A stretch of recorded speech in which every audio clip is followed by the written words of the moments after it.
The House will be in order. The prayer will be offered by Chaplain Gibbon. Would you pray with me? Holy God, we know that you desire to set your truth deep in our spirits, and we ask that you come to the hidden places of our hearts. Deepen your truth in our souls. Speak to us there and teach us wisdom. Create in us clean hearts. Fill our minds with pure thoughts and holy desires. Then may we be found ready and willing to do the work you put before us. Delight in us today.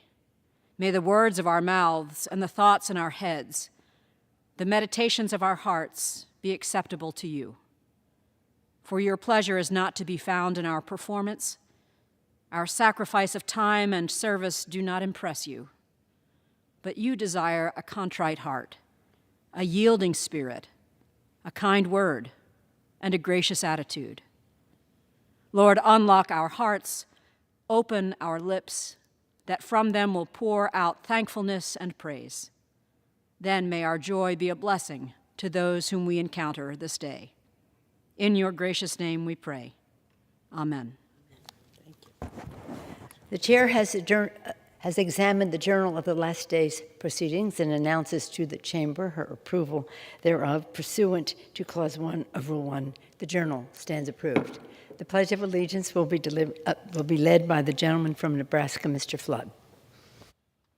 I pledge allegiance to the flag of the United States of America and to the republic for which it stands, one nation, under God, indivisible, with liberty and justice for all.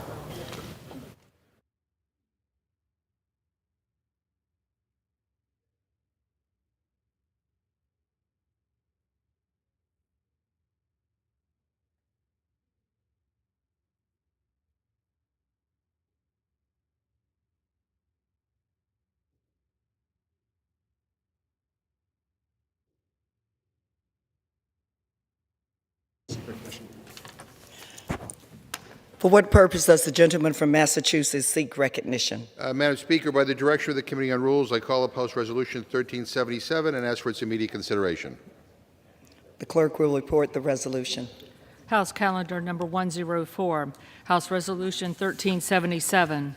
Resolved that upon adoption of this resolution, it shall be in order to consider in the House the bill, H.R. 4118, to authorize the Secretary of Health and Human Services to build safer, thriving communities and save lives by investing in effective community-based violence reduction initiatives and for other purposes. All points of order against consideration of the bill are waived. The bill shall be considered as read. All points of order against provisions in the bill are waived. The previous question shall be considered as ordered on the bill and on any amendment thereto to final passage without intervening motion except one.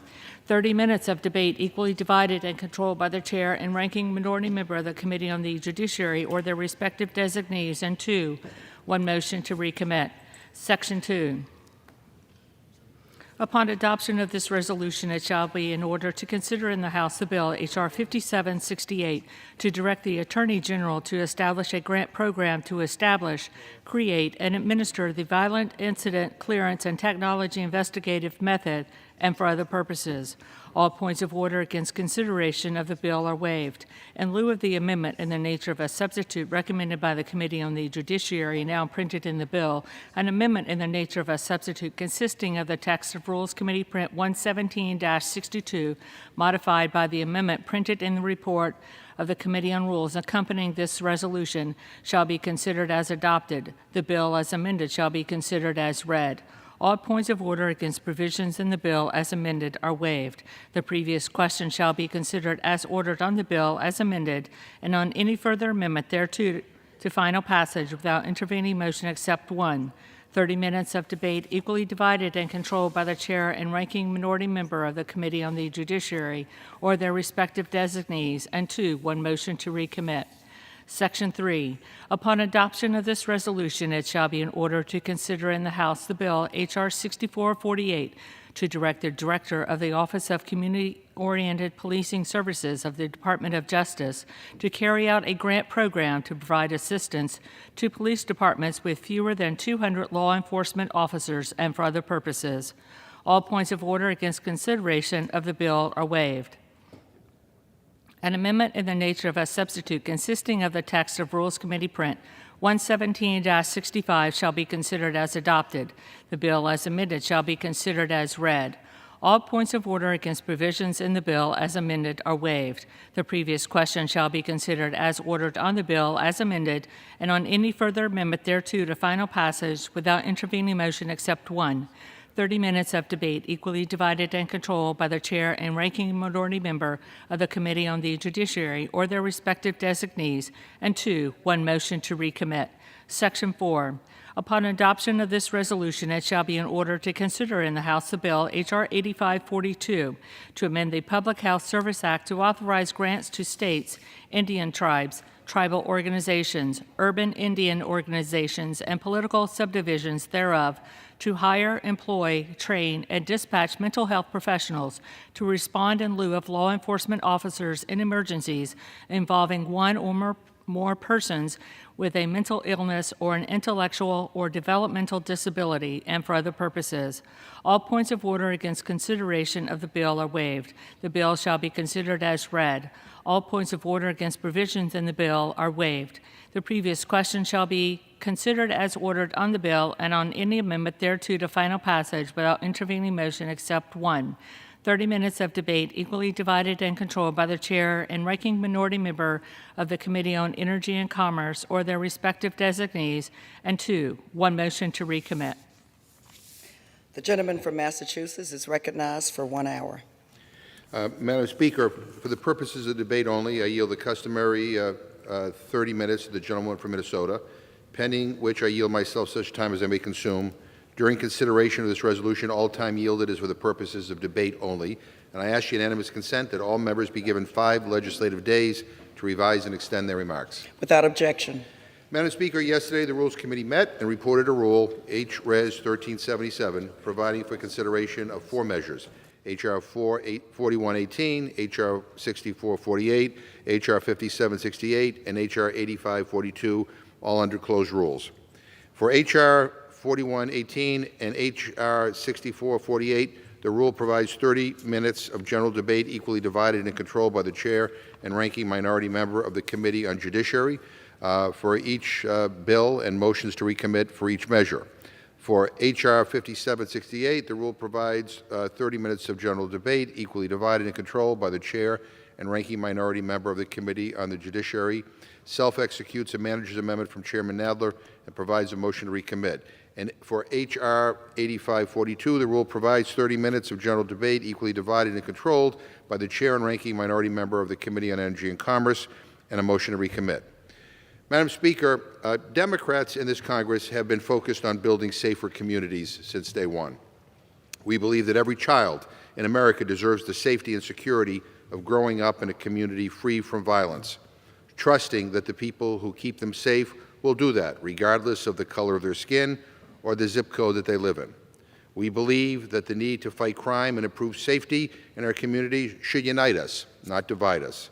These are good bills that we are considering today that will make our community safer. The Mental Health Justice Act creates a grant program for states and local governments to train and dispatch mental health professionals to respond to emergencies that involve people with behavioral needs. The Victim Act establishes a grant program to hire, train, and retain detectives and victim services personnel to investigate shootings and support victims. The Break the Cycle of Violence Act provides grants to communities for evidence-based community violence intervention and prevention programs designed to interrupt cycles of violence. And the Invest to Protect Act creates a grant program to provide police departments of fewer than 125 officers training resources for calls involving people with substance use disorders, mental health needs, or people with disabilities. I am glad that we are moving forward today. I am thankful to my colleagues who have worked on these bills. Do I want more? Of course. Will I keep fighting for us to do more? Absolutely.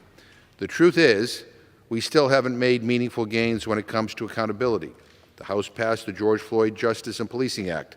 Sadly, the Senate has yet to act on that bill. But I don't want the perfect to be the enemy of the good. And if you don't like what's in one of these bills or all of them, then you can vote against them. But I strongly urge everybody on both sides of the aisle to vote yes on the rules so that we can at least move this forward and have the opportunity to debate these measures. I'm confident that many of the provisions of these 4 bills will help save lives. But this conversation can't end here. We need to keep making our communities safer in new, innovative, and imaginative ways. We can start by passing this rule and passing the underlying legislation, and I reserve the balance of my time. The gentleman from Massachusetts reserves. The gentlewoman from Minnesota is recognized. Thank you, Madam Speaker. And I thank the representative and my colleague on the Rules Committee from Massachusetts for yielding me the customary 30 minutes, and I yield myself as much time as I may consume. Gentlewoman is recognized. This morning, we're here to debate a rule providing for a series of bills that have been noticed multiple times going back as far as July. But we, the Rules Committee, were given roughly 1 hour to consider the changes that have been negotiated internally within the majority conference with no minority input. Presumably, the changes were made at the behest of the left-wing defund the police activists that unfortunately have become the loudest voice in their party. It seems to me that these bills are very transparent response to the negative reaction Democrats have experienced as a result of these continued calls while crime is understandably skyrocketing. The Victim Act creates a new federal grant program to help local governments cut down on homicide and non-fatal shooting backlogs. The funds can be used for hiring and training detectives and processing personnel, upgrading or replacing investigative or evidence processing technology, and improving resources for victims and their families. First of all, these programs largely replicate existing programs managed by the Department of Justice. This again reminds us of why we have been called to this debate. It is not to solve a problem. It is so that my Democrat colleagues can look like they are solving problems. Furthermore, programs like this would not be needed if the left had not prioritized defunding the police over keeping our country's citizens safe. This bill effectively bails out governments like Austin, Philadelphia, and Rochester, New York, that decreased police budgets over the years. The Invest to Protect Act expands COPS grant programs to include police departments with fewer than 125 law enforcement officers. Funds may be used for training, body cameras, signing and retention bonuses, and providing access to mental health services. Just to point out, there is a clause in this bill that explicitly says the Attorney General can give preference to activities that have nothing to do with recruitment or retention. Madam Speaker, the left has been actively fighting against law enforcement, and as a result, the American people are angry. They are angry about the increases in violent crimes across the country. They are angry about repeat offenders being released to commit even more serious crimes. They are angry that even after making these concerns clear, Democrats have been ignoring them in favor of extreme anti-police agenda. This is a last-ditch effort for them to act like they are not deeply out of touch with the country, coming just in time to see the results from election polling. This is an effort to sweep under the rug that my colleagues in the majority will seek private security while simultaneously seeking cuts to police budgets. My colleagues in the majority want to distract from the statements of their members that apparently defunding the police is only one step towards fully dismantling police departments. My colleagues want to distract from the fact that even some of the most senior officials of the Biden administration are echoing or applauding efforts to reduce budgets of law enforcement. Despite this hollow effort, I am confident the American people see right through this charade and view this for what it is, a political exercise. Thank you, Madam Speaker. I oppose the rule and ask the members to do the same, and I reserve. The gentlewoman reserves. The gentleman from Massachusetts is recognized. Yeah, Madam Speaker, I have great respect for my colleague from Minnesota and appreciate serving with her on the Rules Committee. But I think the only one talking about politics here is the gentlelady from Minnesota. You know, she talks about defunding the police. The bills that are before us are grant programs. So I'm not sure what she's talking about. And if you want to, talk about politics, fine. Let's talk about voting records. And I want to ask unanimous consent, Madam Speaker, to insert into the record a Washington Post article entitled 21 House Republicans Vote Against Awarding Congressional Gold Medal to All Police Officers Who Responded on January 6th. Without objection. You know, Madam Speaker, you heard that right. 21 of our colleagues across the aisle opposed a simple bill honoring the heroes of January 6th, officers who now bear physical and psychological scars from that day because they fought to protect us in the Capitol. It is disgraceful, and yet nothing about that from the other side of the aisle in terms of just how disgraceful that was. So you could talk politics, but if you want to talk about the substance of these bills, that's what then do so and acknowledge what they are. They are bills that will help make our community safer. They are bills that, quite frankly, I should also point out that I think all but one of the bills is the same as they were in July. So I'm not quite sure what the fuss over the fact that we're bringing these things up right now is all about. But they are good bills that will help make our community safer. And look, I trust when we pass the rule, some thoughtful Republicans will vote in favor of some of them or all of them. But if you don't believe that this is an appropriate thing to do, then you can vote no. That's your right. You can go home and explain it to your constituents. But I reserved my time. The gentleman reserves. The gentlewoman from Minnesota is recognized. Thank you, Madam Speaker. And I believe it is two bills that are different, but we can check on that just to make sure that we understand what's going on. But to further illustrate the political charade, my colleagues in the majority have blocked any effort to include thoughtful policy solutions proposed by House Republicans. In Rules Committee, I even offered a motion to consider a bill I proposed earlier this year to support our law enforcement's efforts to train our next generation of peace officers. H.R. 7421, the Law Enforcement Education Grant Program Act of 2022, was a product of discussions with Minnesota State Patrol officers and other members of the local community regarding the difficulty of not only hiring new officers, but even finding potential recruits. Police departments across the country are experiencing a serious shortage of officers. This lack of qualified officers has led to a drastic increase in crime. We need to invest in recruiting a number of well-trained and highly educated police officers to help keep our communities safe. This bill provides education grants of up to $4,000 per year, not exceeding $16,000 total, to a student who is pursuing their first degree in a law enforcement or criminal justice related field. As a requirement of receiving the grant, the applicant must commit to serving as a full-time law enforcement officer for 4 years within an 8-year period of completing their studies.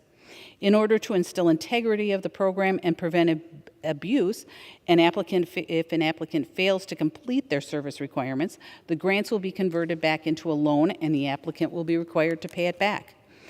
In order to ensure flexibility over what education program best fits the student, the grants are distributed directly to candidates, not educational institutions. In addition, the curriculum of an institution must have been approved by the state's Police Officers Standard and Training Board or the related state agency. Finally, there are exemptions from the clawback bill for officers who are injured in the line of duty and cannot serve out their 4-year requirement. These are the types of solution that the majority refuses to even debate or bring forward under this rule. It further supports my argument that this is simply political theater, covering up for years of dangerous and irresponsible rhetoric that has put law enforcement in harm's way time and time again. And I would just like to add that there are many, many good and positive Republican proposals out there that the majority refuses to even consider in committee, and this is just one example of those. I reserve, Madam Speaker. The gentlewoman reserves. The gentleman from Massachusetts is recognized. So, Madam Speaker, just for the record, because I think it's important to have an accurate record, the text of 3 of these bills has been available for over a month. Even the manager's amendment on the Victims Act of 2022, which the distinguished gentlewoman from Florida Ms. Demings has introduced has been available for almost a month.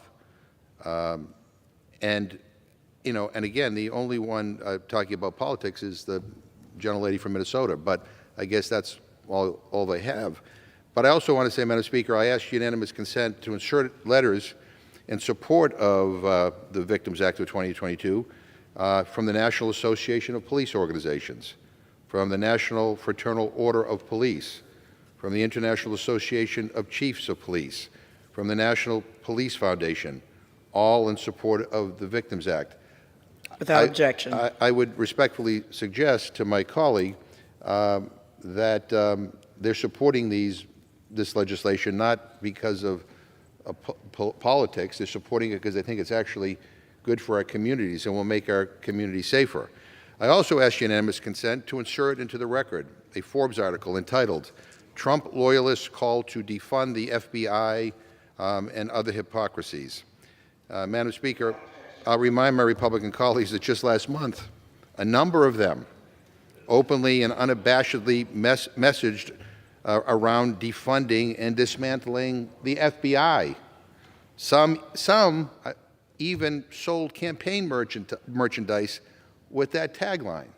Let that sink in, I would say to my colleagues. So in any event, you know, pass the rule, let's have the debate on these bills, and if you want to promote safer communities, then you will support them.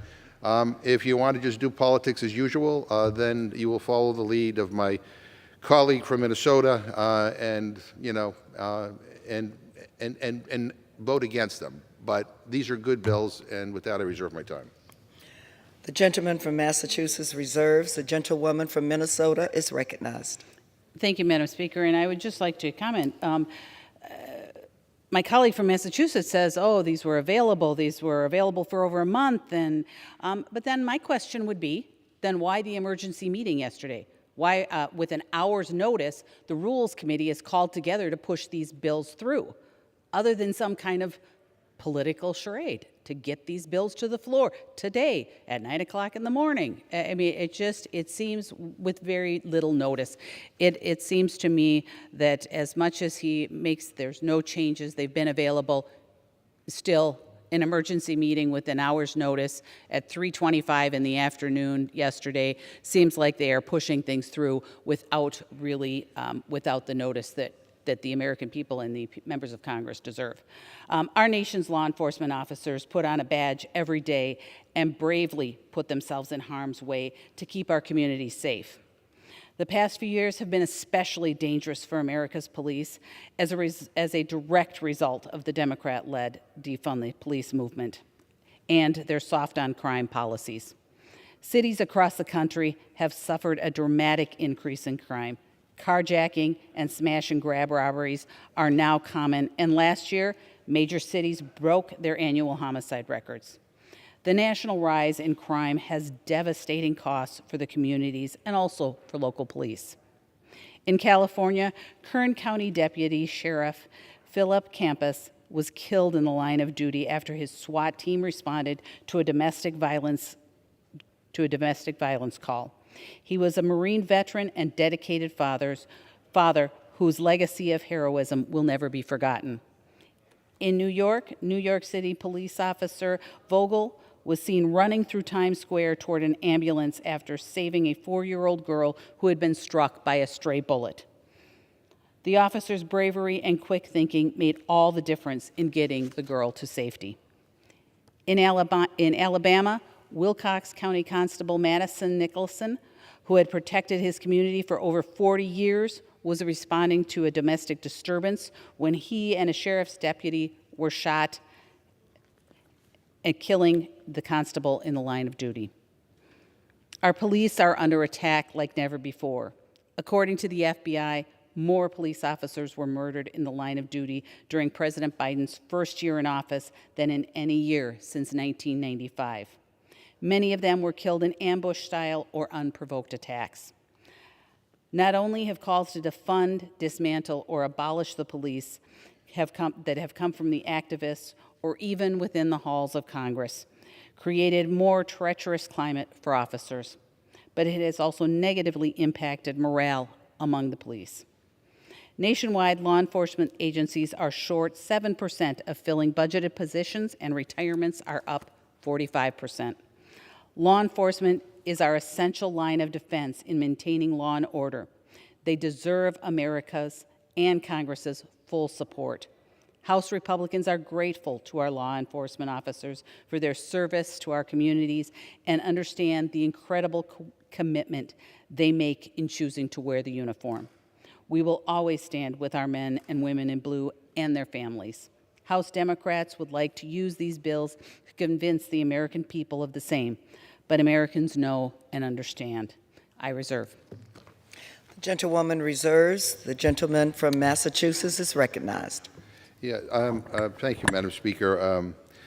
First of all, I want to thank the gentlelady from Minnesota for conceding that that the text of three of the bills was available for a month. So I'm glad we could set that the record straight on that. The second thing I want to say is that at least two of these bills have bipartisan co-sponsorship. The Victims Act has 4 Republican co-sponsors. The Invest to Protect Act has 24 Republican co-sponsors. Maybe they didn't get the memo that they're supposed to put politics ahead of people, but the bottom line is they're co-sponsors of this, and I would expect, unless their arms are twisted, they will vote for the bills on final passage. I also want to ask unanimous consent to insert into the record a letter from 101 human rights, civil rights, racial justice, religiously affiliated, and gun safety organizations who wrote in support of Congressman Horsford's bill, H.R. 4118. Without objection. The Break the Violence Act, and I think that's worth noting. The other thing is, again, I inserted earlier an article talking about the Republicans that would not even honor the men and women of the Capitol Police who defended us on January 6th. I continue to believe that that was a disgraceful moment. But when the gentlelady says that somehow they will always stand on behalf and honor our members of law enforcement, let me just read a few quotations here. Representative Jeff Duncan from South Carolina. The FBI has proven time and again that it is corrupt to the core. At what point do we abolish the Bureau and start over? Representative Paul Gosar of Arizona says, I will support a complete dismantling and elimination of the Democrat brown shirts known as the FBI. This is too much for our republic to withstand. Representative Lauren Boebert of Colorado, the GOP majority must defend all forms of tyranny throughout Biden's government at FBI. Representative Marjorie Taylor Greene of Georgia, impeach Merrick Garland and defund the corrupt FBI, end political persecution, and hold those accountable that abuse their positions of power to persecute their political enemies while ruining our country. This shouldn't happen in America. Republicans must force it to stop. And at Marjorie Taylor Greene's website, she's selling defund the FBI T-shirts. So it is my friends on the other side of the aisle who want to defund law enforcement, who want to defund the police. There's an old saying, physician, heal thyself. Well, you ought to take that to heart. The bottom line here is these are bills that will help improve safety in our communities. These are bills that local officials, local law enforcement organizations want. The only people who don't want them are my friends on the other side of the aisle. So, if you want to vote no, vote no. But I suspect that some on your side understand what their communities want. And they don't want politics as usual. They don't want people putting politics over people. What they want is help for their communities. So you have a chance. You can either vote yes to help the communities or vote no. But that is your choice. And again, Madam Speaker, I think these bills are good bills. We should support the rule. We should support the underlying bill. I reserve my time.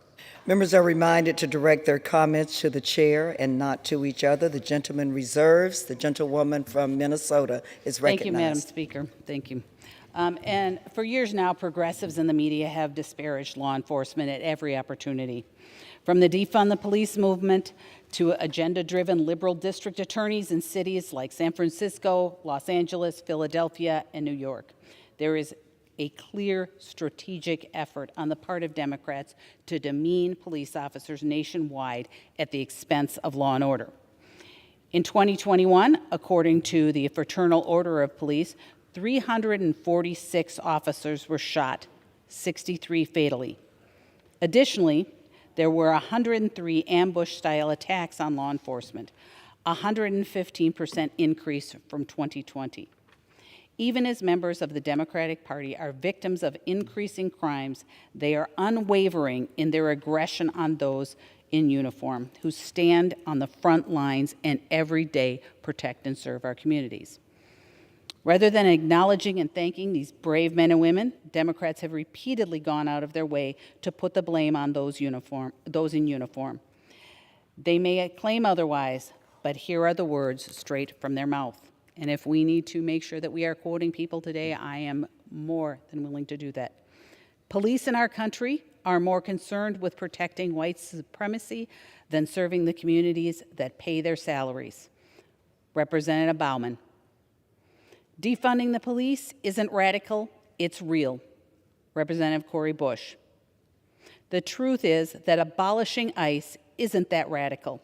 We reorganize government all the time, creating some agencies and eliminating others. Nevertheless, it is a bold proposal. It's time to be bold. It's time to abolish ICE. Representative Mark Pocan.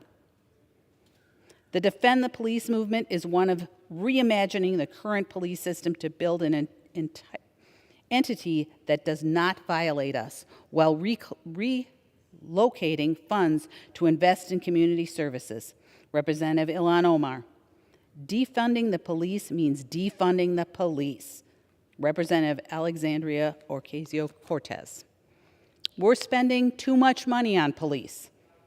There should be substantial cuts to police department to the police budget and a reallocation of those funds. Representative Jerry Nadler. And now they expect us to believe they support our law enforcement. They think that putting these bills forward will make the American people believe they care about law enforcement. It seems that it has taken them until now to see how out of touch they are with the American people. And with that, Madam Speaker, I yield 2 minutes to my colleague from Florida. The gentleman the gentleman from Florida is recognized for 2 minutes. Thank you, Madam Chair. I thank the gentlelady for yielding. Madam Chair, I have to tell you, I've spent 40 years in law enforcement and 12 as a sheriff, as you know, and I have to tell you, I've never in my life have I seen law enforcement more under attack in America today than I have for the last 2.5 years. Never. And I know the dangers that they face out there every day. I've been there. I've done that. And I have to tell you, the attempts by those across the aisle to delegitimize, to demoralize, and to defund our state and local law enforcement is atrocious and unforgivable. And I hope that come November, the American public will hold some of these folks accountable that you just heard read out. Now, I can tell you, I don't think they're popular at all with the American public. And yet, now, leading into the midterms, we're going to come together and we're going to throw 4 bills onto the floor to address law enforcement and show that we're supportive of law enforcement. I can tell you 3 of these bills are off that point. First of all, the Mental Health Justice Act, the Victim Act, and the Break the Silence of Violence Acts. These 3 bills, let's take them one at a time. The Mental Health Justice Act.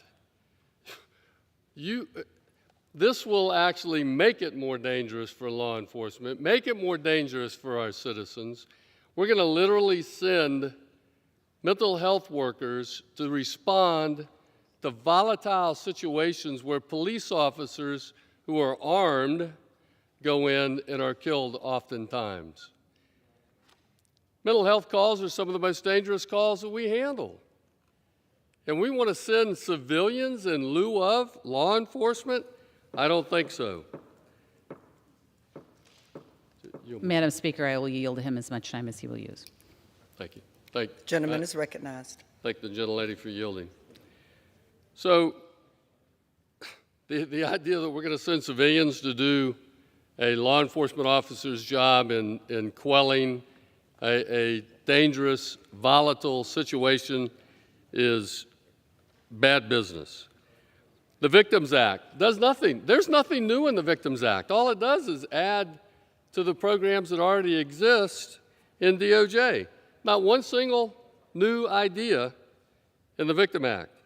The Break the Silence Act of Violence, now, first of all, it comes with a very hefty price tag, $6.5 billion. But all that money goes to public health government bureaucrats, not law enforcement. Listen, our job in Congress is to provide effective assistance to our law enforcement men and women. These three acts do not do that. They simply do not achieve that goal.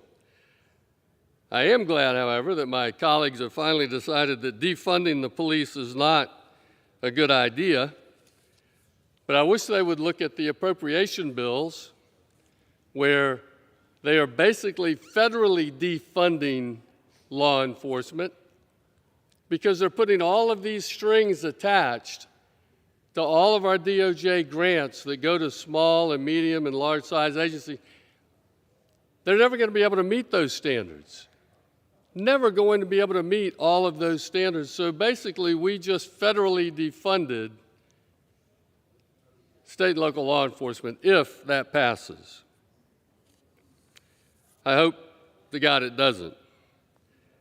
But instead of these misguided policies, let's work together on some solutions. Help us hire and retain some of the best and brightest officers that we have. And with that, Madam Chair, I urge a no vote on all three of these bills, the Mental Health Justice Act, the Victim Act, and the Break the Cycle of Violence Act. These will do nothing but endanger our law enforcement men and women. And I yield back. Chair recognizes the gentleman from Massachusetts. Well, thank you, Madam Speaker. And, you know, my colleague from Minnesota said, I'm quoting her right, they expect us to believe that they support law enforcement. I'll be honest with you, I don't expect my colleagues to believe anything, but I expect them to read the bills and to decide whether or not, if you pass these bills, they will help make our communities safer or not. The gentleman from Florida just kind of, he didn't like three of the bills, but he likes one of the bills. You know, the beauty of this rule is you will be able to vote on all of them. And you can vote no on the ones you don't like, and you can vote yes on the ones that you do like. And, you know, when we talk about how law enforcement has been under attack, I don't want to hear any lectures from my friends on the other side of the aisle. I went through a whole litany of Republican members who are calling for defunding the FBI. You have a member, my friends have a member on the Republican side who are actually selling defund the FBI T-shirts on her webpage. Yeah, it says defund the FBI. It's defund the police. My colleagues don't seem to care much about that, but I will go back to something else that I still can't get out of my mind, and that was the vote on awarding a Congressional Gold Medal to the United States Capitol Police officers who saved the lives of everybody who was here that day. And 21 Republican members voted no. That is a disgrace. That has brought shame on this institution. So don't lecture any of us about, you know, our support for law enforcement. When 21 of the members on the other side of the aisle voted no on a Congressional Gold Medal to honor the brave men and women who protected us in this chamber on that day. So enough. I reserve my time. The gentleman reserves. The gentlewoman from Minnesota is recognized. Thank you, Madam Speaker. And with all due respect, potentially my colleague from Massachusetts didn't hear some of the quotes that I read earlier, and Many of them talking, defunding the police means defunding the police. Representative Ocasio-Cortez. I can go back through them, or I certainly am more than happy to provide them in writing to my colleague, but I just wanted to remind him that, yes, there were many quotes that I read regarding Democrats and defunding the police. And Madam Speaker, I ask unanimous consent to insert into the record 2 articles, one titled, "Even Democrats Are Now Admitting Defund the Police Was a Massive Mistake," and another titled, "Defund the Police Still Haunts Democrats." Without objection. Thank you, Madam Speaker. Republicans have long respected and supported our law enforcement. As Representative Guess and Letlow so eloquently stated in their resolution to express support for recognizing National Police Week, they serve with valor, dignity, and integrity.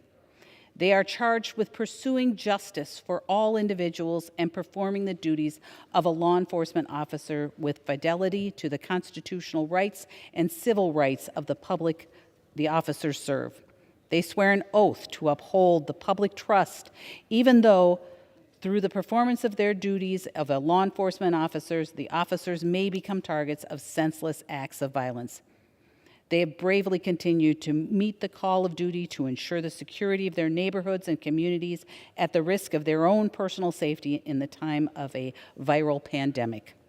There were 619 officers killed in the line of duty in 2021. Republicans honor all of them and prioritize protecting and supporting today's officers. Madam Speaker, with that, I reserve. Gentlewoman reserves. The gentleman from Massachusetts is recognized. So, Madam Speaker, I would like to ask unanimous consent to insert into the record an article from The Guardian entitled, "Republicans Are Defunding the Police. Fox News anchor stumps Congressman." Without objection. Madam Speaker, if you look at the voting record of many of our colleagues on the other side of the aisle, you'll see few to none supported recent funding bills that also direct money towards supporting local law enforcement. If they think that we are on a crusade to defund the police, well, the last few years of funding the police say otherwise. I also want to ask unanimous consent to insert into the record a Rolling Stone article entitled, "Back the Blue, Republicans Bail on Moment of Silence for Fallen Capitol Police Officers." Objection. Madam Speaker, I find it hard to believe that someone says they back the police when they don't even do the bare minimum and show up and remember those who fought to save the lives of our very democracy and every single person in this chamber that day. Let me, at this point, ask the gentlelady whether she has any other requests for speakers. We have none on our side, so if she's prepared to close, she can proceed. If not, we can continue this. Is the gentlewoman prepared to close? Madam Speaker, I have one other thing I'd like to point out. So it won't be closed, but The gentleman reserves. The Or gentlewoman, would you like I'll me just reserve to- my time then. the gentlewoman from Minnesota is recognized. And Madam Speaker, I just wanted to point out that my good friend and colleague from Minnesota, Congressman Stauber, who is former law enforcement, has twice now released the Justice Act, a common sense police reform bill that would rebuild trust between law enforcement and communities they serve. Why is it that this has not come to the floor yet? And why is that not part of the package that we're looking at? Congressman Stauber was a police officer for 20 years. He knows law enforcement exists to serve America's communities, and he knows what is needed to rebuild the damaged relationship between officers and civilians. The Just and Unifying Solutions to Invigorate Communities Everywhere, or the Justice Act, would fund better training for police officers, increase the number of body cameras, and provide important grants to police departments to help implement community policing best practices. Sound familiar? And he introduced this bill this Congress and last Congress, and yet despite its past bipartisan support, Democrats continuously blocked efforts to bring this to the floor. Why would Democrats block such a common sense bill for years and now decide it's necessary to pass these bills? Let's just take a look at what they spent time promoting instead. For example, the Democrats' so-called George Floyd Justice in Policing Act is a divisive bill being pushed through by the majority without any Republican input. Disguised as accountability, the bill would make communities less safe, hinder law enforcement's ability to do their job, limit the readiness of law enforcement, and demonizes an entire profession for the actions of a few. It eliminates qualified immunity protections for federal, state, and local law enforcement officers, which protect officers who have to operate in high-pressure, quick decision environment. It lowers the mental standard for federal civil rights lawsuits. It also it allows officer convictions even if the officer has no specific intent to deprive a person of a federal right. I have given a couple of examples of good, strong Republican legislation that was not considered as even part of the Democrats' so-called police or law enforcement support grouping of bills that they've put together today in an emergency meeting yesterday. If there was truly support for law enforcement, they would have come together in a bipartisan manner, discussed it with law enforcement, discussed it with the minority, and really come together and created legislation that would truly do what we needed to do, and that's support and help our law enforcement. I reserve, and I am prepared to close. Gentlewoman continues to be recognized. Thank you, Madam Chair. I should have Madam Speaker, I should have just gone right into it. But today's debate is nothing more than a political stunt, as I have mentioned. The Democrats have put forward these bills at the last minute so they can go home this weekend and pretend they have done something to help police in this country. I mentioned it before. If the majority was sincere about supporting law enforcement, they would have involved the minority. They would have had the discussion about the bills that the minority, good, solid bills that the minority has put forward. And they would have had the discussions with law enforcement across the country to find real solutions. Our police do need our help. There's a war on police in this country thanks to the efforts of those on the far left. They know it, I know it, and the American people know it. But these bills are just one more insincere attempt. One mostly recreates programs that already exist within the DOJ. The other includes a section that still gives preference to efforts that do not include recruitment and retainment. Honestly, Madam Speaker, my colleagues should be embarrassed and ashamed of this political stunt, especially when it comes to something that affects everyone's safety and the American people's safety. Thank you, Madam Speaker. I oppose the rule and encourage members to do the same, and I yield the balance of my time. The gentlewoman from Minnesota yields back. The gentleman from Massachusetts is recognized. So, Madam Speaker, I want to thank the gentlelady for that closing statement, and I keep hearing that Democrats want to defund the police, so here we are on the House floor talking about creating grant programs to help keep communities safer, and now the Republicans are the ones who are talking about defund the police. Do you see the irony? Democrats actually have solutions in these four bills, real ideas that have been publicly available for months to make our streets safer and reduce crime. Republicans are the ones talking about defunding and abolishing the FBI. And I will remind my colleagues that you have Republican members who are raising campaign funds by selling defund the FBI T-shirts. You want to talk about disgusting? No mention of that from my colleagues. I mean, fundraising off of selling T-shirts to defund the police. That's what my friends are doing. And again, I go back to my point earlier, I still can't get over the 21 Republicans couldn't even vote to give a Congressional Gold Medal to the men and women who defended us on January 6th. I mean, talk about disgusting, or couldn't show up on the House floor for a moment of silence to honor those police who lost their lives as a result of what happened on January 6th. Again, talk about disgusting. We have ideas here that I think are worth bipartisan support. I mean, some of this stuff I think should have been brought up under suspension. But again, my friends put politics ahead of people. We want to put people ahead of politics. I mean, take the Victim Act, H.R. 5768. This establishes a grant program at the Department of Justice to help state, tribal, and local law enforcement agencies improve their clearance rates for homicides and non-fatal shootings. To me, that seems common sense. The Break the Cycle of Violence Act, H.R. 4118. creates a nationwide strategy to make our community safer by addressing both the symptoms and root causes of violence.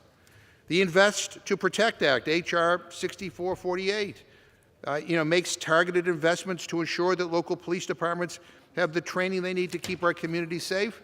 The Mental Health Justice Act, H.R. 8542. 1 in 4 fatal police encounters ends the life of an individual with severe mental illness. The Mental Health Justice Act makes it easier to send trained mental health professionals to respond to individuals experiencing a mental health crisis. To me, these are basic common sense bills that I think the overwhelming majority of people in this country, Democrats, Republicans, Independents, would all support. You want to talk about not supporting our law enforcement? Republicans voted against $350 billion in the American Rescue Plan that could be used for policing. So please don't lecture us about defund the police. Republicans only seem to support law enforcement when they're looking for votes. That's a common theme here. When it's politically convenient for them. It's really shameful and it's cynical. It's why people get frustrated with Washington, because everything has a political motivation. And on stuff that we all should come together on, my friends on the other side of the aisle always come up with an issue, an excuse not to do the right thing. You don't have to agree on everything to agree on something. And this is something we ought to agree on, and we ought to come together on and get it done. These are good bills, Madam Speaker, bipartisan bills, Madam Speaker. And I urge a yes vote on the rule and the previous question, and I yield back the balance of my time, and I move the previous question on the resolution. The gentleman yields back without objection. The previous question is ordered. The question is on adoption of the resolution. All those in favor say yea. Those opposed, no. The ayes have it. The resolution is agreed to, and without objection, a motion to consider is laid upon the table. For what purpose does the gentlewoman from Minnesota seek recognition? Madam Speaker, I request the yeas and nays. The yeas and nays are requested. Those favoring a vote by the yeas and nays will rise. A sufficient number having risen, the yeas and nays are ordered. Pursuant to Clause 8 of Rule 20, further proceedings on the question will be postponed.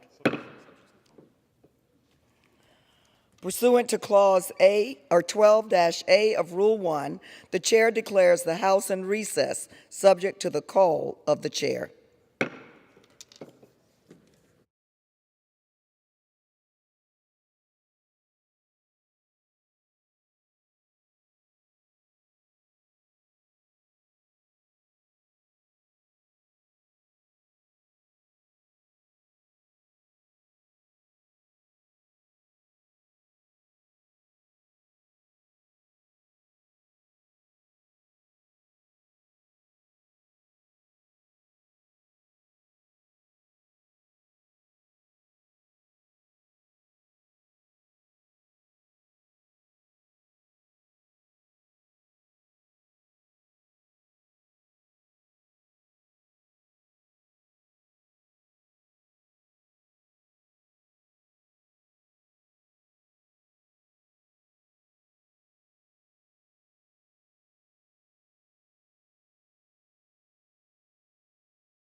House will be in order.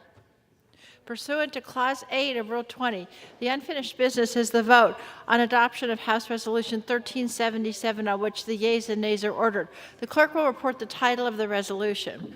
House Calendar Number 104, House Resolution 1377, resolution providing for consideration of the bill H.R. 4118 to authorize the Secretary of Health and Human Services to build safer, thriving communities and save lives by investing in effective community-based violence reduction initiatives and for other purposes, providing for consideration of the bill H.R. 5768 to direct the Attorney General to establish a grant program to establish, create, and administer the Violent Incident Clearance and Technology Investigative Method and for other purposes, providing for consideration of the bill H.R. 6448 to direct the Director of the Office of Community-Oriented Police Services of the Department of Justice to carry out a grant program to provide assistance to police departments for fewer than 200 law enforcement officers and for other purposes, and providing for consideration of the bill H.R. 8542 to amend the Public Health Service Act to authorize grants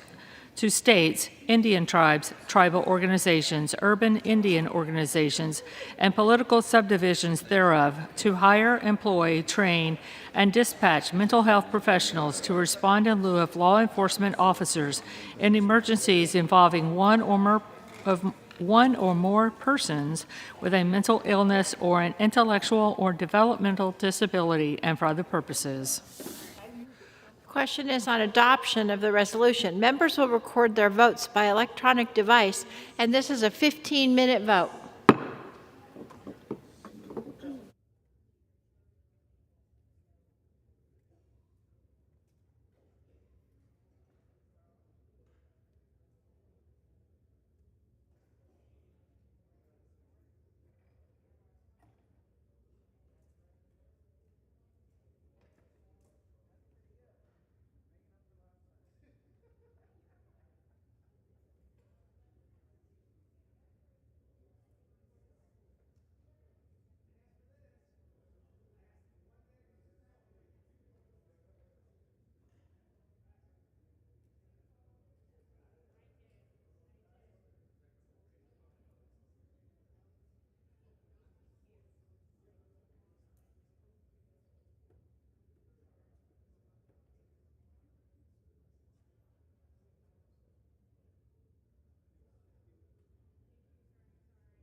For what purpose does the gentleman from Tennessee rise?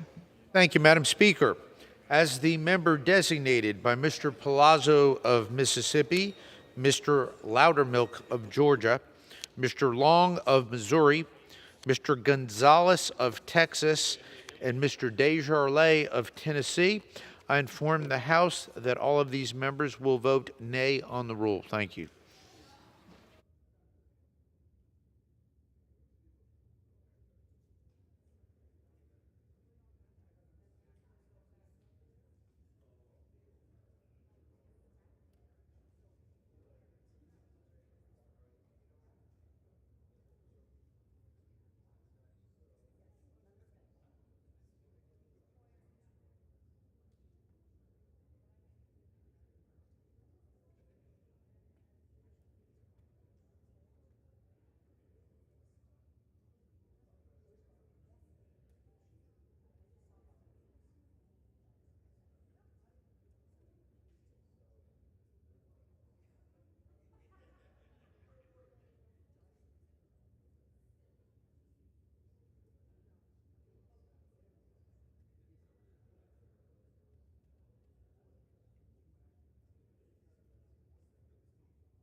For what purpose does the gentleman from Texas rise? Speaker Person, as gentleman designed by Mr. Michael Burgess of Texas, I inform the House that Mr. Michael Burgess will vote no on whatever it is we're voting on.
For what purpose does the gentleman from Michigan rise? Madam Speaker, as a member designated by Mr. Kinzinger of Illinois and Mr. Rice of South Carolina, form the House of Mr. Rice. Mr. Kinzinger will vote nay on the rule.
For what purpose does the gentlelady from California rise? As the member designated by Ms. Bustos of Illinois, I inform the House that Ms. Bustos will vote yes on House Resolution 1377. And as a member designated by Ms. Frankel of Florida, I inform the House that Ms. Frankel will vote on H.R. 1377. How will the gentlelady from Florida vote? What is her vote? That the gentle lady from Florida would vote yes on H.R. 1377. Thank you. Yes.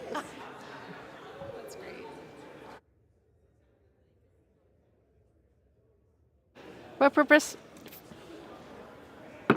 For what purpose does the gentleman from Florida rise? Madam Speaker, as the member designated by Mr. Cawthorn of North Carolina, I inform the House that Mr. Cawthorn will vote no on the rule.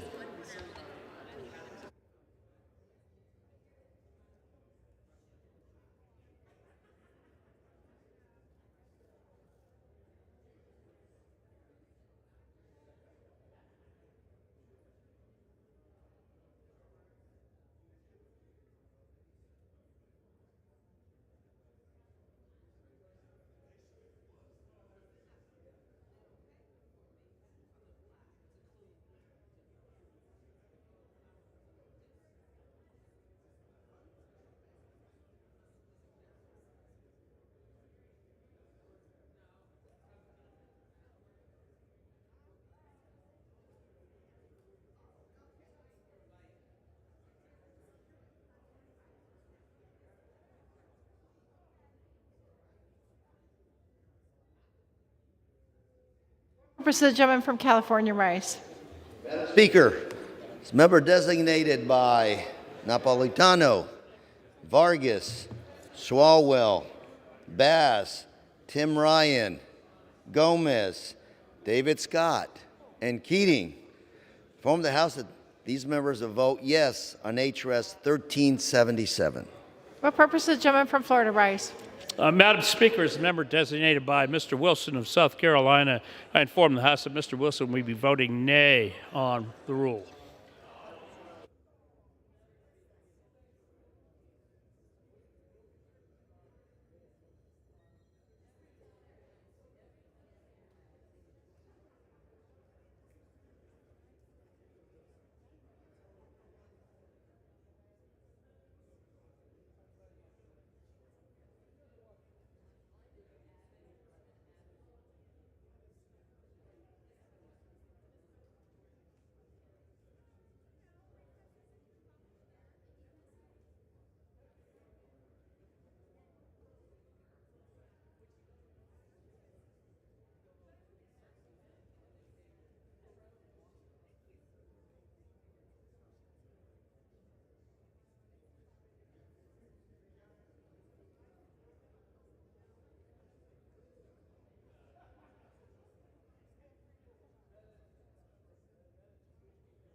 For what purpose does the gentleman from Maryland rise? As a member designated Mr. Brown, I inform the House that Mr. Brown will vote yes on House Res 1377. What purpose does the gentleman from Texas rise? Madam Speaker, as a member designated by Mr. Norman of South Carolina, inform the House that Mr. Norman will vote nay on the rule.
For what purpose does the gentleman from Virginia rise? Madam Speaker, as the member designated by Ms. Barragan, Ms. Chu, Ms. Newman, Mr. McKeechin, Mr. Swazi, Mr. DeSaulnier, and Ms. Moore. I inform the House that these 7 members will vote yes on HRS 1377.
For what purpose does the gentleman from Kentucky rise?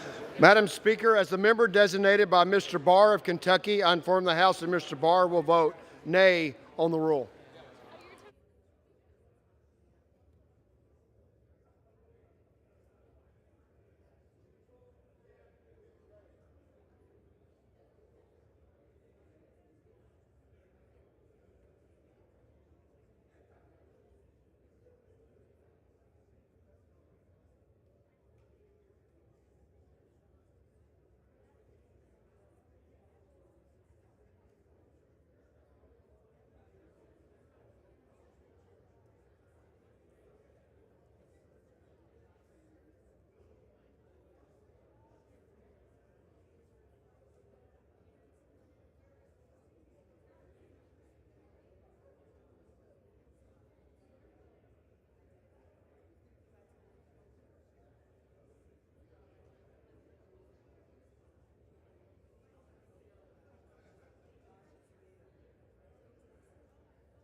For what purpose does the gentleman from South Carolina rise? Madam Speaker, as a member designated Ms. Mace of South Carolina from the House, Ms. Mace will vote nay on the rule.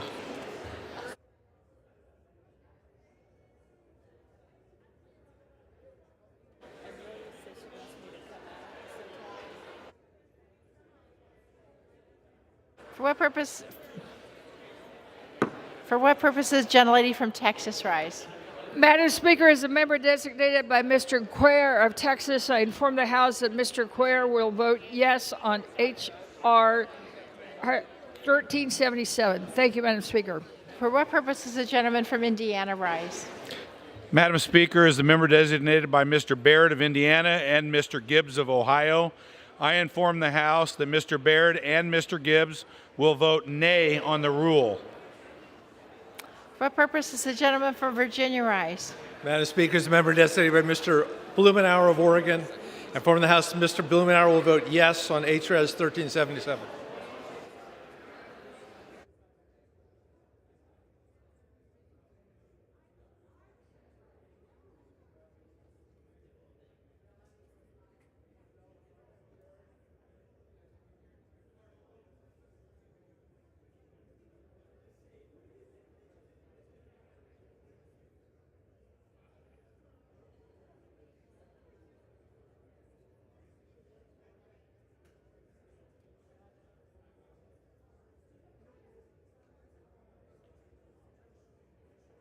Yeah, I can't.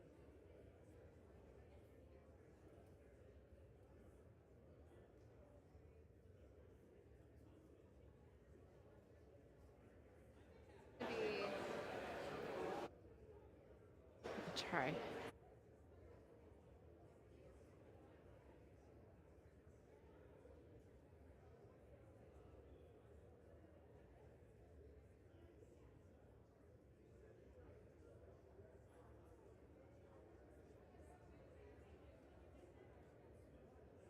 For what purpose does the gentleman from Colorado rise?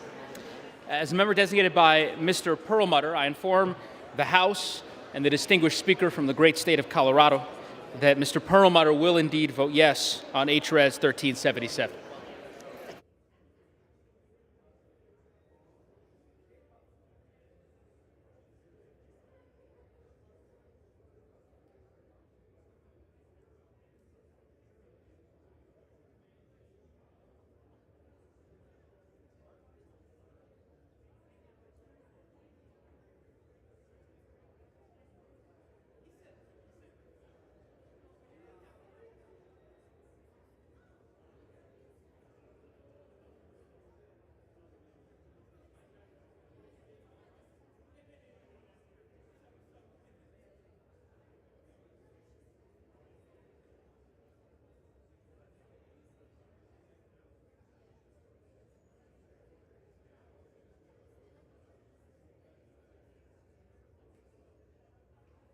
For what purpose does the gentlelady from Texas rise?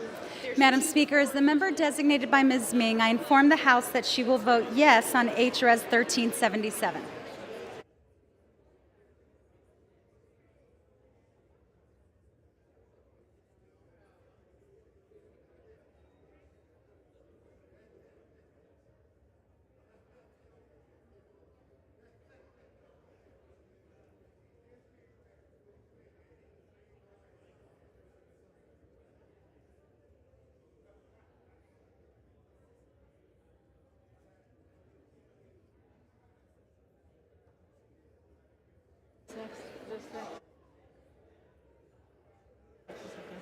What purpose does the gentleman from Texas rise? Madam Speaker, as a member designated by Ms. Granger, Mr. Fallon, and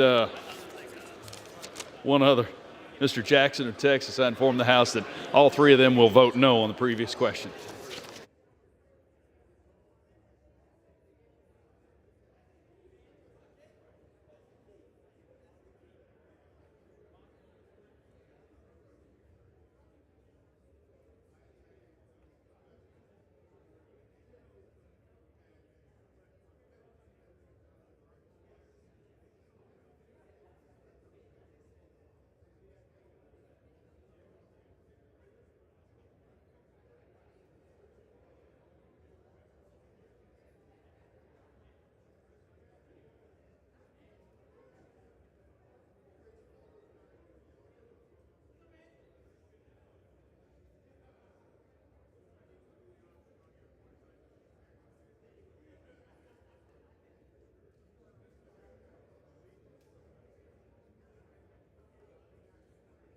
For what purpose does the gentleman from California rise?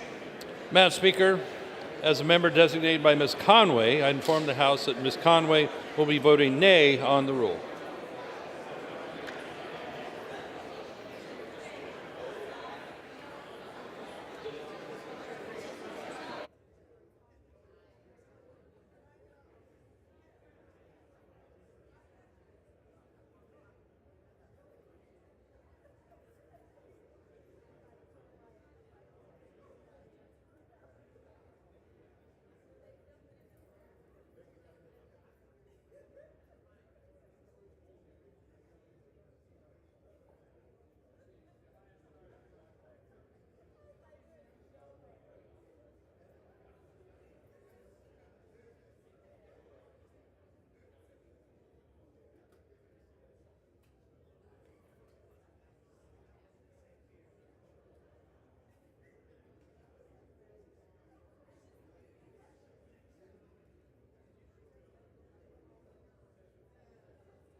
For what purpose does the gentlelady from Michigan rise?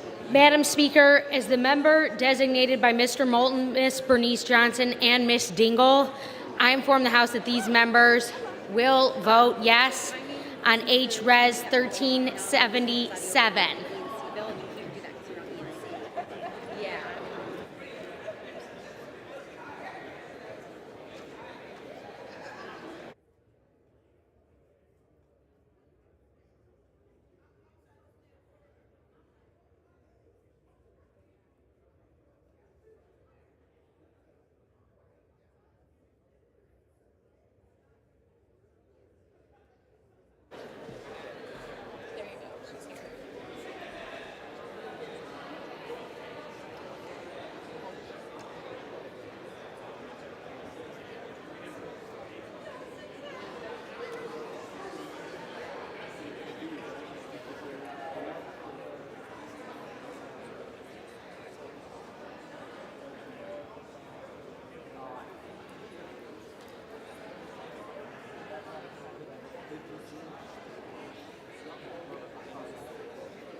He's just hanging out.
For what purpose? For what purpose is the gentleman from Rhode Island rise? Madam Speaker, as a member designated by Ms. Sewell of Alabama, I inform the House that Ms. Sewell will vote yes on HRES 1377. For what purpose is the gentleman from New Jersey rise?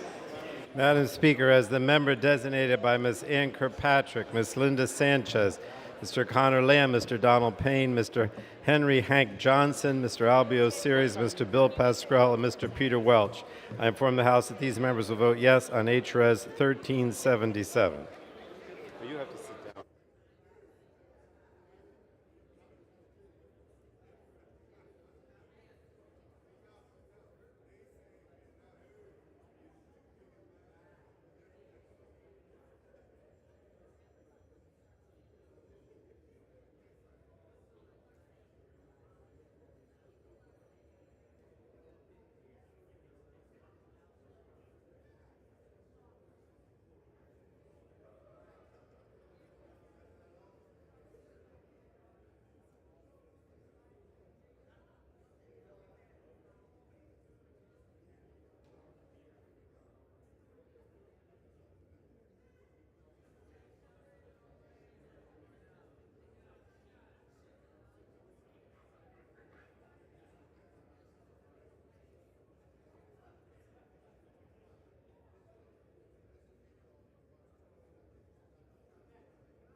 For what purpose is the gentlelady from New York rise? As a member designated by Mr. Bowman, I inform the House that Mr. Bowman will vote no on HRES 1377.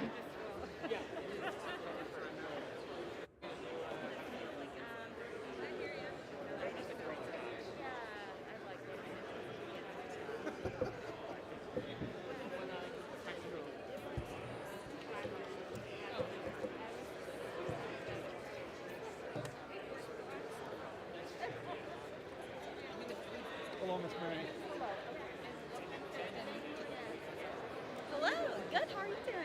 How's everything going for you so far? Yes.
For what purpose does the gentlelady from Illinois rise?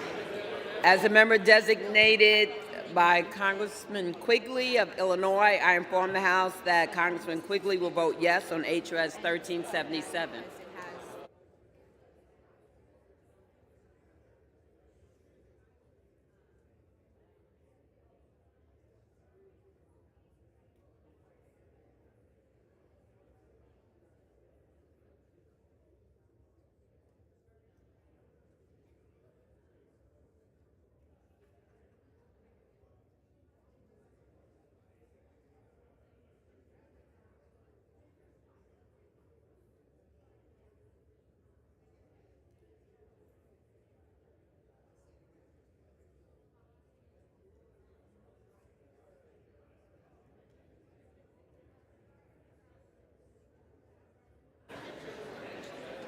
For what purpose does the gentleman from California rise? Madam Speaker, designated by Congressmember Vargas, I inform the House that Congressmember Vargas will vote yes on H Resolution 1377.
Purposes, gentlelady from Florida rise. Madam Speaker, as the member designated by Ms. Rice and Ms. Murphy, I inform the House that these members will vote yea on HRS 1377.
If all members voted.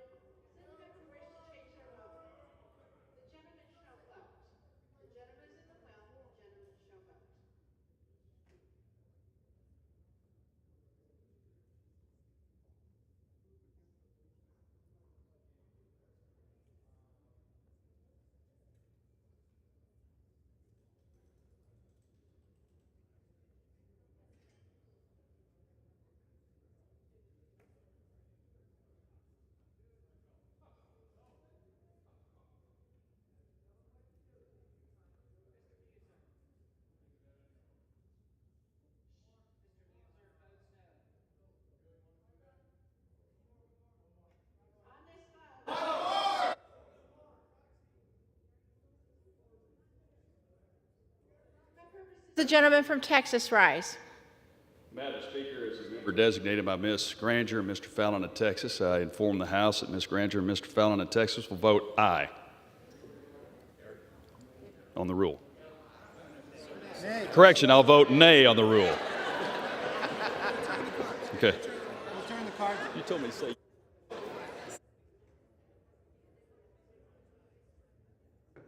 Inform the gentleman those members have already voted no. The clerk will provide the tally.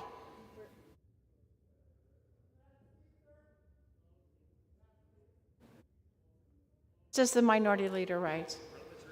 Parliamentary inquiry. Gentleman shall state his inquiry.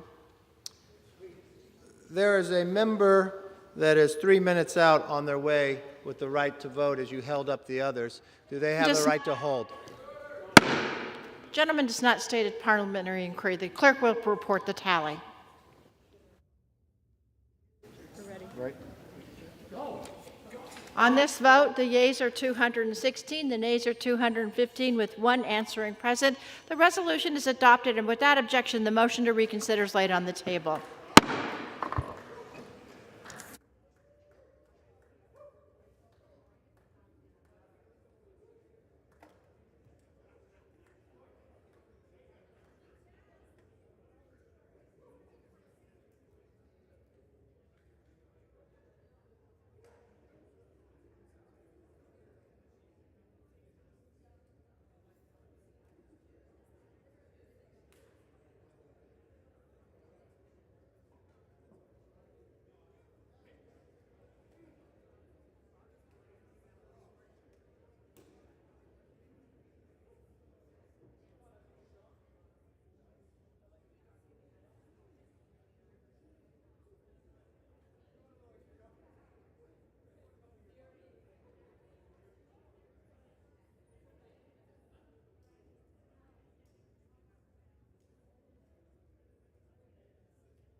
For what purpose does the gentleman from New Jersey, Mr. Pallone, seek recognition? Madam Speaker, pursuant to House Resolution 1377, I call up H.R. 8542 and ask for its immediate consideration in the House.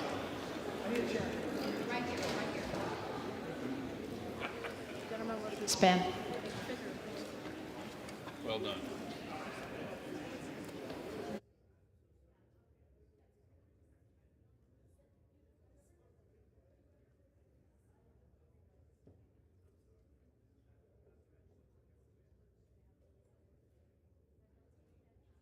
The clerk will report the title. H.R. 8542, a bill to amend the Public Health Service Act to authorize grants to states, Indian tribes, tribal organizations, urban Indian organizations, and political subdivisions thereof to hire, employ, train, and dispatch mental health professionals to respond in lieu of law enforcement officers in emergencies involving one or more persons with a mental illness or intellectual or developmental disability, and for other purposes. Pursuant to House Resolution 1377, the bill is considered read. The bill shall be debatable for 15 minutes, equally divided and controlled by the chair and ranking minority member of the Committee on Energy and Commerce or their respective designees. The gentleman from New Jersey, Mr. Pallone, and the gentleman from North Dakota, Mr. Armstrong, each will control 30 minutes. The chair recognizes the gentleman from New Jersey, Mr. Pallone. House will be in order. Gentleman's recognized. Mr. Speaker, I ask unanimous consent that all members may have 5 legislative days in which to revise and extend their remarks and add extraneous material on H.R. 8542, the Mental Health Justice Act of 1022. Without objection. And Mr. Speaker, I yield myself such time as I may consume. I rise today in support of H.R. 8542, the Mental Health Justice Act of 2022, sponsored by Congresswoman Katie Porter of California. As my colleagues well know, the nation is facing a mental health crisis. 1 in 5 adults experience a mental health illness in their life, and 1 in 20 experience a serious mental illness. The Mental Health Justice Act creates a grant program for local governments to hire, train, and dispatch mental health professionals when 911 is called because someone is experiencing a mental health crisis. Mr. Speaker, we must ensure people have access to the support they need, especially in moments of crisis when emergency responders are called. This legislation would help support connecting those experiencing a mental health crisis with the appropriate responders, resources, and care. The appropriate responder here is crucial.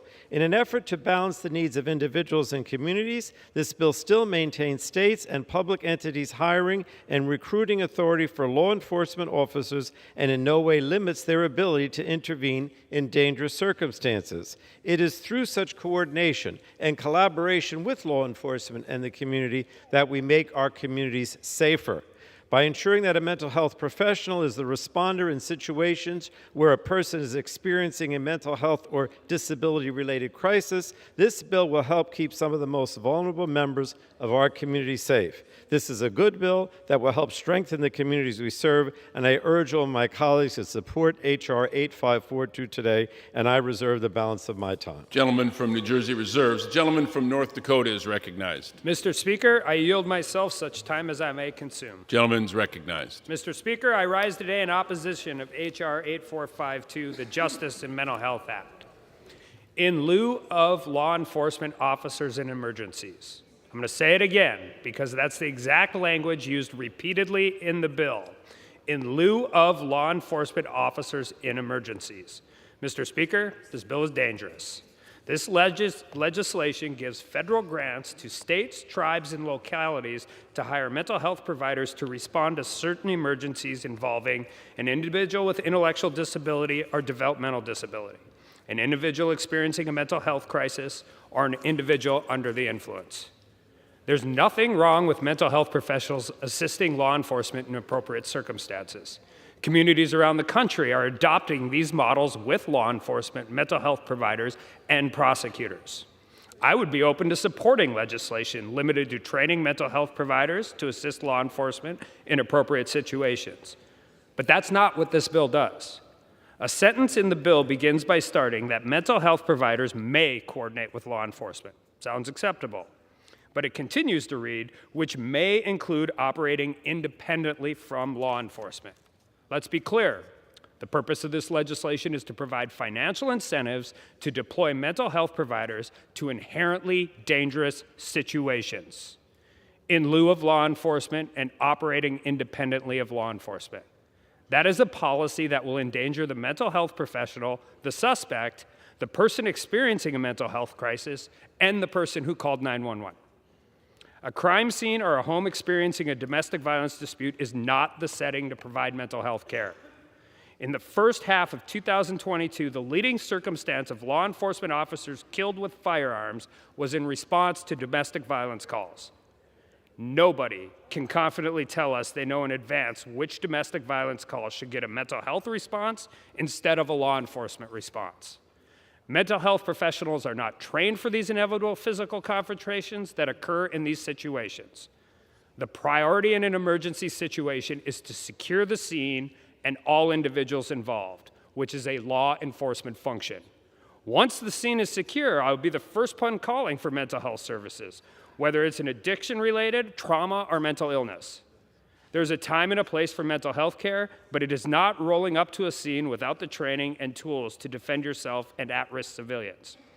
A first responder typically does not have the time and information to know when it is appropriate to provide mental health services. Who are we expecting to make this mental health provider distinction on mental health? The 911 dispatcher? An elected official inserted into the emergency dispatch process? Every additional second and layer of bureaucracy will cost lives. The risks are even greater in rural parts of the country like my home state of North Dakota, where backup is often measured in hours, not minutes. Ask a mental health provider if they want to be deployed without law enforcement at 1 a.m. on the side of Highway 85 between Dickinson and Watford City. And as if the public safety concerns aren't enough, the bill provides additional financial incentives for the actions that may not be in the best interest of the individual, the community, or comply with established laws of jurisdiction. The bill provides additional awards for referrals to community-based volunteer support services without consideration of the specific needs and circumstances. Community-based care could be the appropriate setting, but there are circumstances where inpatient or incarceration are simply more appropriate. The bill also provides incentives for decarceration rates of certain groups of individuals. Again, decarceration may make sense at times. I've advocated for it in lots of circumstances, but it's case-specific. And I've seen it before. Police arrest a domestic violence charge, release, and respond to a murder 2 hours later. These decisions should be made at the local level based on specific circumstances with state and local input. This bill attempts to treat the subject of the 911 call with fairness and dignity. That is something we should all strive towards. The flip side is that this bill does not account for the person who made the 911 call. These policies will not work in the real world, and it will make dangerous situations more dangerous. The unintended consequences of this bill are extensive, and emergency situations will become more dangerous than they already are. This is why we need committee process to work through these challenging issues. Criminal justice reform is hard. There are lots and lots of unintended consequences. I've legitimately worked on it my entire adult life. But my Democratic colleagues skip that process because their focus is on frontline elections in the House, not frontline communities battling national rising crime rates. And with that, I reserve the balance of my time. Gentleman from North Dakota reserves. The gentleman from New Jersey is recognized. Mr. Speaker, I'll continue to reserve because I believe that the Republican side has significantly more, or has more speakers than us. So Gentleman from New Jersey reserves. Gentleman from North Dakota is recognized. Mr. Speaker, I yield my good friend, Mr. Guthrie, 2 minutes. Gentleman's recognized. Thank you, Mr. Speaker. I rise today in opposition to this bill.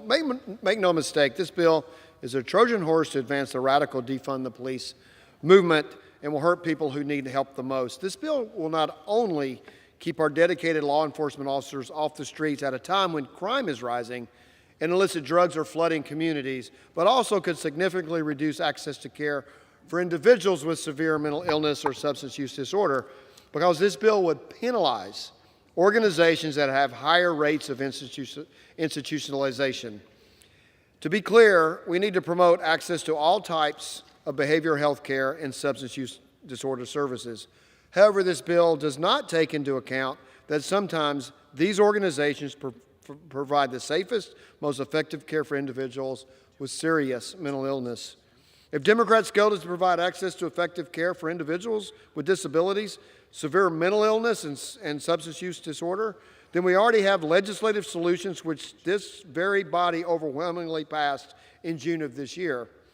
In June of this year, the Restoring Hope for Mental Health and Well-Being Act was passed, and it would bolster behavioral health and substance use disorder treatment and recovery services for millions of Americans, most notably our children. Democrats need to work with the Republicans on addressing some of the root causes of crime, such as our border crisis that the Vice President insists is secure, despite record numbers of border encounters and illicit drugs being trafficked into our country. We have a solution in the Energy and Commerce Committee to provide law enforcement officers the tools they need to get drugs off our streets and break the cycle of addiction. The HALT Fentanyl Act would permanently schedule fentanyl-related substances as Schedule I drugs. Mr. Speaker, I urge my colleagues to work with the Republicans on passing this legislation, and I yield back. Gentleman yields back. Gentleman from North Dakota reserves. Gentleman from New Jersey is recognized. I only have one speaker, so I'll continue to reserve. Gentleman, gentleman will suspend. The chair will receive a message. Mr. Speaker, messages from the Senate. Mr. Speaker, Madam Secretary. I have been directed by the Senate to inform the House that the Senate has agreed to the H. Conrad's. I have been directed by the Senate to inform the House that the Senate has agreed to the House of Representatives amendment to the bill as 516, an act to plan for and coordinate efforts to integrate advanced air mobility aircraft into the national aerospace system and for other purposes. Gentleman from North Dakota is recognized. Mr. Speaker, I yield my good friend from Indiana 2 minutes. Gentleman from Indiana is recognized for 2 minutes. I thank the gentleman from North Dakota. Mr. Speaker, I rise today in strong opposition of H.R. 8542. Plain and simple, this legislation would only amplify the violent crime wave we're currently seeing under Democratic leadership. Turn on the TV, watch the news. Night after night, we have to hear about the innocent lives taken from us because of the violence we're seeing in our streets. Communities across Indiana aren't immune like all other communities. Our hard-working law enforcement heroes alone are already struggling to keep up with this spiking crime.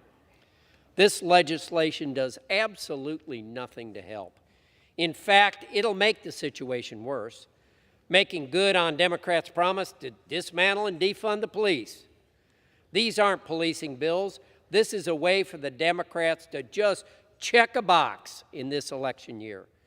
It's disrespectful to our law enforcement community and an insult to those struggling with mental health and substance abuse issues. I've heard from countless county sheriffs and police chiefs back in my district who want to be a partner with mental health providers, not be replaced by them. I implore my Democratic colleagues to end their war on law enforcement and come together to work with Republicans who want to make our communities safer. Thank you, and I yield back. Gentleman yields back. Gentleman from North Dakota. Gentleman from New Jersey, continue reserve, or? No, Mr. Speaker, I'll yield now to the sponsor of this legislation, someone who has worked so hard in her time here on mental health and behavioral health issues. That's Congressman Katie Porter of California. Gentlewoman from California is recognized for how much time? For 3 minutes, For Mr. 3 Speaker. minutes. Mr. Speaker, I rise today to support getting Americans the help that they need. More than 1 in 5 911 calls involve mental health or substance use crises. That amounts to millions of calls per year. To keep these Americans safe, we need to connect them to health care. It is wasteful, hurtful, and a travesty of justice to criminalize people in mental health crises rather than deliver care. 1 in 4 fatal law enforcement encounters ends the life of someone with mental illness. We cannot improve public safety without giving our communities a better response system for mental health crises. My bill, the Mental Health Justice Act, funds local communities to create specialized mental health response units. Made up of trained health professionals, these units can be dispatched to respond to emergency calls for mental health. That way, people in crisis can get the care they need. Police officers can focus on crime, including stopping violent crime and other core law enforcement duties. And our communities get another tool to address our mental health crisis. The Mental Health Justice Act has widespread support from advocacy organizations fighting for mental health and civil rights because this approach works. In cities that already have these programs across the country, we see incredible positive results and support from local law enforcement. In Orange County, our law enforcement officials support this bill because their job is already difficult enough. They know their sworn duty is to prevent and solve crime and hold criminals accountable. Sending police to mental health situations diverts their attention from crime fighting. I've heard firsthand from officers who want specialized mental health response units. This bill empowers police to stay where they are needed, fighting crime. At the same time, entangling people in mental health crisis in the criminal justice system or holding them in jail wastes taxpayer dollars and doesn't deliver on public safety. When we send police to people in crisis, we fail to get those people desperately needed health care, and we take law enforcement away from tackling the violent crime that they are trained to take on. This hurts everyone in our community. The Mental Health Justice Act is supported by a broad bipartisan coalition, co-led by my colleague from Orange County, Republican Michelle Steele, and my colleagues Ayanna Pressley, Tony Cardenas, Mary Gay Scanlon. Keeping Americans safe and healthy is not a partisan issue. I am proud to champion the Mental Health Justice Act, a tested, effective solution to promote public safety and well-being for every American. Gentleman yields back. Gentleman from New Jersey, reserved. Gentleman from North Dakota. Mr. Speaker, I yield my good friend from Pennsylvania 2 minutes. Gentleman from Pennsylvania is recognized for 2 minutes. I thank the gentleman from North Dakota for yielding. I rise today in opposition to this bill. The crime rates that we have seen skyrocket across the United States can be traced directly back to calls from far-left members of Congress to defund the police. In my own district, we have seen more violent crimes than ever before. In the city of Johnstown, Pennsylvania, a community of just 20,000 people, we have already seen 10 murders so far this year. Instead of confronting this issue head-on, this legislative package hands out over $2 billion to far-left programs while only funding $60 million worth of grants for police officers. And that $60 million will be spread out over 50 states. This bill is deeply misguided and will not address the root issues of the crisis that we are facing, and instead spends federal tax dollars funding social workers under the guise of supporting law enforcement. I urge all of my colleagues to vote no on these bills, and I myself will vote no. I yield back. Thank you. Yields back. Gentleman from North Dakota, reserves. Gentleman from New Jersey. Mr. Speaker, I have no additional speakers, and if the gentleman wants to close. Okay. Gentleman from North Dakota is recognized. Mr. Speaker, first I seek unanimous consent to enter into record this letter from the National District Attorneys Association in opposition to this legislation. Without objection. The only time you know a traffic stop is routine is when it's over. The only time you know it's only a mental health service call is after the scene is secure. Far too often and more complicated are addiction-related issues, mental health-related issues, but none of those preclude the fact that a weapon is there or domestic violence has occurred. And when you continue to coordinate this stuff for cash-strapped departments across the country with decarceration, you will have real consequences. For well over 25 years, victims' rights groups have fought all across this country to get domestic violence offenders held for the weekend on misdemeanor charges. And there's reasons for that. You need them to sober up. You need everybody to cool off, and you need victims the opportunity to get out of the house. These bills do nothing to do any of those things. These bills will make communities more dangerous from one end of the country to the other. This bill sounds really good. Cooperation, coordination, all of those words sound fantastic. And I will be the first one championing mental health and addiction services to anybody in lieu of custody, in lieu of prison, in lieu of jail time. But I want to do it after the scene is secure. And we know there's no weapon on site. And we know nobody is in danger. And we know the victim's not in danger, the community's not in danger, and the person who's experiencing addiction, mental health, whatever crisis it is not in danger.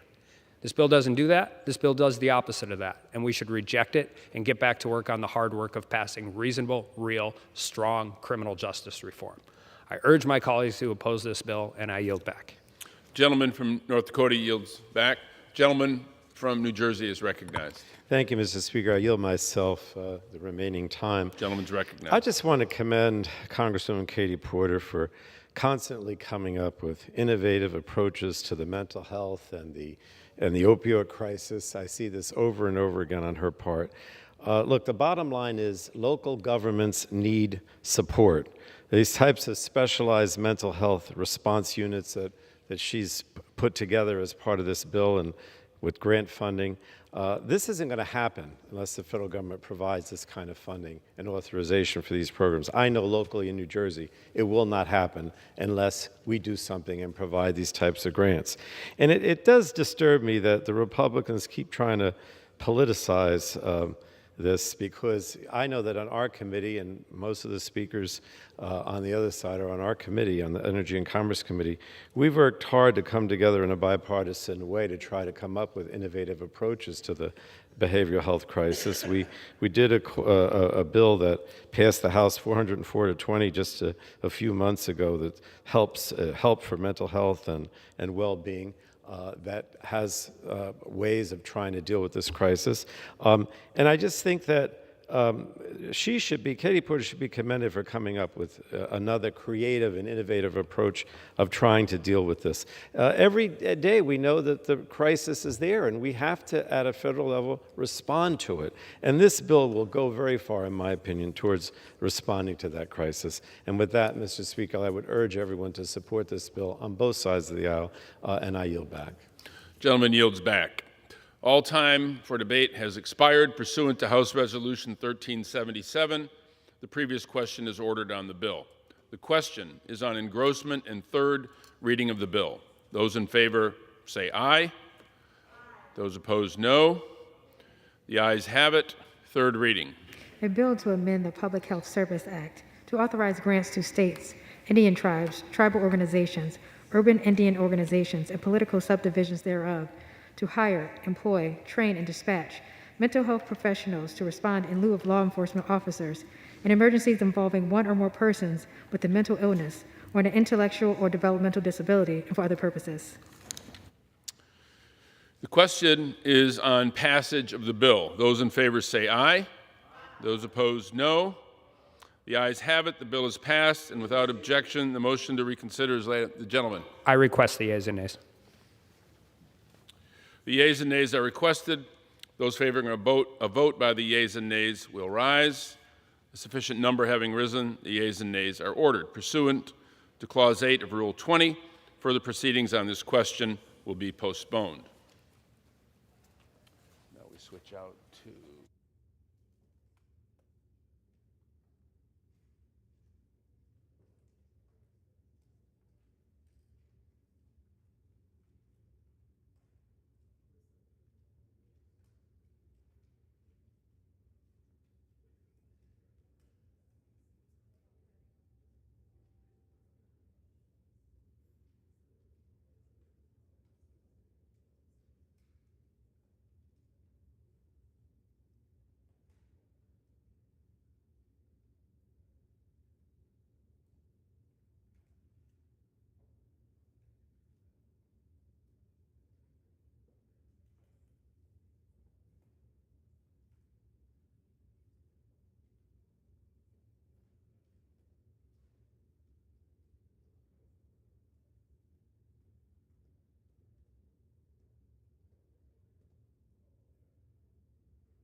For what purposes does the gentleman from New York, Mr. Nadler, seek recognition? Mr. Speaker, pursuant to House Resolution 1377, I call up H.R. 6448, the Invest to Protect America to Protect Act of 2022, and ask for its immediate consideration in the House.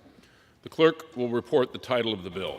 H.R. 6448, a bill to direct the Director of the Office of Community-Oriented Policing Services of the Department of Justice to carry out a grant program to provide assistance to police departments with fewer than 200 law enforcement officers and for other purposes. Pursuant to House Resolution 1377, an amendment in the nature of a substitute consisting of the text of Rules Committee Print 117-65 is adopted, and the bill as amended is considered read. The bill as amended shall be debatable for 30 minutes, equally divided and controlled by the chair and ranking minority member of the Committee on the Judiciary or their respective designees. The gentleman from New York, Mr. Nadler, and the gentleman from Ohio, Mr. Jordan, each shall control 15 minutes. The chair recognizes the gentleman from New York, Mr. Nadler. Mr. Speaker, I ask unanimous consent that all members may have 5 legislative days in which to revise and extend their remarks and insert extraneous material on H.R. 6448. Without objection. Mr. Speaker, I yield myself such time as I may consume. Gentleman's recognized. Mr. Speaker, H.R. 6448, the Invest to Protect Act, is bipartisan legislation to bolster law enforcement agencies' ability to address staffing shortages and improve community safety through de-escalation training and mental health resources. Let me be clear. Democrats have always stood for equitable funding for law enforcement. Contrary to what some of my colleagues might say, the issue of violent crime is not a red state or a blue state issue. The rise in violent crime affects every community across the country. But Democrats also know that public safety and respect for civil rights can coexist. Building healthy and strong communities does not require us to choose between our rights and our safety. This legislation would establish a grant program focused on improving recruitment and retention of officers and providing additional training and access to mental health resources for small law enforcement agencies. When police departments are unable to recruit, retain, and adequately resource qualified officers, communities suffer a clear threat to public safety. These officer staffing shortages can cause longer wait times for emergency calls, fewer crimes cleared, and more overworked officers, which can threaten both officer health and the quality of life in our communities. This bill seeks to address these challenges by providing additional federal resources to small agencies to recruit and retain qualified officers, as well as provide additional training and support for these agencies. I thank Representative Josh Gottheimer for his leadership on this issue and for introducing this important legislation along with his bipartisan co-sponsors. I urge my colleagues to support the bill, and I reserve the balance of my time. The gentleman from New York reserves. The gentleman from Ohio is recognized. Thank you, Mr. Chairman. I yield myself such time as I may consume. Gentleman's recognized. The chairman just said that the Democrats have always been, I think the direct quote was equitable funding for law enforcement. That's interesting because just 2 years ago, here's what the chairman said, June of 2020. There should be substantial cuts to police budgets. I don't know how you can be for always be for something and then just 2 years ago say, so I don't know how you can say you've always been for something and 2 years ago you said that you weren't, but that just seems what Democrats are up to today. Let's call this package of bills before us today exactly what it is. It's an election year ploy from Democrats to try to look like they care about funding law enforcement. In the wake of radical left-wing efforts to defund the police, it's no surprise that violent crime is on the rise in America. Every major urban area has seen a huge uptick in violent crime. It should also be no surprise that Democrats are now trying to run and hide from their radical ideas and dangerous rhetoric. For more than 2 years, we've seen violent crime surge all across the country, particularly in Democrat-run cities, while many of those same Democrats not only advocated for defunding police departments, but they did it. They cut them. Now the Democrats want to use federal tax dollars to paper over the problems they created in their local Democrat-run cities. But these bills do nothing to solve the underlying problem. They simply create more grant programs within the bureaucracy of the federal government. Under current law, there are already grants available to law enforcement to hire personnel. In fact, last year the Justice Department awarded more than $139 million in grant dollars through the Office of Community-Oriented Policing Services. That money provided funds to 183 law enforcement agencies and allowed them to hire more than 1,000 additional officers. We don't need more federal grants, so Democrat-run cities can then divert taxpayer money to fund their woke agenda. What we need is prosecutors who are willing to prosecute crimes and jurisdictions with laws that actually keep violent criminals in prison. Nothing in these bills prevent jurisdictions that choose to defund their police from receiving these grant funds. In fact, when Judiciary Republicans offered an amendment to preclude jurisdictions that defunded their police from receiving grant funds, the Democrats rejected it, and they rejected it unanimously. Faced with an election just over a month away, House Democrats now want to pretend they actually support law enforcement. The timing of this bill should tell you all you need to know about where Democrat priorities are. Democrats who are in full control of this body have had 2 years to show their support for law enforcement. Only now, when faced with an impending election, are Democrats beginning to feign support for our men and women in the blue. Democrats could have shown their support for law enforcement. Instead, Democrats passed bills to infringe on American Second Amendment rights, legalize marijuana, further empower the Biden Justice Department to spy on concerned parents. These bills are just another admission by Democrats that the defund the police movement is wrong and irresponsible. Perhaps the Democrats weren't in a cleanup mode after their irresponsible embrace of defund the police rhetoric. The Judiciary Committee could have had an opportunity to consider and improve most of these bills before they came to the floor. But we didn't. And instead, Democrats are rushing to consider these bills to give themselves some pretense that they support funding the police. No one's fooled. Americans know where Democrats really stand. Americans aren't buying the Democrats' revisionist history. They've seen years of Democrats embracing and supporting the radical defund the police movement.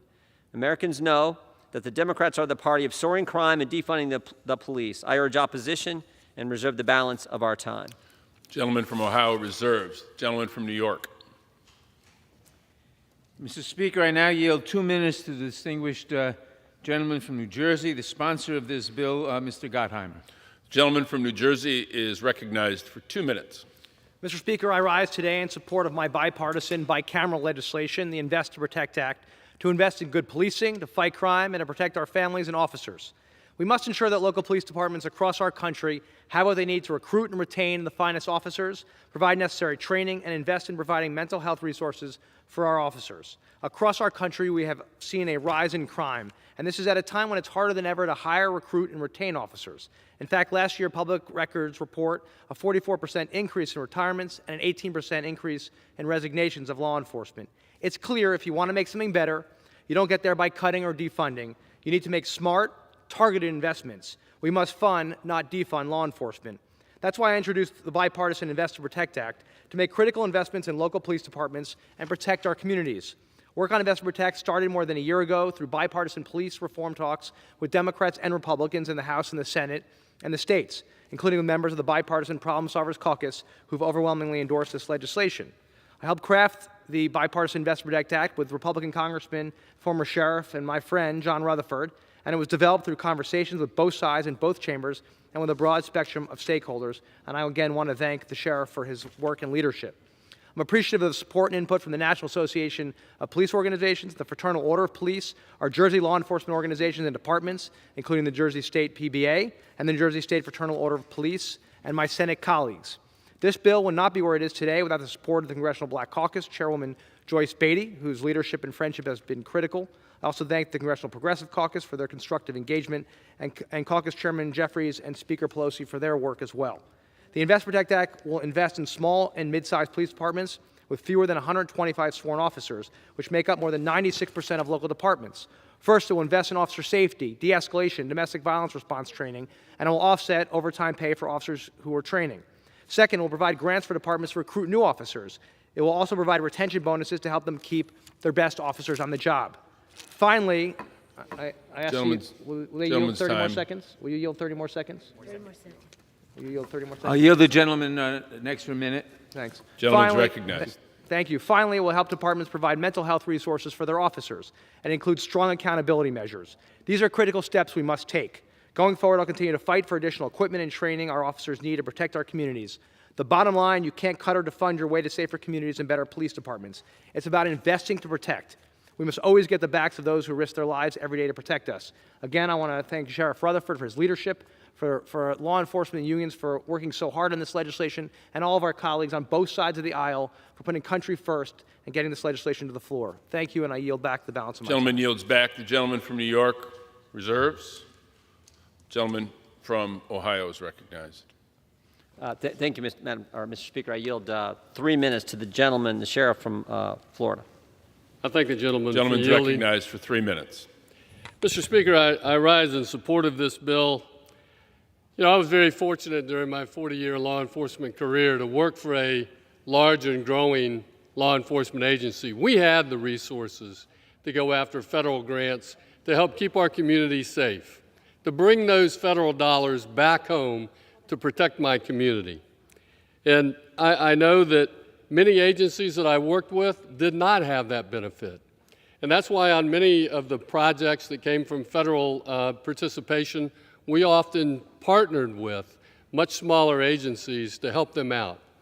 And so this bill is all about helping those agencies with 125 officers or less to be able to access those federal grants that they cannot access right now for training, for retention, for hiring, and that is what we should be doing, Mr. Speaker. And that's why I worked with my good friend across the aisle, Josh Gottheimer. I appreciate you working on this, getting to the language that we could all agree with. It's been back and forth quite a bit, but we got it here to the floor, and I congratulate you on that. Because this is a bipartisan issue. This is for our law enforcement men and women.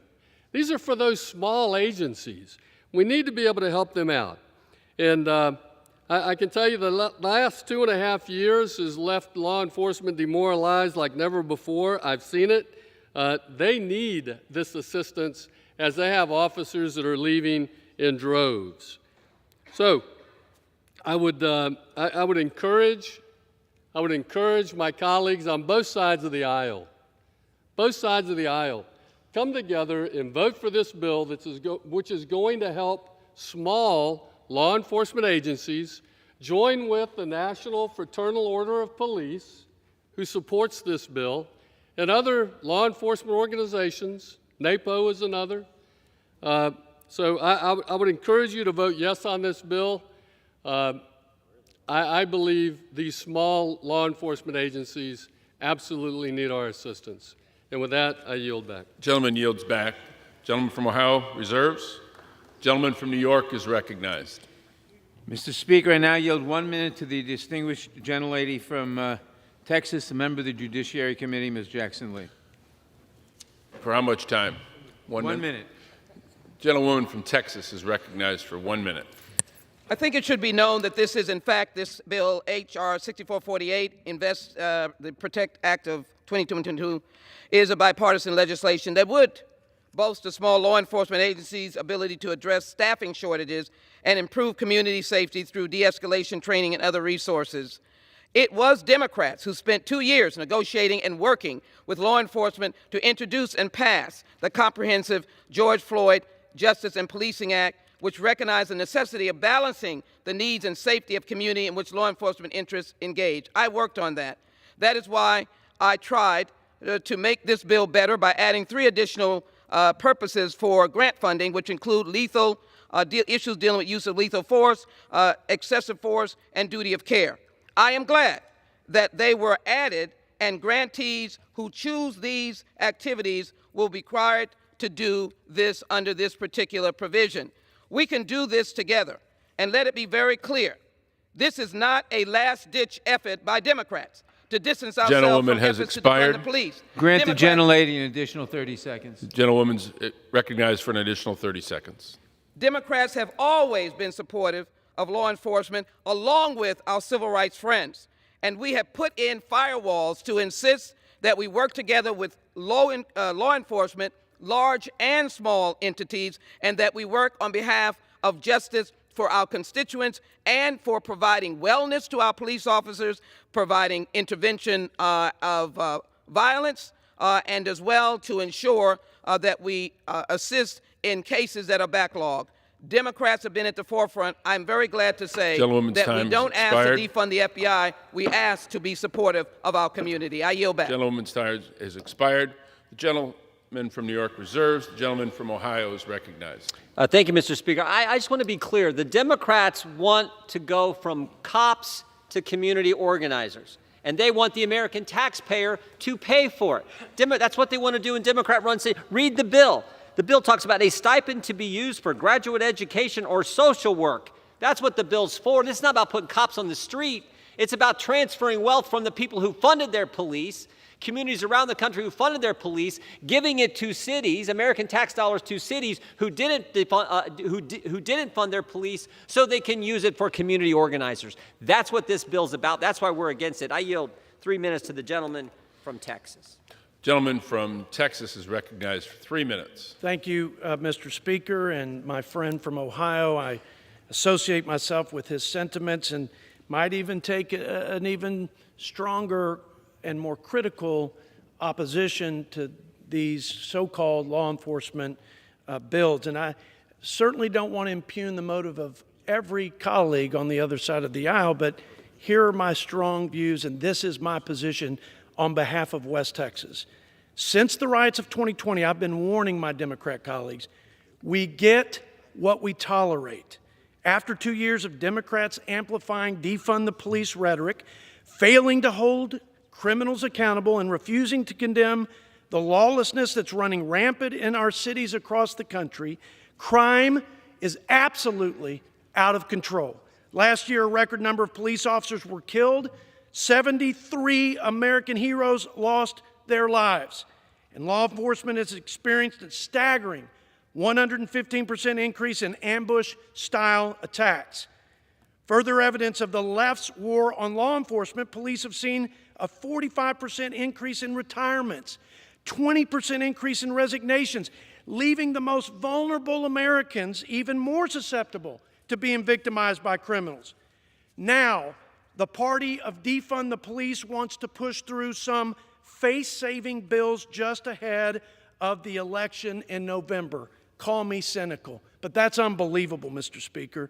This legislation would expand the federal bureaucracy unnecessarily, take over the responsibility of local governments, and add even more strings to federal funding for the Biden administration or future administrations to impose their woke agenda and unrelated progressive policies on the American people. Mr. Speaker, these are not real solutions to the crime epidemic in America. These are political machinations to give the appearance of being supportive of law enforcement. These are a Texas-sized fig leaf to cover the Democrats' left's reckless policies and dangerous rhetoric that have encouraged crime, only coddled criminals, and created a culture of lawlessness in our country. I condemn all of that, and I urge my colleagues on both sides to vote no for this bill and the whole lot of these bills that are really just political window dressing, and I yield back. Yields back. Gentleman from Ohio reserves. Gentleman from New York is recognized. Mr. Speaker, I now yield 1 minute to the gentlelady from Virginia, Ms. Spanberger. Gentlewoman from Virginia is recognized for 1 minute.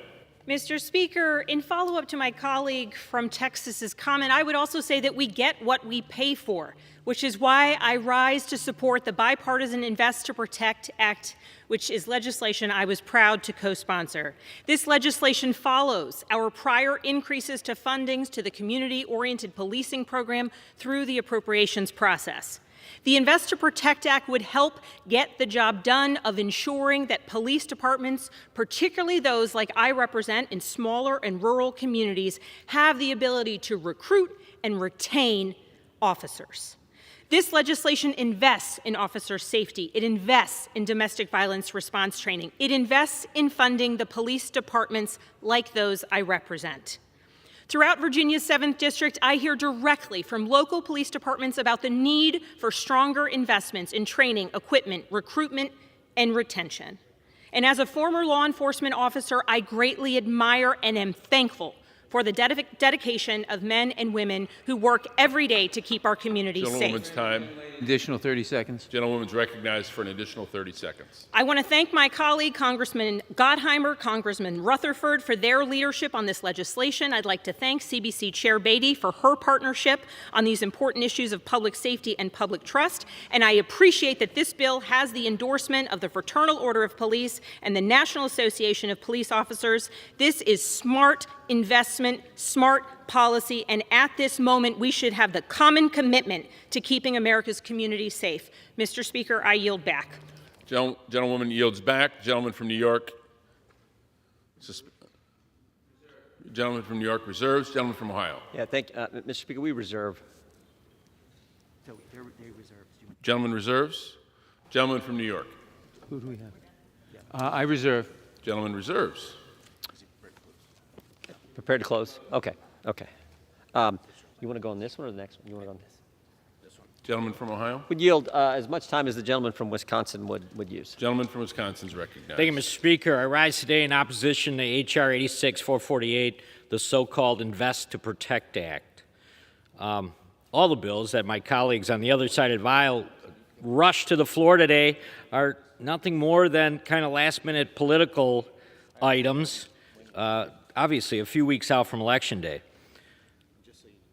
They'll use these bills to claim that they support funding the police. However, the American people are not fooled. They saw Democrats around the country call for these defunding of the police. There's video that continues to run ad nauseum with examples of that, and it was all in the wake of George Floyd's death. And we only need to look at the House Judiciary Committee Democrats' refusal to take up these bills in regular order for further evidence that these bills are a political stunt. Just this week, Judiciary Democrats postponed a hearing on the organized retail theft until after the election. The simple truth is Democrats have no interest in putting forth a serious effort to reduce crime. All the money in these grant programs don't mean a thing if left-wing prosecutors continue to let violent criminals out with little or no bail. That's why yesterday, myself and some of my colleagues introduced Keeping Violent Offenders Off Our Streets Act. After last year's horrific attack in my district in the Waukesha Christmas parade, this bill takes 3 steps to push back on radical left-wing bills. It conditions the burn grant program funding on meeting the federal pretrial release factors on a floor. It reduces grant funding by 75% unless state and local jurisdictions develop and maintain a public safety report. The problem in Waukesha was that later on the DA said, boy, we didn't know what was going on in other states. We didn't know that there were any other crimes committed there. And then judges not having enough information prior to setting bail. We can't let people off the hook just by saying we just didn't have enough information. 6 people died in the Waukesha Christmas parade because no one took the time to figure out that this individual that was before them was absolutely one of the most dangerous people living in Wisconsin. States would be further incentivized to report this information to the National Crime Information Center. It would bring transparency, and it would change the bail system. Mr. Speaker, there are solutions to these issues. But unfortunately, there's a faction of the Democrat Party that simply continue to run the opposite way. I don't know if it's to assure their constituencies that they're with them, but that time is over. And unfortunately, as we are in the middle of September, right before the November elections, the Democrats finally woke up, and I yield back. Gentleman yields back. Gentleman from Ohio suspends. Gentleman from New York. Mr. Speaker, I am astonished that Mr. Fitzgerald would admit that the Republicans want to defund the police by 75%, that he just said. It is, after all the Republican rhetoric about the Democrats wanting to defund the police, which of course is not true, Mr. Fitzgerald just got up and told us the Republicans want to defund the police by 75%. I reserve. Gentleman reserves. Gentleman from Ohio is recognized. Well, thank you, Mr. Speaker. I have no idea what my distinguished colleague and chairman of the committee was referring to there, but I think we're prepared to close if that's where we're at. Gentleman's recognized. To close. Gentleman from Well, Ohio. I would just add this. You know, one of the phrases we heard from the Democrats over the last couple of years is reimagine policing. Well, now we know what they mean. Now we get it. They want to take money from communities who funded their police and give it to communities who didn't, so they can get past this whole defund the police that's been their mantra for the last couple years. In fact, as I said before, I'm surprised at some of the statements I've heard from the chairman of the committee because, as I said, in June of 2020, direct quote, there should be substantial cuts to the police budget by Mr. Nadler. Now he's got a bill that supposedly they're saying funds the police, but we know it doesn't. It takes money from communities like I get the privilege of representing in West Central Ohio who never defunded their police. They made sure the men and women in blue got the resources they need to protect those communities. And now they're saying, the Democrats are saying, we want to take taxpayer dollars from those communities, set up these grant programs so we can give it to social workers, and it's straight from the bill. So we can give it to a stipend to be used for graduate education in the area of mental health, public health, and social work. That's what they want the money to be used for, not for the people who could stop the crime that's happening in every major urban area around the country. That's why we're opposed to this legislation. I hope it goes down, but Mr. Chairman, we yield back. Gentleman from Ohio yields back. The gentleman from New York is recognized. Mr. Speaker, this bill would bolster law enforcement across the country and improve public safety. And I think it's telling that people like Mr. Rutherford on the Republican side of the aisle helped craft this bill with people like Mr. Gottheimer on this side of the aisle. On the other hand, there are obviously a lot of Republicans like Mr. Jordan who want to defund the police, or at least defund small-town America police, by opposing this bill. So I urge all members to support small-town America, to support policing in small-town America by supporting this bill. And I yield back the balance of my time. Gentleman yields back. All time for debate has expired. Pursuant to House Resolution 1377, the previous question is ordered on the bill as amended. The question is on engrossment and third reading of the bill. Those in favor say aye.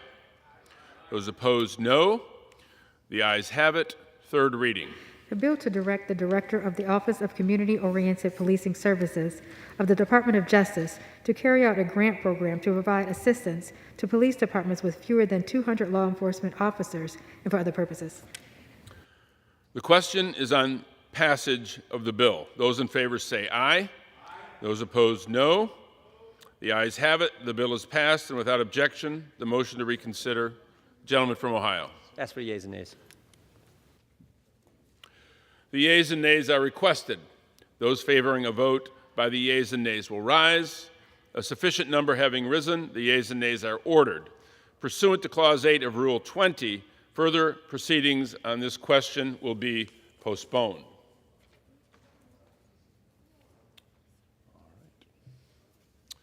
For what purpose does the gentleman from New York, Mr. Nadler, seek recognition? Mr. Speaker, pursuant to House Resolution 1377, I call up H.R. 4118, the Break the Cycle of Violence Act, and ask for its immediate consideration in the House.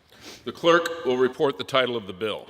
H.R. 4118, a bill to authorize the Secretary of Health and Human Services to build safer, thriving communities and save lives by investing in effective community-based violence reduction initiatives and for other purposes. Pursuant to House Resolution 1377, the bill is considered read. The bill shall be debatable for 30 minutes, equally divided and controlled by the chair and ranking minority member of the Committee on the Judiciary or their respective designees. The gentleman from New York, Mr. Nadler, and the gentleman from Ohio, Mr. Jordan, each will control 15 minutes. The chair recognizes the gentleman from New York, Mr. Nadler. Mr. Speaker, I ask unanimous consent that all members may have 5 legislative days in which to revise and extend their remarks and insert extraneous material on H.R. 4118. Without objection. Mr. Speaker, I yield myself such time as I may consume. Gentleman's recognized. Mr. Speaker, our nation is experiencing an epidemic of violence, particularly gun violence, that is ravaging communities large and small across the United States.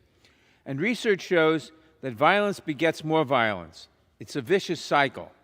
H.R. 4118, the Break the Cycle of Violence Act, would provide grant funding for community violence intervention programs and youth workforce development programs to help prevent gun violence and other violent crimes, and to provide critical support services to people and communities who are in dire need of help.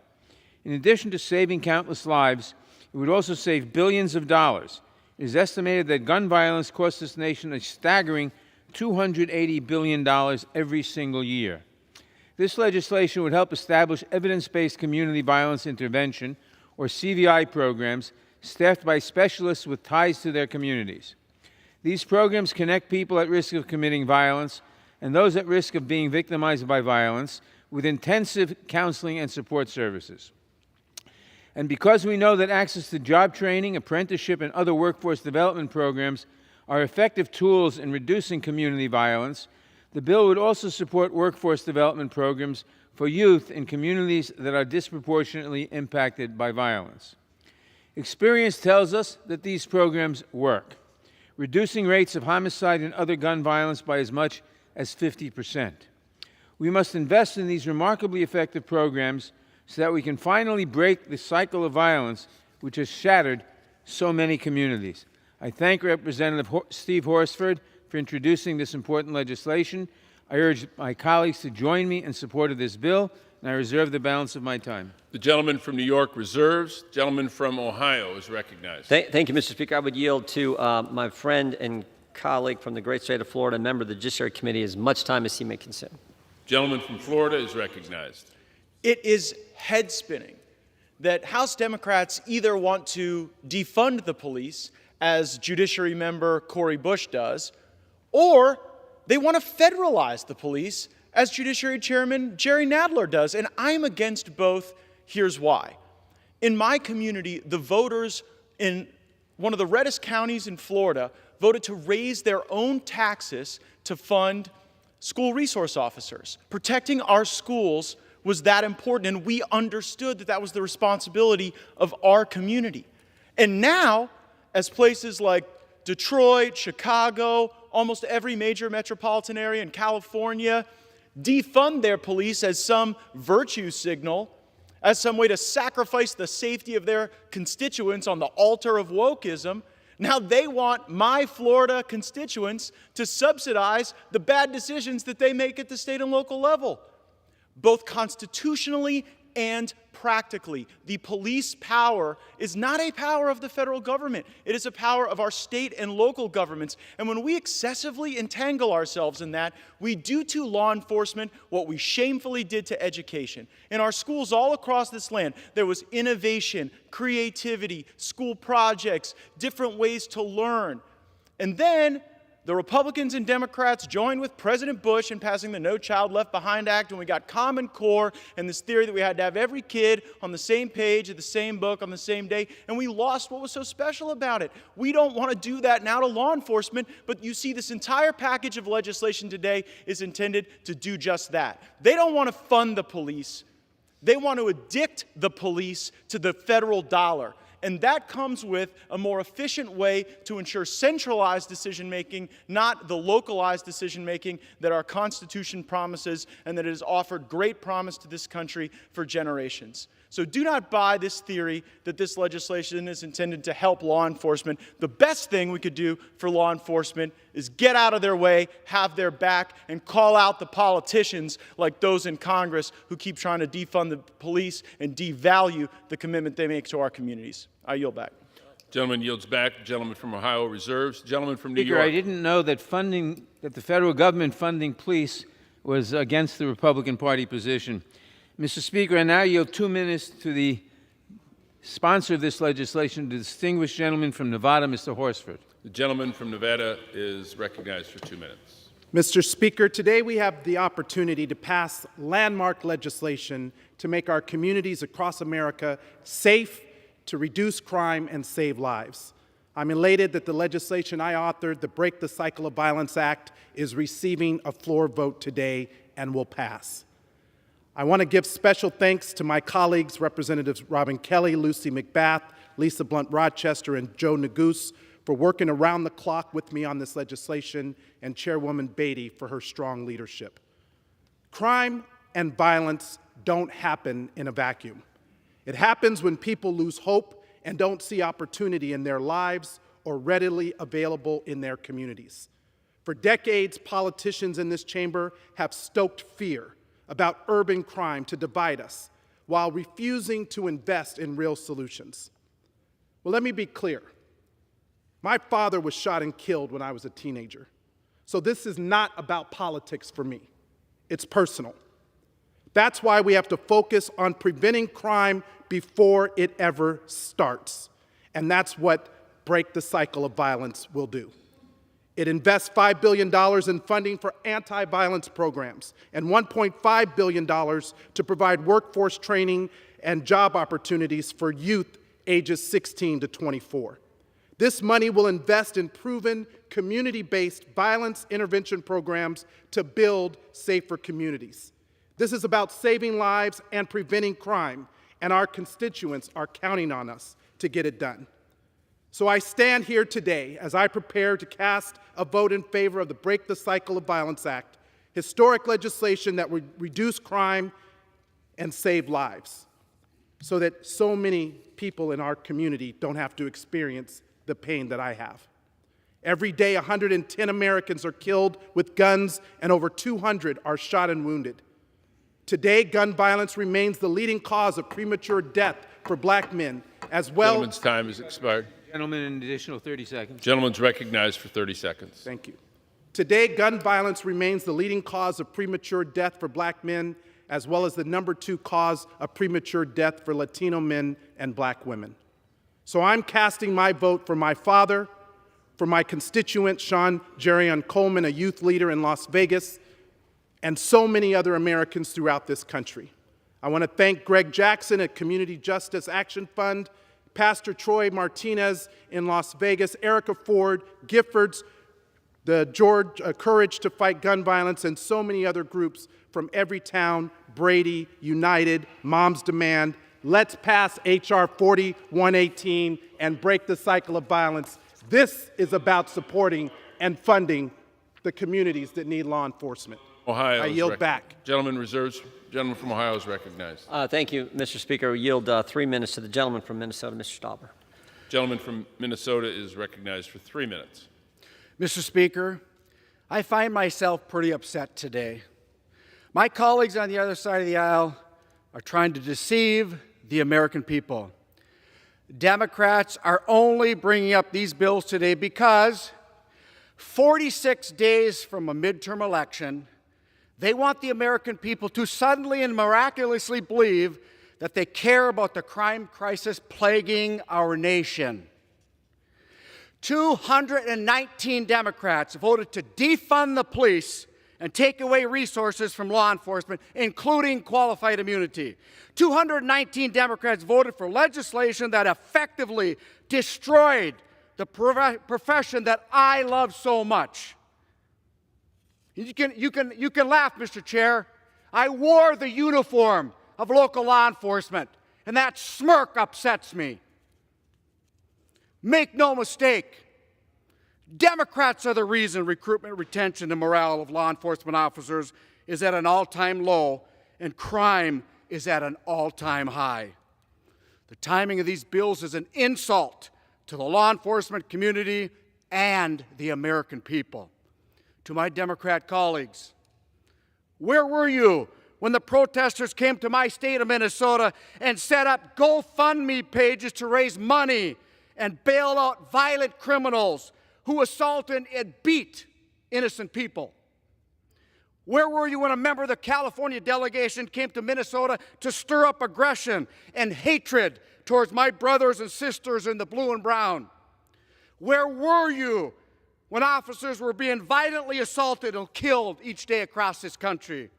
Where were you when the American police officers and their families were begging for support and needed elected officials to have their backs. Where were you? I'll tell you where you were.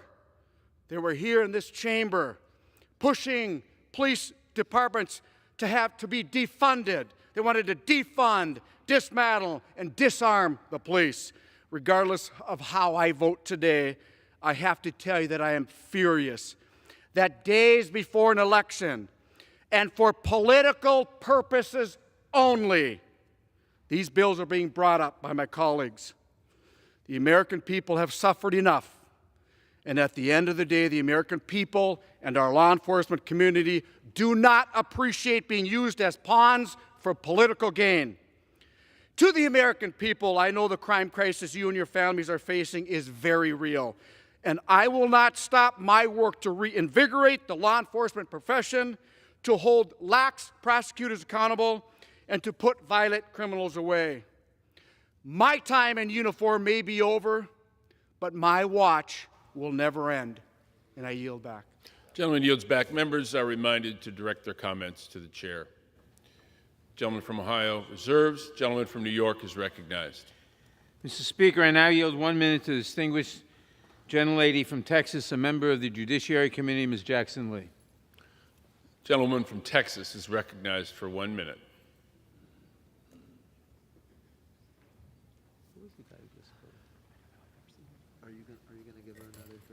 If you could ever be fed up, I am fed up, and fed up with the babbling that we are hearing from people on the other side. You know, the question should be, where were you in January 6th when law enforcement were bleeding on the steps of the United States Capitol, passing out and dying? Where were you? This is not a political circumstance. These are people who are standing here because Steve Horsford had a personal experience, because the Judiciary Committee has consistently supported intervention programs dealing with countering violence. This bill, Break the Cycle of Violence, is needed in America. Stand up with us, Republicans. A bill that takes a vital step towards reducing community violence and improving public safety by investing in people, their communities, and establish evidence-based programs proven to help reduce violence. Our law enforcement are begging for this. Our nation...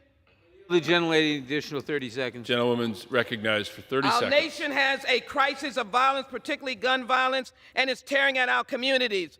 I have a husband and a baby shot dead.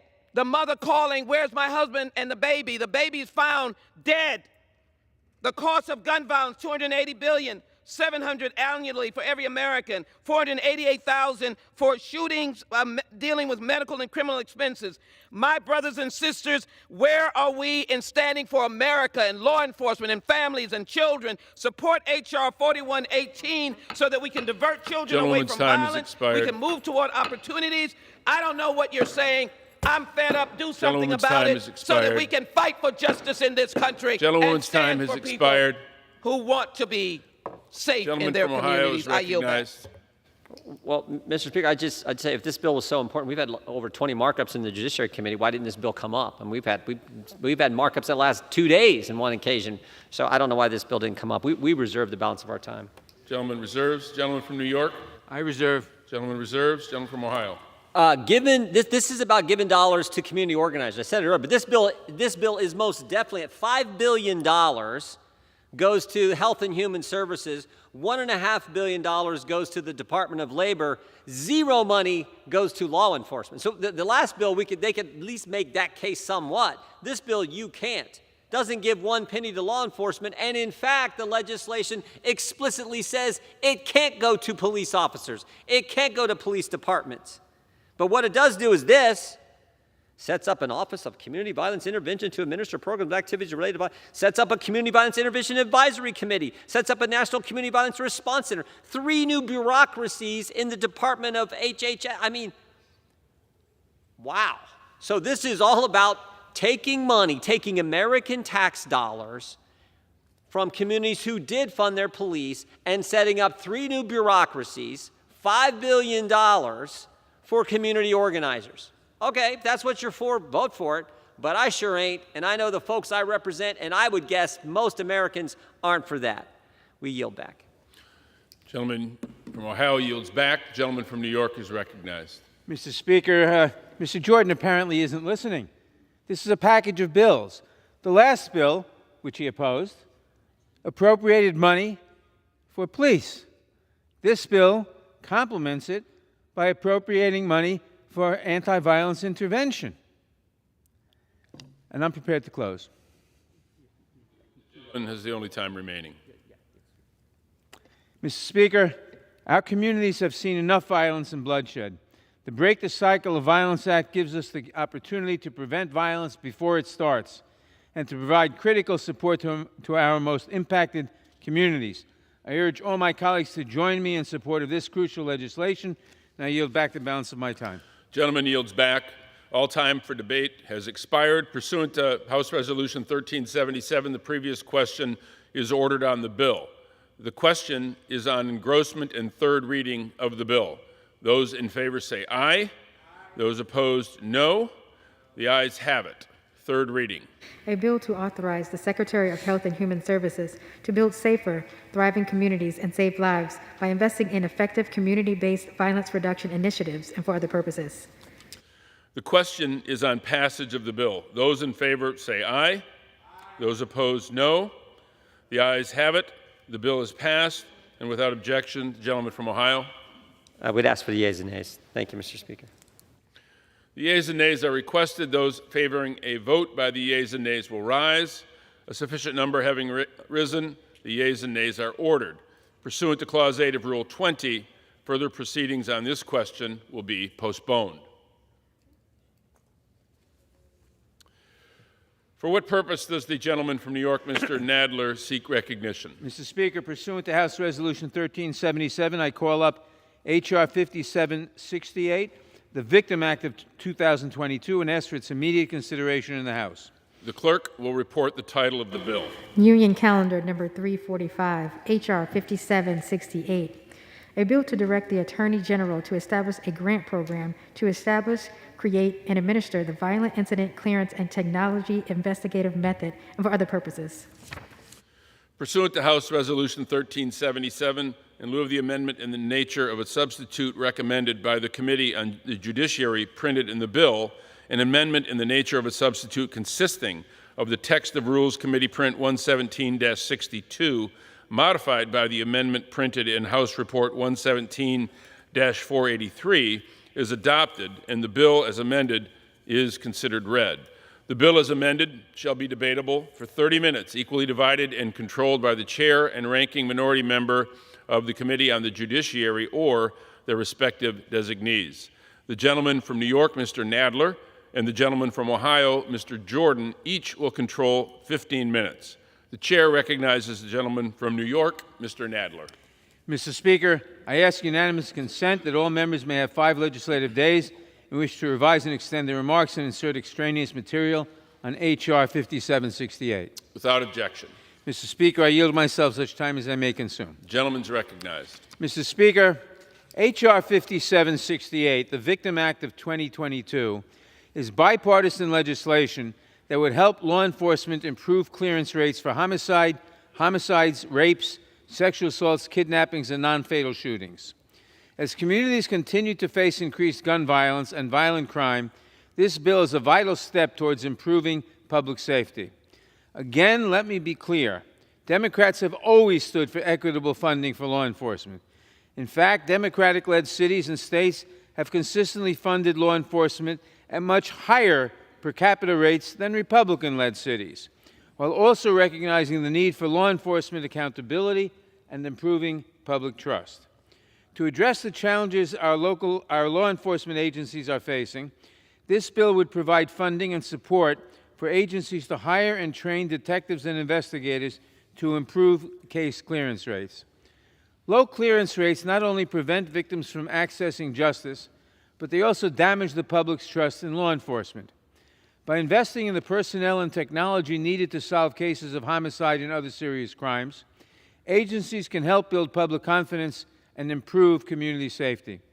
And providing state, local, and tribal agencies with additional resources, The Victim Act will equip agencies to better respond to and investigate these serious crimes, bringing justice for victims and keeping our communities safe. I thank Representatives Val Demings and her bipartisan co-sponsors for their leadership on this issue and for introducing this important legislation. I urge all of my colleagues to support this bill, and I reserve the balance of my time. The gentleman from New York reserves. The gentleman from Ohio is recognized. Thank you, Mr. Speaker. For reasons we've articulated on the previous bills, I oppose this legislation, but we reserve. We have a few more members who would like to speak. Gentleman reserves. Gentleman from New York. Mr. Speaker, I now yield 3 minutes to the sponsor of this legislation, a member of the Judiciary Committee, the distinguished gentlelady from Florida, Ms. Demings. The gentlewoman from Florida is recognized. Mr. Speaker, real life is quite different from television or political buffoonery. Half of gun murders in the United States go unsolved. Victims are too often left with no justice and their families with little support. Who amongst us believes that murderers or violent criminals should not be arrested and prosecuted to the full extent of the law? I pray, Mr. Speaker, that no one in this chamber really believes that, but today we will witness with our own eyes who actually wants to fund the police. I learned a long time ago, don't just listen to what they say, but watch what they do. As a former law enforcement officer, I vividly recall being on the scene of young people dead as a result of violence, knowing that their families would soon receive devastating news. We all know that there will be more families who receive those calls. I want to make sure that there are experts, trained and ready, who can help them through those horrible moments. Mr. Speaker, I saw as a detective sergeant, and a chief of police that violent crimes require a coordinated and professional response to ensure a word that we really need to get familiar with in this chamber, and that word is justice. We know that far too many police departments just do not have the resources they need to solve these heinous crimes. That's why I introduced the Victim Act. I've even heard one of my former law enforcement colleagues suggest that the Department of Justice has already provided enough resources. Let me be clear about what this bill does. This legislation provides additional federal resources for state, tribal, and local law enforcement agencies to make sure that our men and women in blue, remember back the blue, have the support they need to do their jobs, that survivors of violent crime have the support they need to try, Mr. Speaker, to rebuild. But this is not a blank check. This funding must specifically be used for the hiring and training of detectives and victim support specialists. Further, recipients would be required to regularly report how the money was spent and how it affected clearance rates for homicides and non-fatal shootings. The National Institute of Justice will evaluate these reports and see what works and see what did not work. We're demanding results, or at least we should be, because our communities are demanding results. Time is expired. The gentlelady an extra 30 seconds. As the Gentleman is recognized for 30 seconds. As the chief of police in Orlando, we were laser focused on reducing violent crime. I asked my colleagues who love to talk about violent crime, join us in helping to reduce violent crime, but we were able to do so because we had the resources to do so. This legislation is supported by the FOP, the National Organization of Black Law Enforcement Executives, the Major City Chiefs Association, the National Policing Institute, and the National Association of Police Organizations. Colleagues, join us in backing the blue. Mr. Speaker, I thank you. Mr. Chairman, I thank you, and I yield back. Gentlewoman's time has expired. Gentleman from New York reserves. Gentleman from Ohio is recognized. Thank you, Mr. Speaker. I would yield as much time as he may consume to my friend and colleague and member of the Judiciary Committee, the gentleman from California. Gentleman's recognized. Thank you, Mr. Speaker. In the summer of 2020, mobs of radical leftists burned our cities, preyed on innocent citizens, attacked our police officers, and occupied business districts during what one leftist Democrat mayor called the Summer of Love. At least 25 people were killed. Republicans called for law and order. Democrats called for defunding our police departments and releasing dangerous criminals onto our streets, often within hours of their arrests. In the cities they controlled, they did just that. And in those cities, crime has skyrocketed, including the fastest increase in homicides ever recorded in our nation. Ironically, the greatest victims are their own constituents, who are now turning on them. Crime doesn't concern House Democrats, but losing political support before an election, that scares them to death. And so we have these bills brought hurriedly to the floor today. Well, let me point out the obvious. Republican communities have backed their police departments with the local funds and the moral support they need to do their jobs. Democratic cities have defunded and demonized their police departments. The Democrats' response is to take the taxes paid by the citizens who have fully funded their police departments and give them to those Democratic cities that have cut them.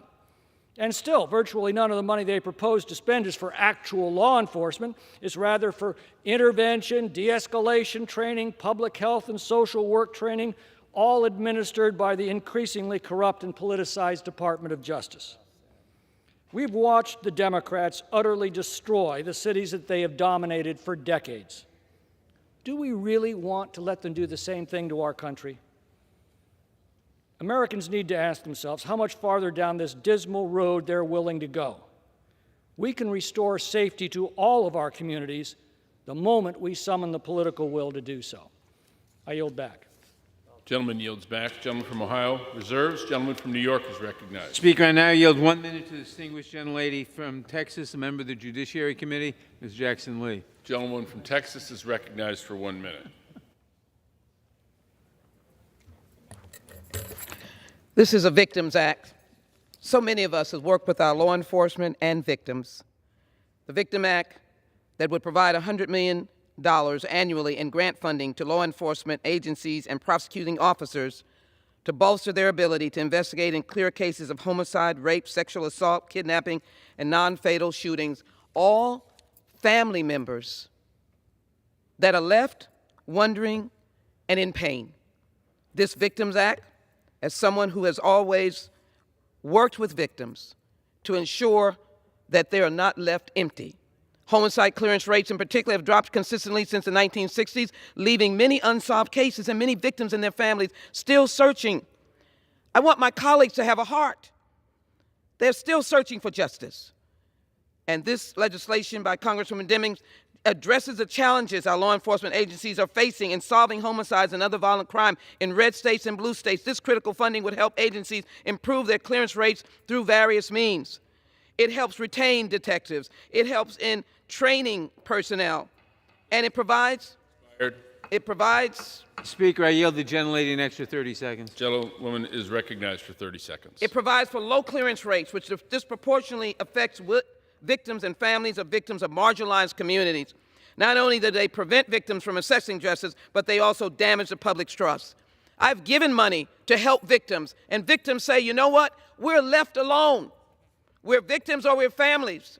We're left alone. To address this disparity, this bill will help not leave them alone, keep those pressure on finding that culprit, that individual who violated them, that criminal who has violated them, and also by providing agencies with additional resources. This $100 million is to help victims.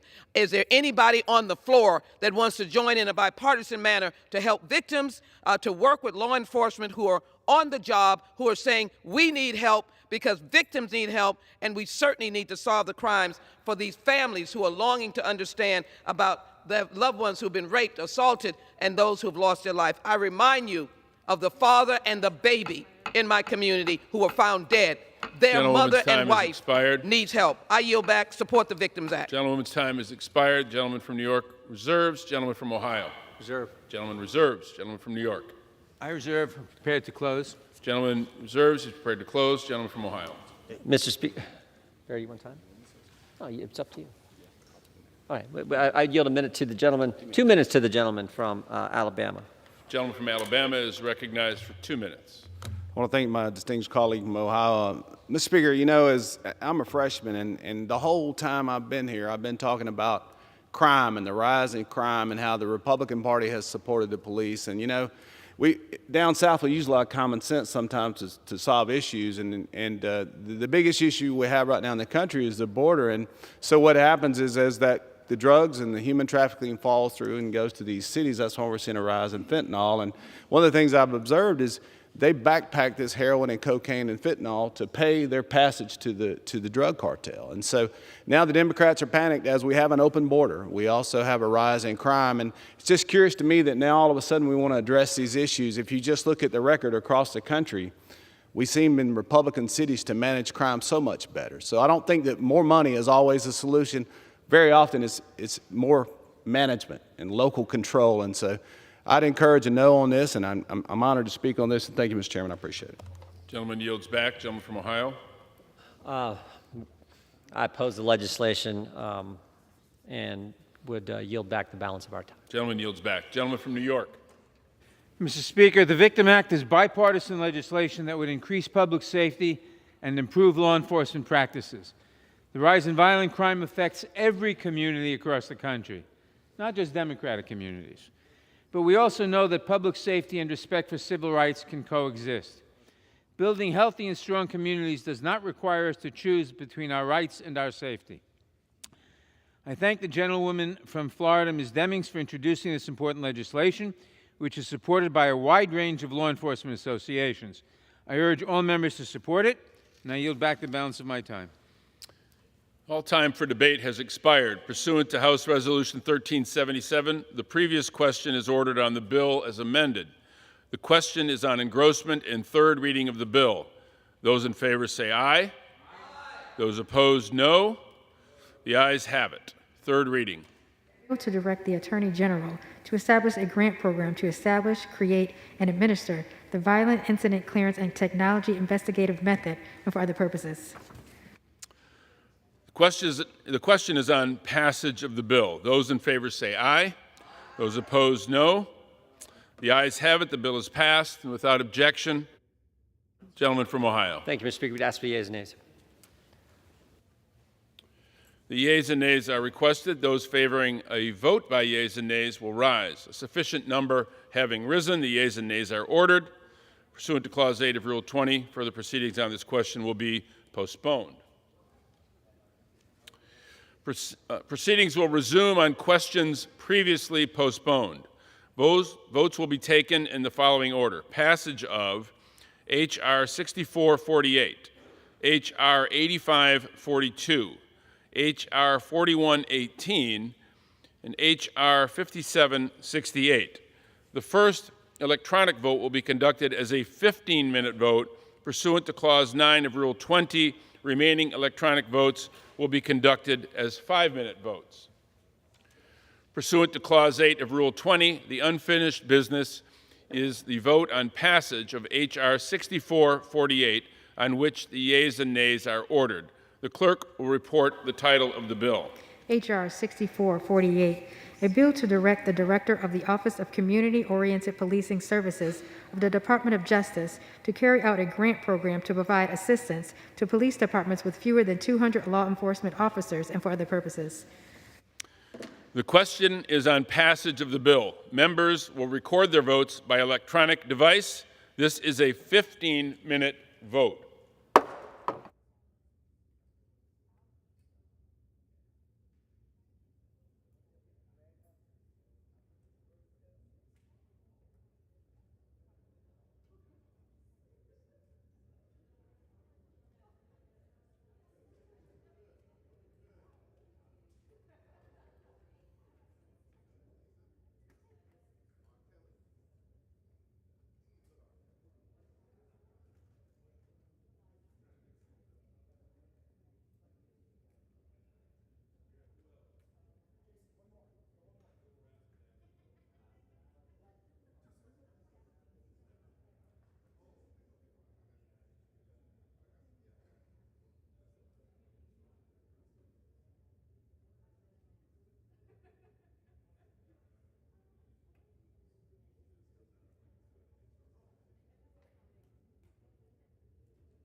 For what purpose does the gentleman from Michigan seek recognition? Madam Speaker, as the member designated by Mr. Neal of Massachusetts, I inform the House that Mr. Neal will vote yes on H.R. 6448.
For what purpose does the gentlewoman from Delaware seek recognition?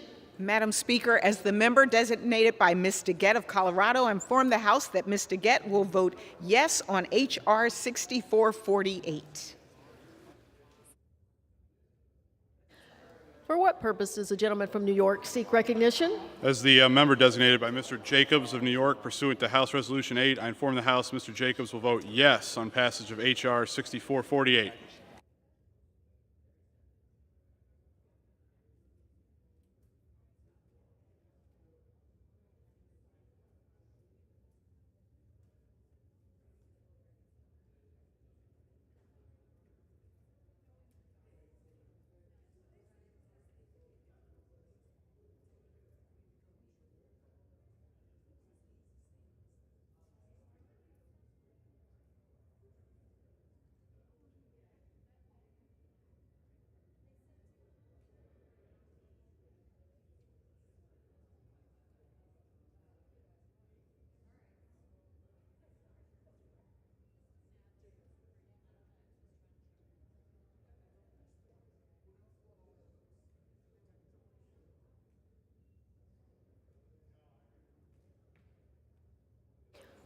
For what purpose does the gentlewoman from Illinois seek recognition?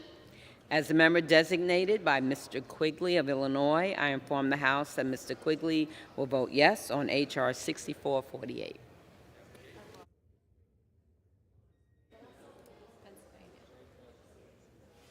For what purpose does the gentleman from Pennsylvania seek recognition? Madam Speaker, as a member designated by Mr. Lawson of Florida, I inform the House that Mr. Lawson will vote yes on H.R. 6448.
For what purpose does the gentleman from Michigan seek recognition? Madam Speaker, as the member designated by Representative Meyer from Michigan, Kinzinger from Illinois, and Katko from New York, I would inform the House that all three will vote yay on H.R. 6448.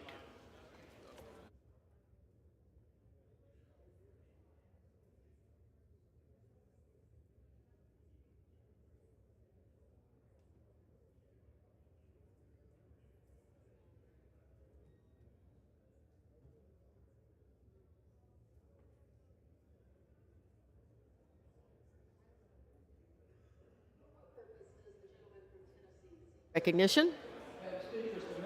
Made by Mr. LaHood of Illinois, I inform the House that Mr. LaHood will vote yay on H.R. 6448. Thank you. Thank you.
For what purpose does the gentlewoman from Florida seek recognition? Madam Speaker, as the member designated by Ms. Murphy and Mr. Soto of Florida and Ms. Rice of New York, I inform the House that these members will vote yay on H.R. 6448.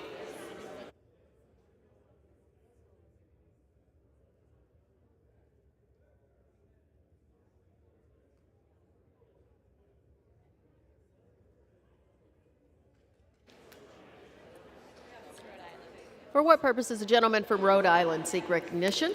Madam Speaker, as the member designated by Ms. Sewell of Alabama, I inform the House that Ms. Sewell will vote yes on H.R. 6448.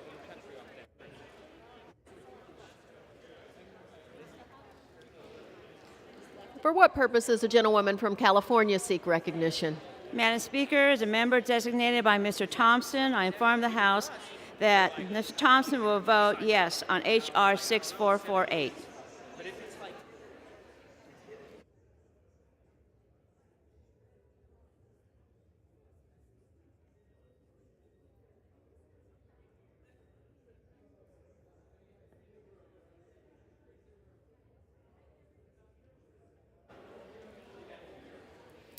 For what purpose does the gentlewoman from Texas seek recognition? Speaker, as the member is designated by the members, Mr. Cuellar of Texas, Mr. Khanna of California, and Mr. Garcia of Illinois, I inform the House that these members will vote yes on H.R. 6448. Thank you, Madam Speaker.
California, right? For what purpose does the gentlewoman from California seek recognition? Thank you, Madam Speaker. As the member designated by Ms. Bustos of Illinois, Mr. Huffman of California, Ms. Frankel of Florida, I inform the House that these members will vote yes on H.R. 6448.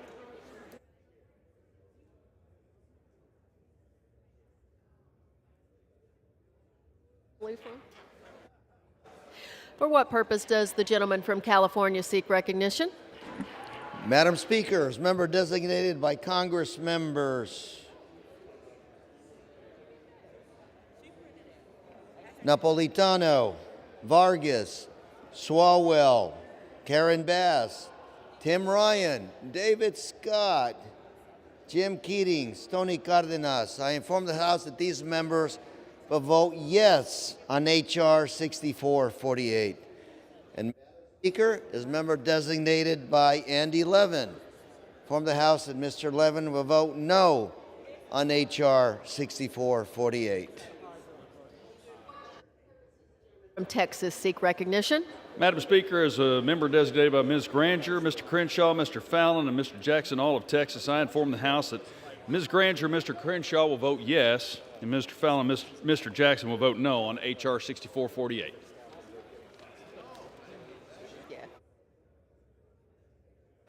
For what purpose does the gentleman from Arizona seek recognition? Madam Speaker, as a member designated by Ms. Green of Georgia and Mr. Tiffany from Wisconsin, I inform the House that these members will vote nay on H.R. 6448.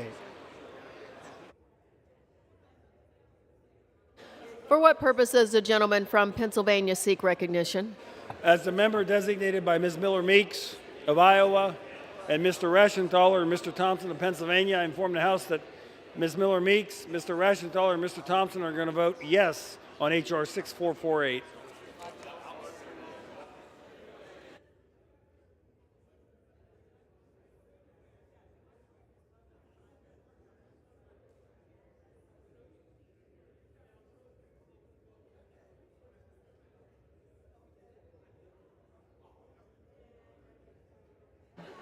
For what purpose does the gentleman from Ohio seek recognition? Madam Speaker, as the member designated for Mr. Wenstrup of Ohio, I inform the House that Mr. Wenstrup will vote yea on H.R. 6448.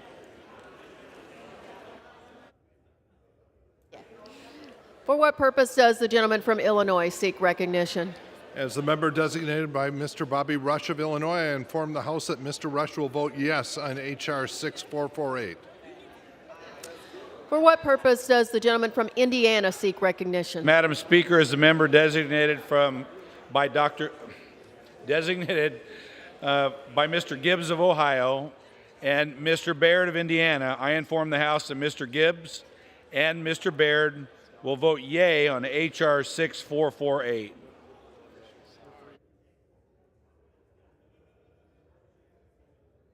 For what purpose does the gentleman from Kentucky seek recognition? Madam Speaker, as a member designated by Mr. Barr and Mr.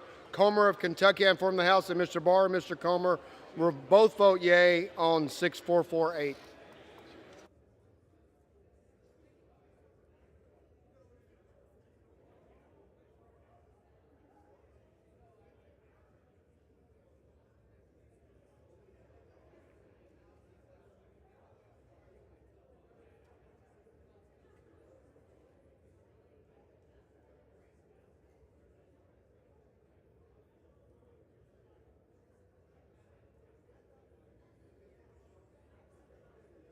For what purpose does the gentleman from Texas seek recognition? Madam Speaker, as the member designated by Mr. Nels of Texas, I inform the House that Mr. Nels will vote nay on H.R. 6448.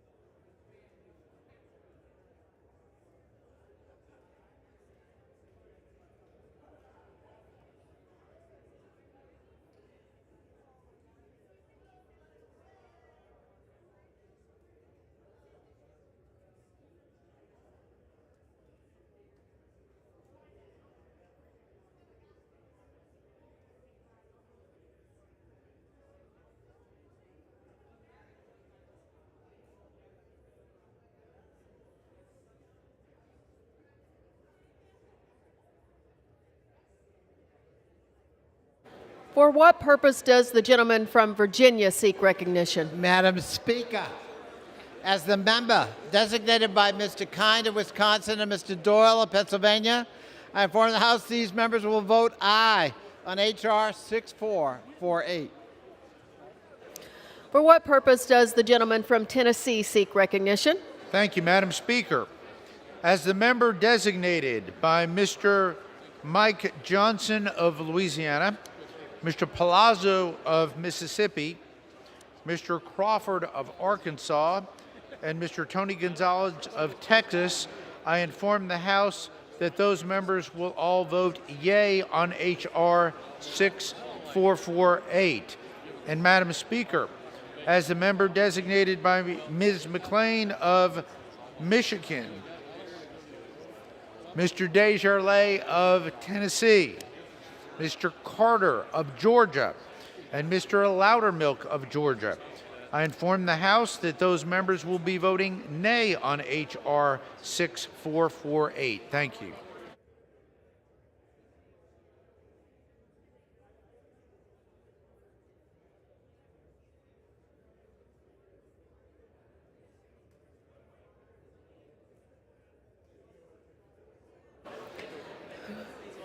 For what purpose does the gentleman from Colorado seek recognition? That Mr. Perlmutter will vote yes on H.R. 6448. And for what purpose does the gentleman from Texas seek recognition? Madam Speaker, as the member designated by Mr. McCall of Texas, I inform the House Mr. McCall will vote yea on H.R. 6448.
Purpose does the gentleman from California seek recognition?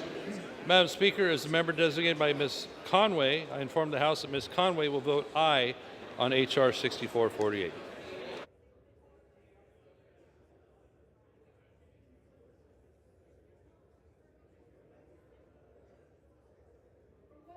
Does the gentleman from Utah seek recognition? Madam Speaker, as member designated by Mr. Graves, Ms. Herrera Butler, and Ms. McMorris Rogers, and Ms. Letlow from all across the country, I inform the House that these members will vote yea on H.R. 6448.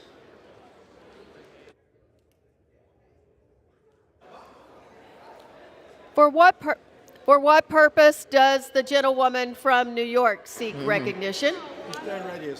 As the member designated by Chairwoman Nydia Velazquez, I inform the House that Ms. Velazquez will vote yes on H.R. 6448. For what purpose does the gentleman from New York seek recognition? Madam Speaker, as the member designated by Mr. Joyce of Ohio, and Mr. LaTurner of Kansas, I inform the House that Mr. Joyce and Mr. LaTurner will vote yea on H.R. 6448.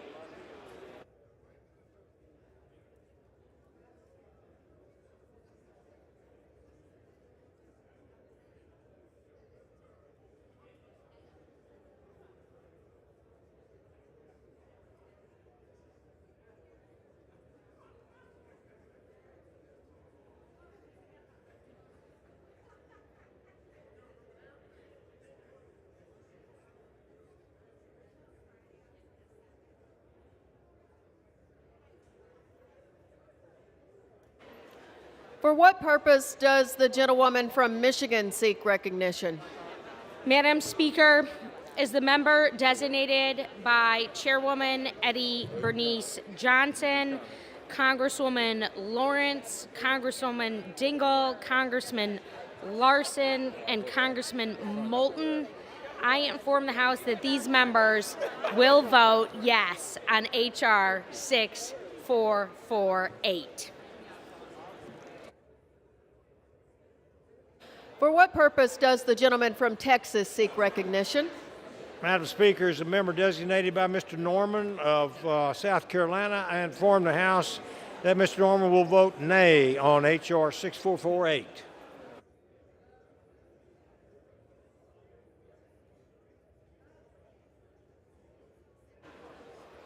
For what purpose does the gentleman from Florida seek recognition?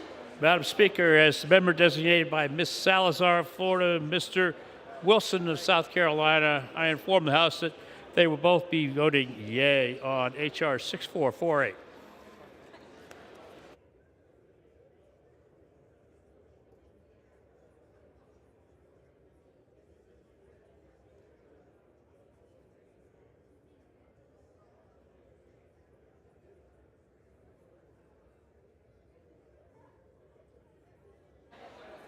For what purpose does the gentleman from Florida seek recognition?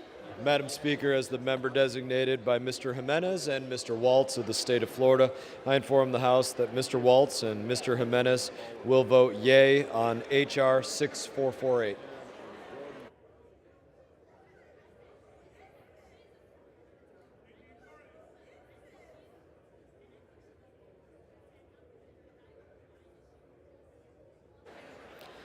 For what purpose does the gentleman from Texas seek recognition? Speaker person, as the member designated by Mr. Jeff Duncan, South Carolina, I inform the House that he will vote no on 6448.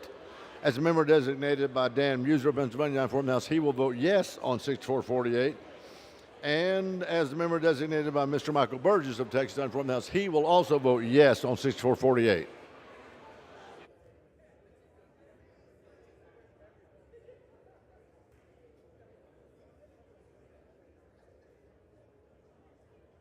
Purpose does the gentleman from Florida seek recognition? Madam Speaker, as a member designated by Mr. Stubbe and Mr. Buchanan of Florida, I inform the House that these members will vote yes on H.R. 6448.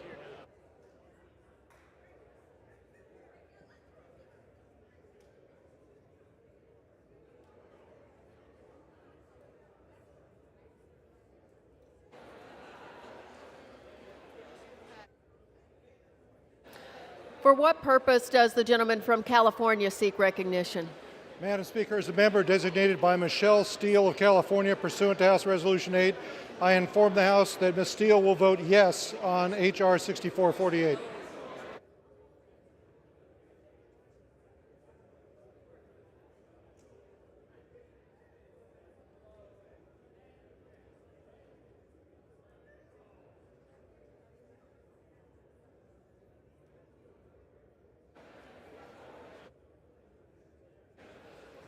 For what purpose does the gentleman from South Carolina seek recognition? Madam Speaker, as a member designated by Ms. Mace of South Carolina, I'm from the House that Ms. Mace will vote aye on H.R. 6448. As a member designated by Mr.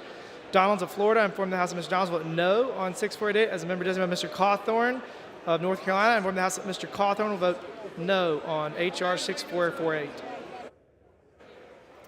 For what purpose does the gentlewoman from New York seek recognition? As the member designated by Mr. Bowman, I inform the House that Mr. Bowman will vote no on H.R. 6448.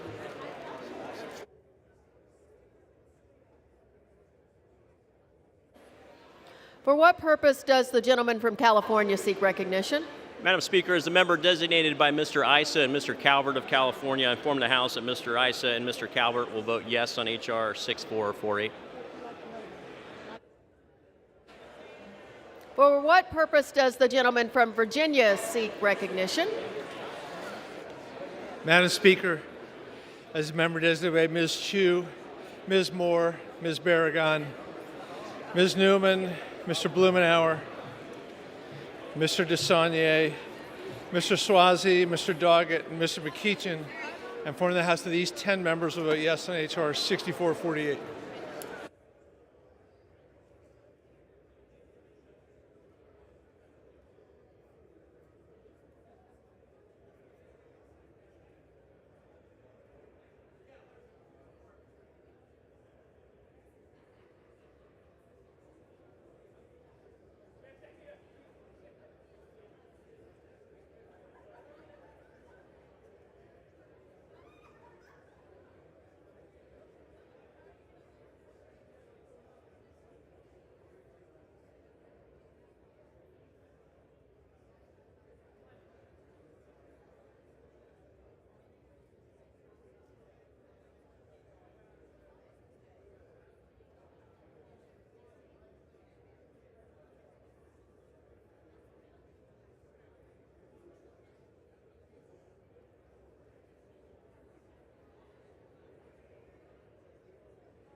For what purpose does the gentleman from Maryland seek recognition?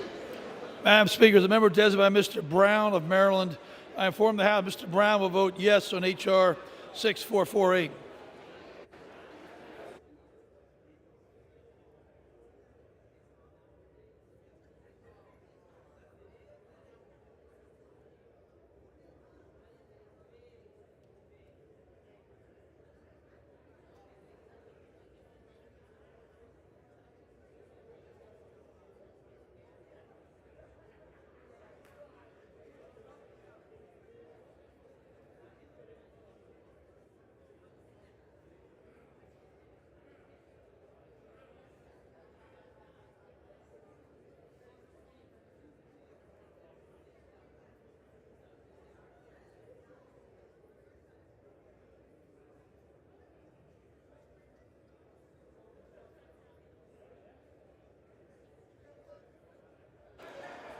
For what purpose does the gentlewoman from Texas seek recognition?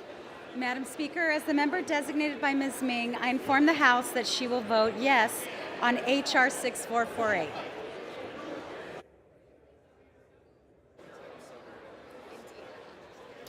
For what purpose does the gentleman from Indiana seek recognition? Madam Speaker, as a member designated by Ms. Sparts of Indiana, I inform the House that Ms. Sparts will vote yea on H.R. 6448.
For what purpose does the gentleman from New Jersey seek recognition?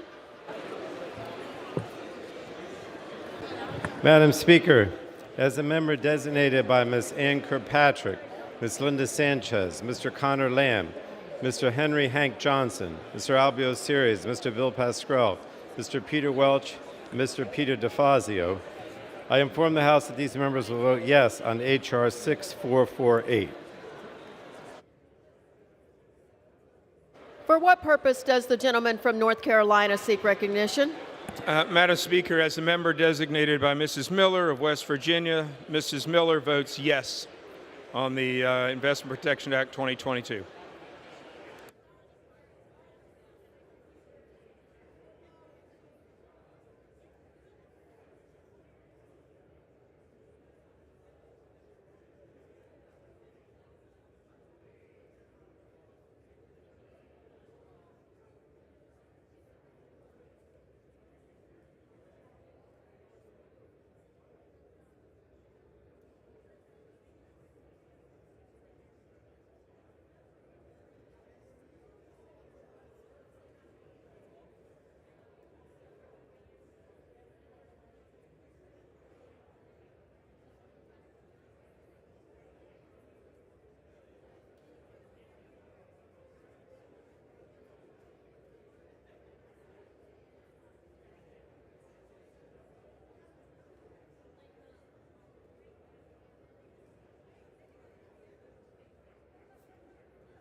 For what purpose does the gentleman from California seek recognition? Madam Speaker, As member designated by Congressmember Jimmy Gomez, I inform the House that Mr. Gomez will vote no on H.R. 6448.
Change your vote.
On this vote,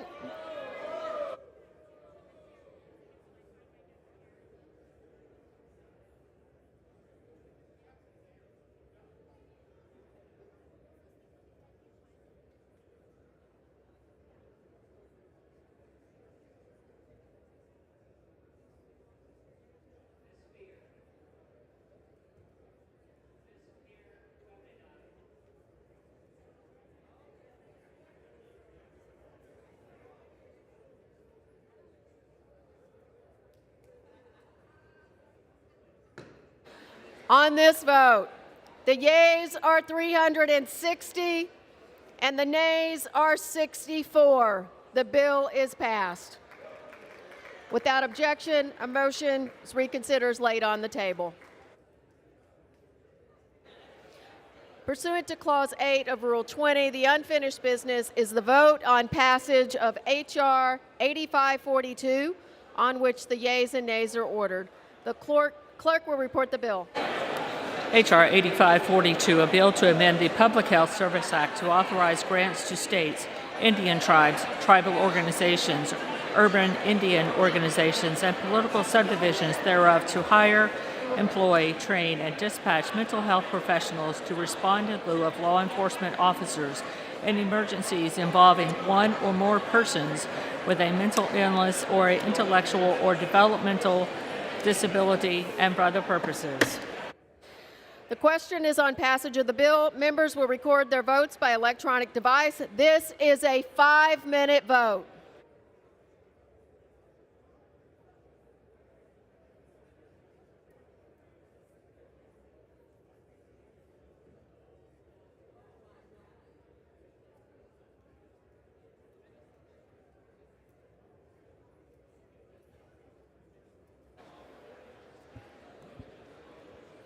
For what purpose does the gentlewoman from Delaware seek recognition?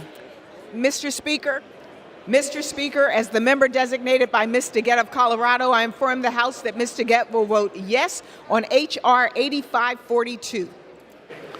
For what purpose does the gentleman from Florida seek recognition? Mr. Speaker, as member designated by Ms. Salazar of Florida, Mr. Wilson of South Carolina, I inform the House that both will vote nay on H.R. 8542. For what purpose does the gentlewoman from Texas seek recognition? Mr. Speaker, as the member designated by Ms. Ming, I inform the House that she will vote yes on H.R. 8542. What purpose does the gentleman from Tennessee seek recognition? Stated by Mr. LaHood of Illinois, I inform the House that Mr. LaHood will vote nay on H.R. 8542. For what purpose does the gentleman from California seek recognition? Member designated by Congress members Napolitano, Vargas, Swalwell, Bass, Tim Ryan, David Scott, Keating, Cardenas, Andy Levin, and Jimmy Gomez. I inform this House that these members will vote yes on H.R. 8542.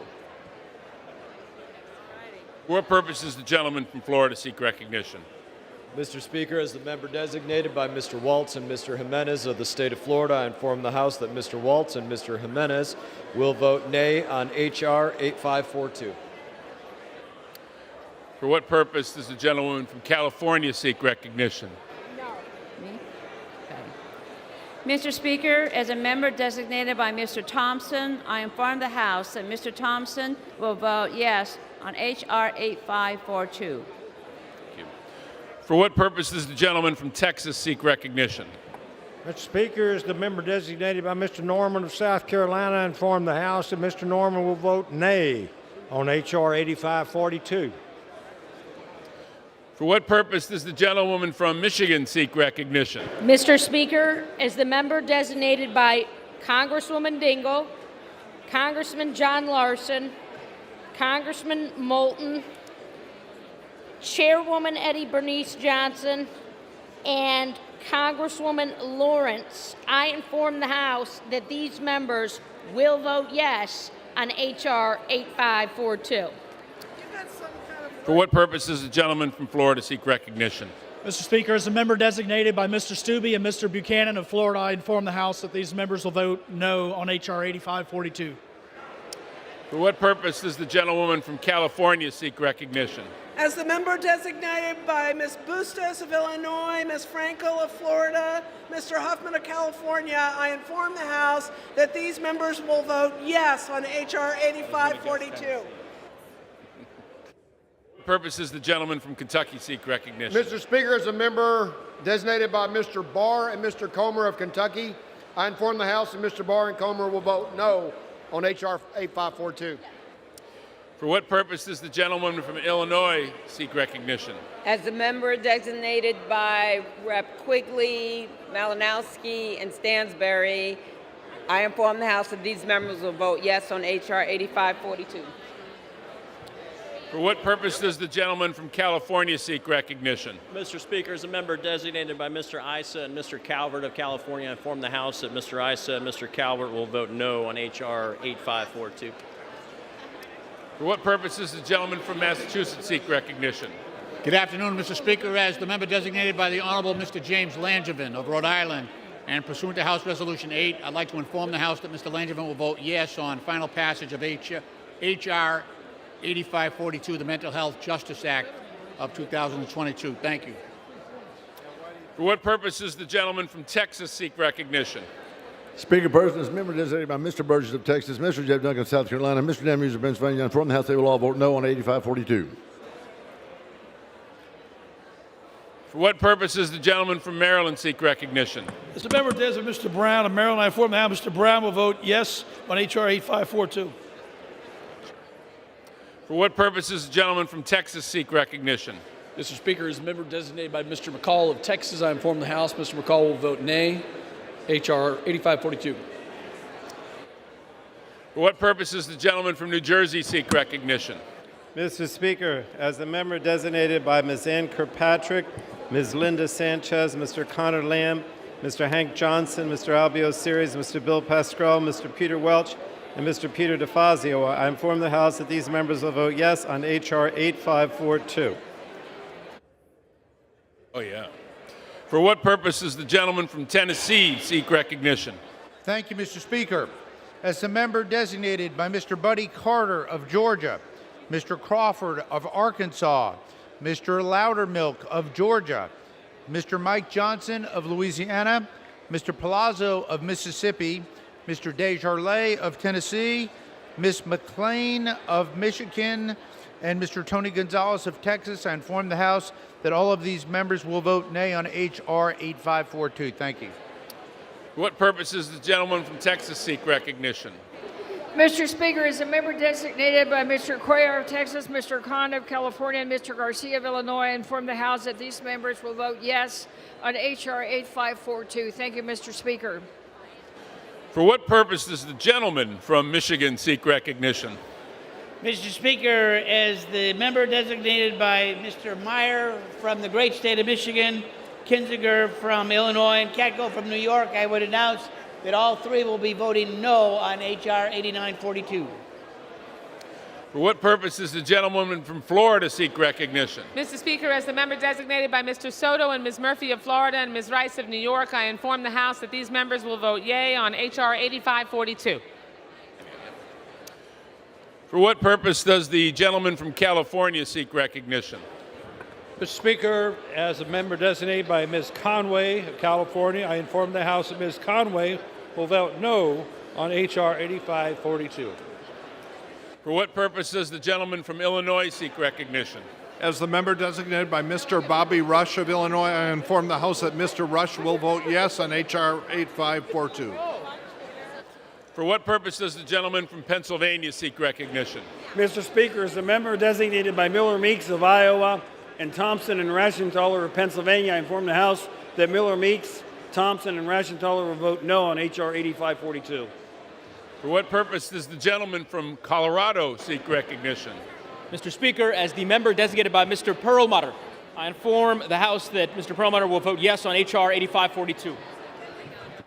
For what purpose does the gentleman from North Carolina seek recognition? Mr. Speaker, as member designated by Ms. Carol Miller, West Virginia, Ms. Miller votes no on H.R. 8542.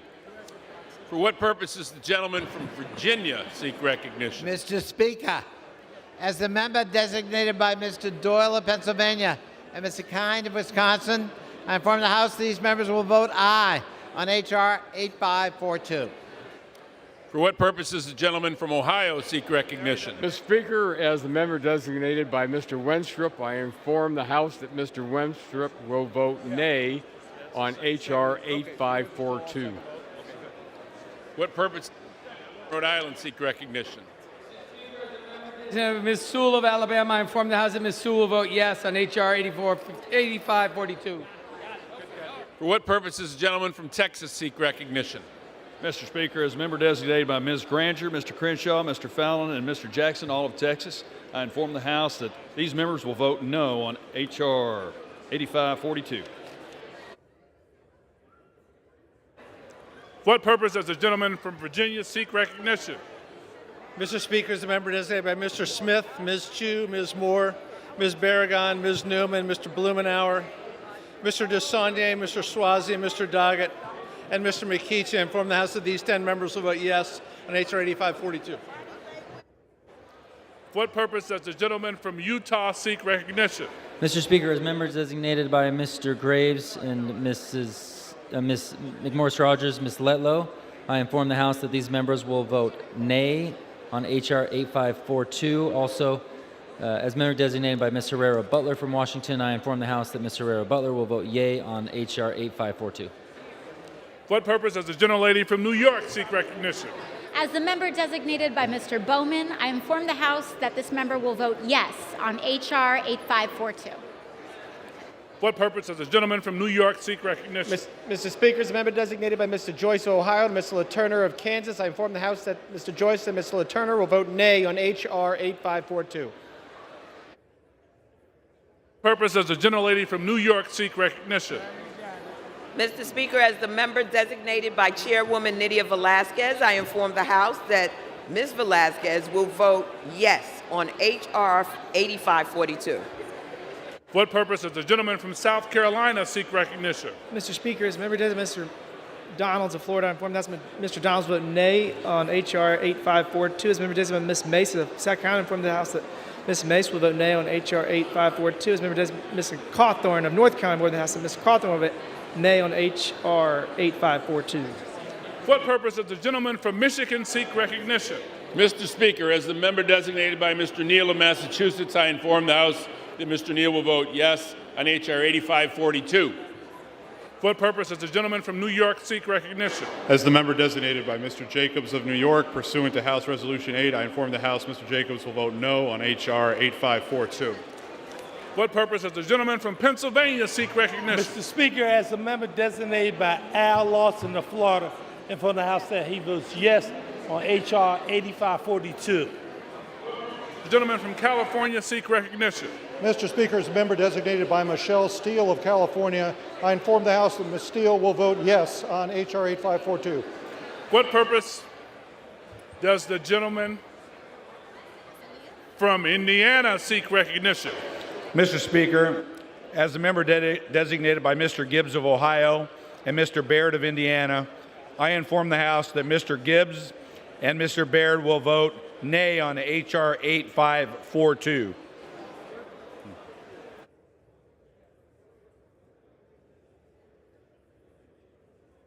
For what purpose does the gentleman from Arizona seek recognition? Mr. Speaker, as a member designated by Ms. Green from Georgia and Mr. Tiffany from Wisconsin, I inform the House that both members will vote nay on H.R. 8542.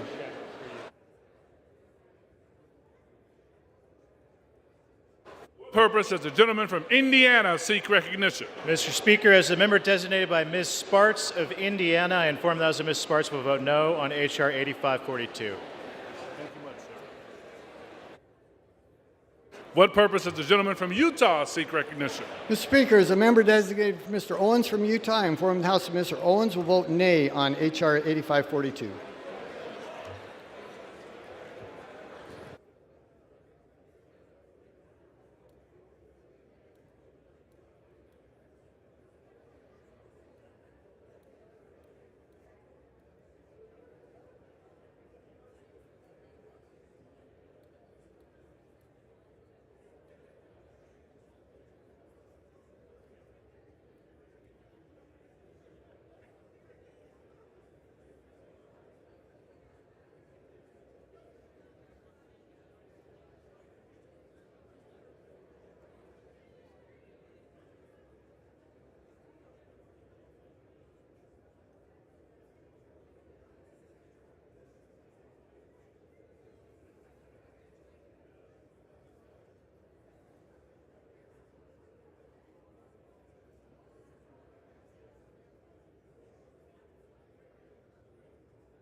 For what purpose does the gentleman from Texas seek recognition?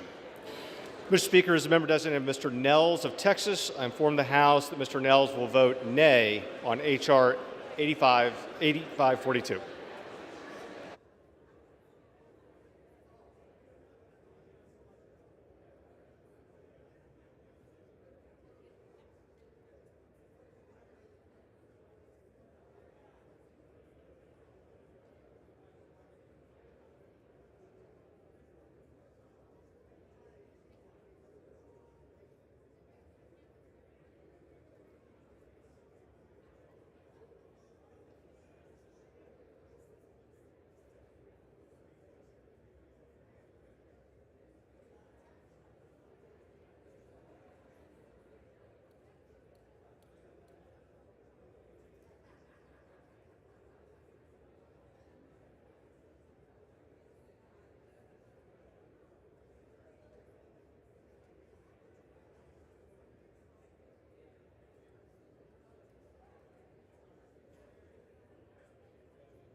On this vote, the yeas are 223, the nays are 206. The bill is passed. Without objection, a motion to reconsider is laid on the table. Pursuant to Clause 8 of Rule 20, the unfinished business is the vote on the passage of H.R. 4118, on which the yeas and nays are ordered.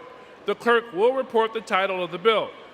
H.R. 4118, a bill to authorize the Secretary of Health and Human Services to build safer, thriving communities and save lives by investing in effective community-based violence reduction initiatives and for other purposes.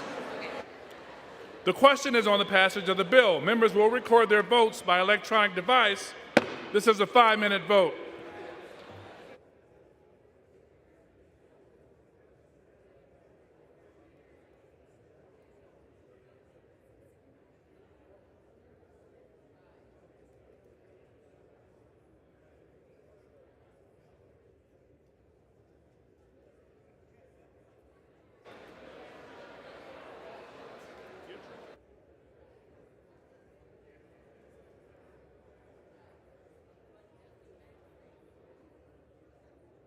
For what purpose does the gentlelady from Delaware seek recognition? Mr. Speaker, as the member designated by Ms. DeGette of Colorado, I inform the House that Ms. DeGette will vote yes on H.R. 4118. For what purpose does the gentleman from Florida seek recognition? Mr. Speaker, as a member designated by Ms. Salazar of Florida and Mr. Wilson of South Carolina, I inform the House that they will both be voting nay on H.R. 4118. For what purpose does the gentleman from California seek recognition? As a member designated by Mr. Clyburn, I inform the House that Mr. Clyburn will vote aye on H.R. 4118. For what purpose does the gentleman from North Carolina seek recognition? Mr. Speaker, I rise to vote on behalf of Ms. Carol Miller. She'll vote no on H.R. 4118. All these pencils are running out of her. For what purpose does the gentleman from Colorado seek recognition? Mr. Speaker, as the member designated by Mr. Perlmutter, I inform the House that Mr. Perlmutter will vote yea on H.R. 4118. For what purpose does the gentleman from California seek recognition? Mr. Speaker, as a member designated by Mr. Calvert and Mr. Issa of California, I inform the House that Mr. Issa and Mr. Calvert will vote no on H.R. 4118. For what purpose does the gentlelady from California seek recognition? Mr. Speaker, as a member designated by Mr. Thompson, I inform the House that Mr. Thompson will vote yes on H.R. 4118. For what purpose does the gentleman from Florida seek recognition? Mr. Speaker, as a member designated by Mr. Stubbe and Mr. Buchanan of Florida, I advise the House that these members will vote no on H.R. 4118.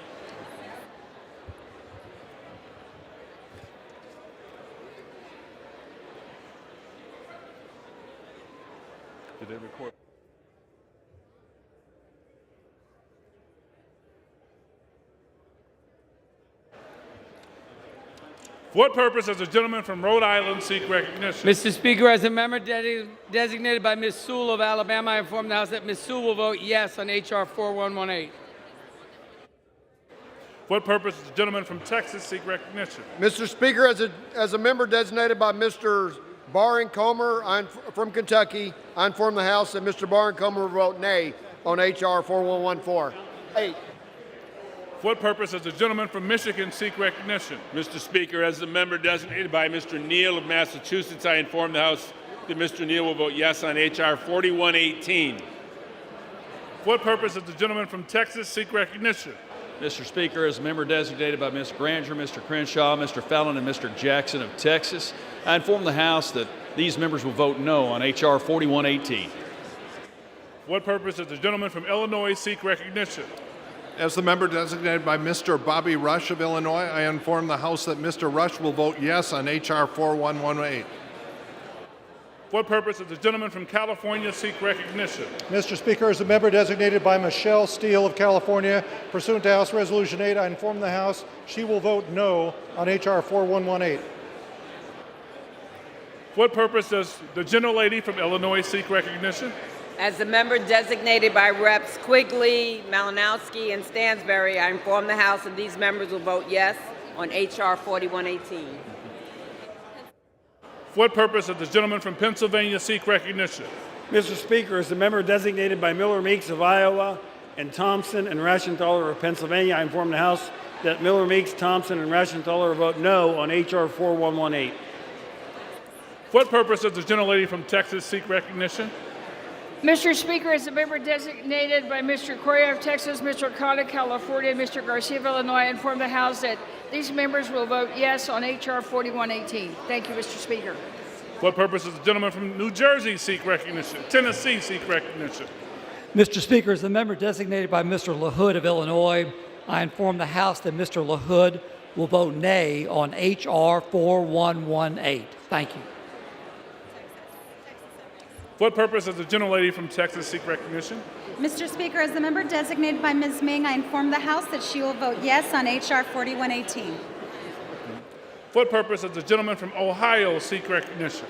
Mr. Speaker, as member designated by Mr. Wenstrup, I inform the House that Mr. Wenstrup will vote nay on H.R. 4118.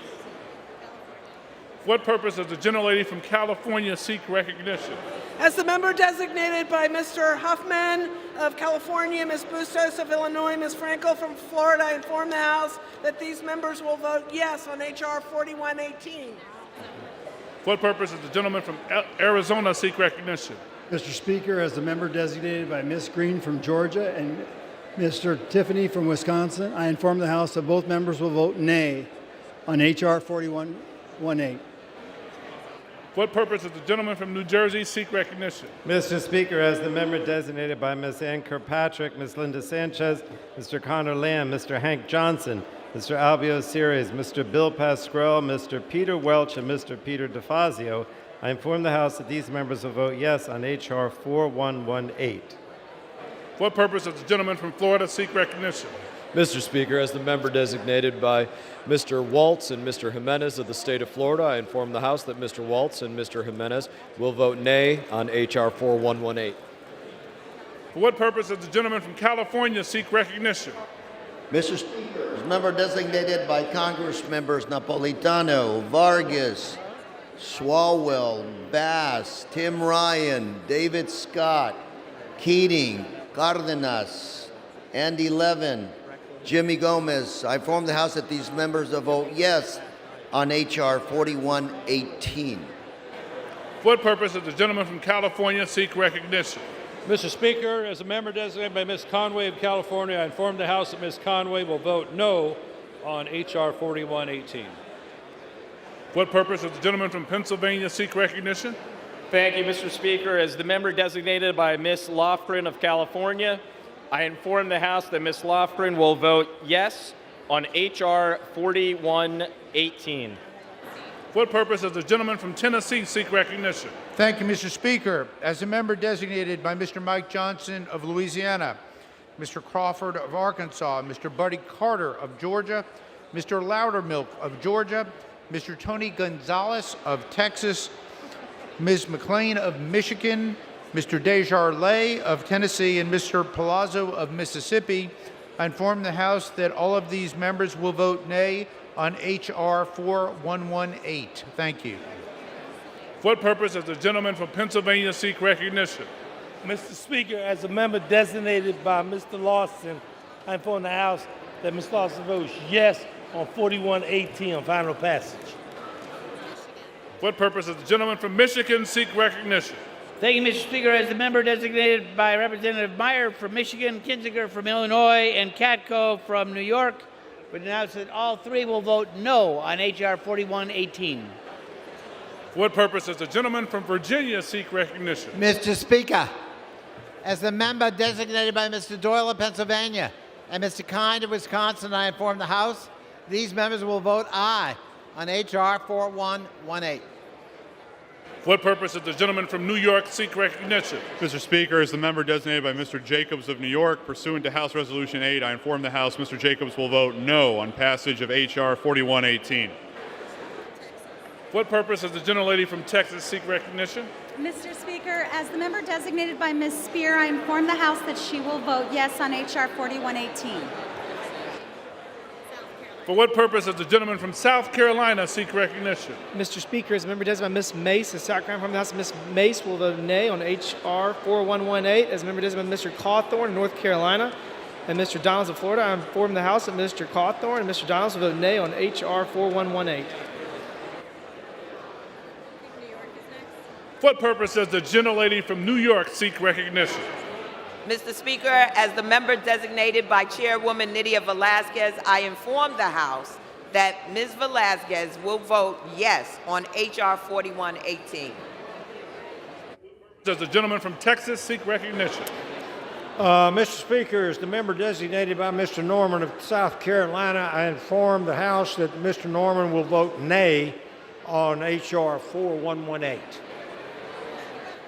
For what purpose does the gentlelady from Michigan seek recognition? Mr. Speaker, as the member designated by Mr. Larson of Connecticut, Ms. Lawrence of Michigan, Ms. Bernice Johnson of Texas, Mr. Moulton of Massachusetts, and Ms. Dingle of Michigan, I inform the House that these members will vote yes on H.R. 4118. For what purpose does the gentleman from Texas seek recognition? Mr. Speaker, as a member designated by Mr. McCall of Texas, I inform the House that Mr. McCall will vote no on H.R. 4118. For what purpose does the gentlelady from New York seek recognition? As a member designated by Mr. Bowman, I inform the House that this member will vote yes on H.R. 4118. For what purpose does the gentleman from New York seek recognition? Mr. Speaker, as a member designated by Mr. Joyce of Ohio and Mr. LaTurner of Kansas, I inform the House that Mr. Joyce and Mr. LaTurner will vote no on H.R. 4118. For what purpose does the gentleman from Virginia seek recognition? Mr. Speaker, as a member designated by Mr. Smith, Ms. Chu, Ms. Moore, Ms. Barragan, Ms. Newman, Mr. Blumenauer, Mr. McKeechin, Mr. DeSagne, and Mr. Suarez, and Mr. Doggett. I inform the House that these 10 members will vote yes on H.R. 4118. For what purpose does the gentleman from Utah seek recognition? Mr. Speaker, as members designated by Graves and Letlow of Louisiana and Herrera Butler and McMorris Rogers of Washington, I inform the House that these members will vote nay on H.R. 4118.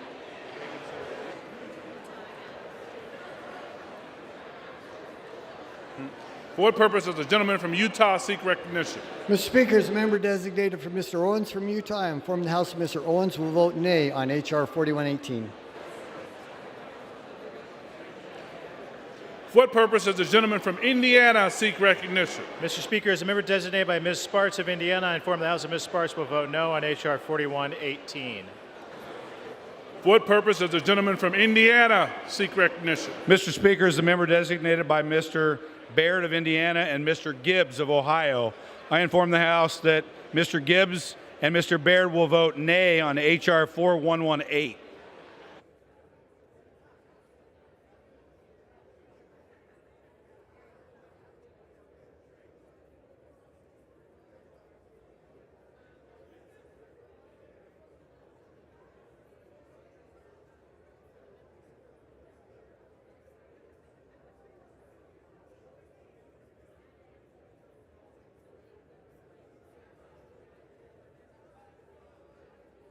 For what purpose does the gentleman from Texas seek recognition? Mr. Speaker, as member designated by Mr. Nels of Texas, I inform the House Mr. Nels will vote nay on H.R. 4188.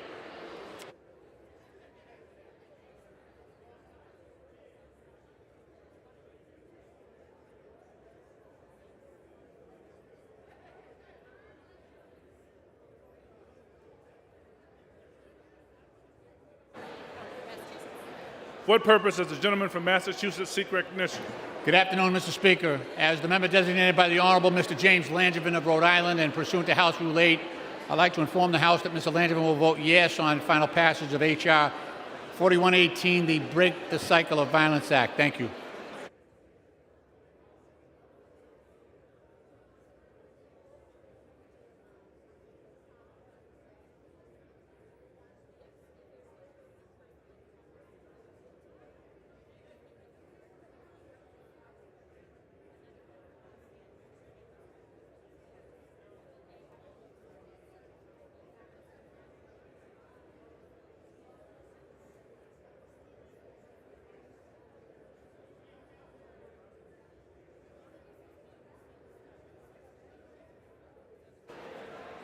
For what purpose does the gentleman from Texas seek recognition? Speaker, persons member designated by Mr. Michael Burgess of Texas, Mr. Dan Muser of Pennsylvania, Mr. Jeff Dingell of South Carolina, voted in the House that they will vote no on at 4118.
For what purpose does the gentlelady from Florida seek recognition? Mr. Speaker, as the member designated by Mr. Murphy and Ms. Murphy and Mr. Soto of Florida and Ms. Rice of New York, I inform the House that these members will vote yea on H.R. 4118.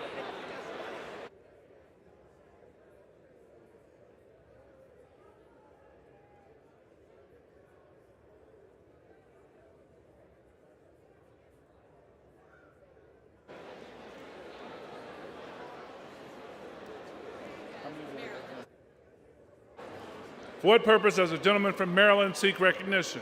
As a member designated Mr. Brown, I inform the House Mr. Brown will vote yea on 4118.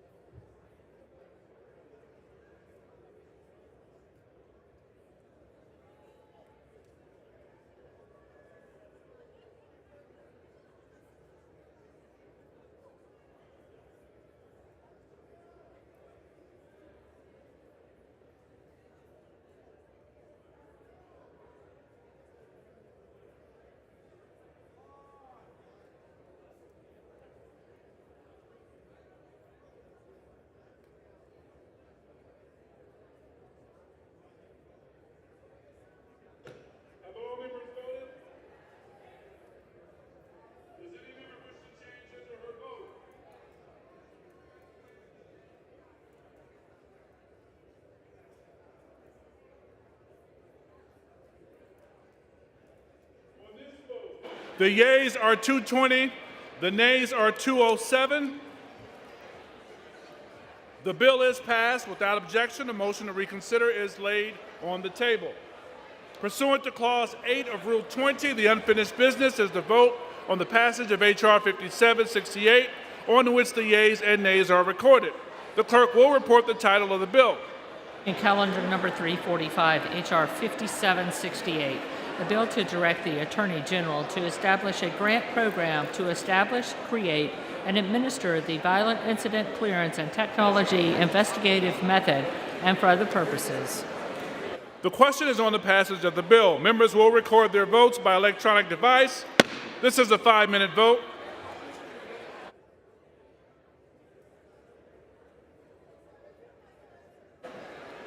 For what purpose does the gentleman from California seek recognition? As a member designated by Mr. Clyburn, I inform the House that Mr. Clyburn will vote aye on H.R. 5768. For what purpose does the gentleman from California seek recognition? As a member designated by Mr. Calvert of California, I inform the House that he'll vote aye on 5768. As a member designated by Mr. Issa of California, I inform the House that he'll vote no on H.R. 5768. Thank you, ma'am. Thank you. For what purpose does the gentlelady from Texas seek recognition? Member designated by Mr. Correa of Texas, Mr. Khan of California, Mr. Garcia of Illinois, inform the House that these members will vote yes on H.R. 5768. Thank you, Mr. Speaker. For what purpose does the gentleman from California seek recognition? Mr. Speaker, as a member designated by Ms. Conway of California, I inform the House that Ms. Conway will vote no on H.R. 5768. For what purpose does the gentlelady from California seek recognition? As a member designated by Mr. Huffman of California, Ms. Frankel of Florida, Ms. Bustos of Illinois, I inform the House that these members will vote yes on H.R. 5768. For what purpose does the gentleman from North Carolina seek recognition? Mr. Speaker, as the member designated by Carol Miller, West Virginia, Ms. Miller votes no on H.R. 5768.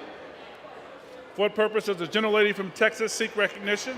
Mr. Speaker, as the member designated by Ms. Ming and Ms. Spear, I inform the House that these members will vote yes on H.R. 5768. For what purpose does the gentleman from California seek recognition? Mr. Speaker, as a member designated by Michelle Steele of California, pursuant to House Resolution 8, I inform the House that she will vote no on H.R. 5768. For what purpose does the gentlelady from Delaware seek recognition? Mr. Speaker, as the member designated by Ms. DeGette of Colorado, I inform the House that Ms. DeGette will vote yes on H.R. 5768. For what purpose does the gentleman from Texas seek recognition? Mr. Speaker, as a member designated by Ms. Granger, Mr. Jackson, Mr. Crenshaw, Mr. Fallon of Texas, I inform the House that these members will vote no on H.R. 5768.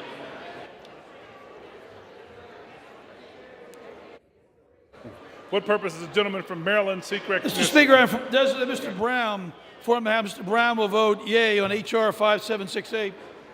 What purpose does the gentleman from Florida seek recognition? Mr. Speaker, as a member designated by Mr. Buchanan and Mr. Stubbe of Florida, I advise the House that these members will vote no on H.R. 5768. What purpose does the gentlelady from California seek recognition?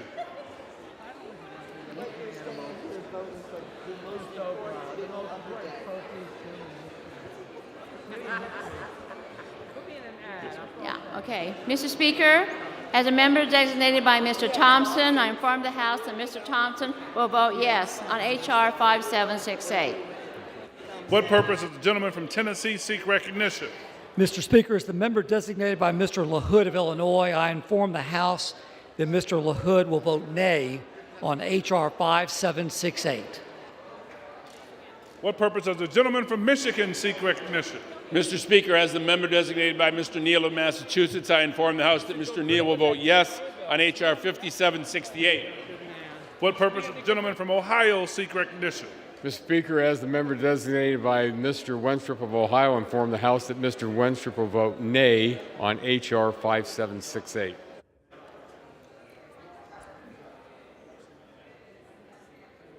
For what purpose does the gentleman from Rhode Island seek recognition? Mr. Speaker, as the member designated by Ms. Sewell of Alabama, I inform the House that Ms. Sewell will vote yes on H.R. 5768. What purpose does the gentleman from Arizona seek recognition? Mr. Speaker, as a member designated by Ms. Green from Georgia and Mr. Tiffany from Wisconsin, I inform the House that both members will vote nay on H.R. 5768. What purpose does the gentlelady from Illinois seek recognition? Mr. Speaker, as a member designated by Reps Quigley, Stansbury, and Malinowski, I inform the House that these members will vote yes on H.R. 5768. What purpose does the gentleman from Florida seek recognition? Mr. Speaker, member designated by Ms. Salazar of Florida, Mr. Wilson of South Carolina, I inform the House that both will be voting no on 5768. What purpose does the gentleman from Illinois seek recognition?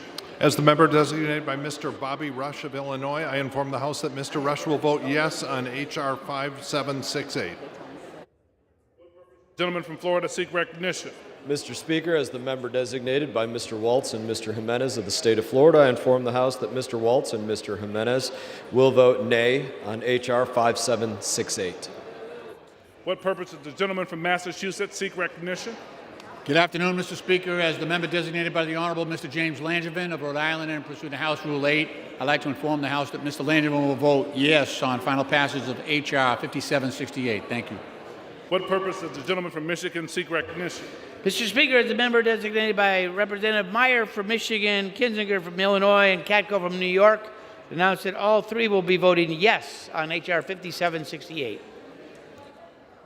What purpose does the gentleman from California seek recognition? Mr. Speaker, member designated by Congress members Napolitano, Vargas, Swalwell, Bass, Tim Ryan, David Scott, Keating, Cardenas, Andy Levin, and Jimmy Gomez. I inform the House that these members will vote yes on H.R. 5768. What purpose does the gentleman from Kentucky seek recognition? Mr. Speaker, as the member designated by Mr. Barr and Comer from Kentucky, I inform the House that Mr. Barr and Comer will vote nay on H.R. 5768. What purpose does the gentleman from New Jersey seek recognition?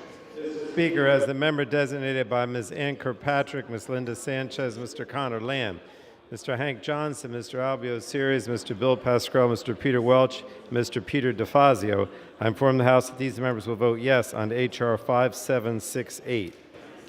What purpose does the gentleman from Tennessee seek recognition? Thank you, Mr. Speaker. As the member designated by Mr. Mike Johnson of Louisiana, Mr. Loudermilk of Georgia, Mr. Palazzo of Mississippi, Mr. Buddy Carter of Georgia, Mr. Tony Gonzalez of Texas, Ms. McLean of Michigan, Mr. Crawford of Arkansas, and Mr. Desjardins of Tennessee. I inform the House that these members will all vote nay on H.R. 5768. Thank you. What purpose does the gentlelady from New York seek recognition?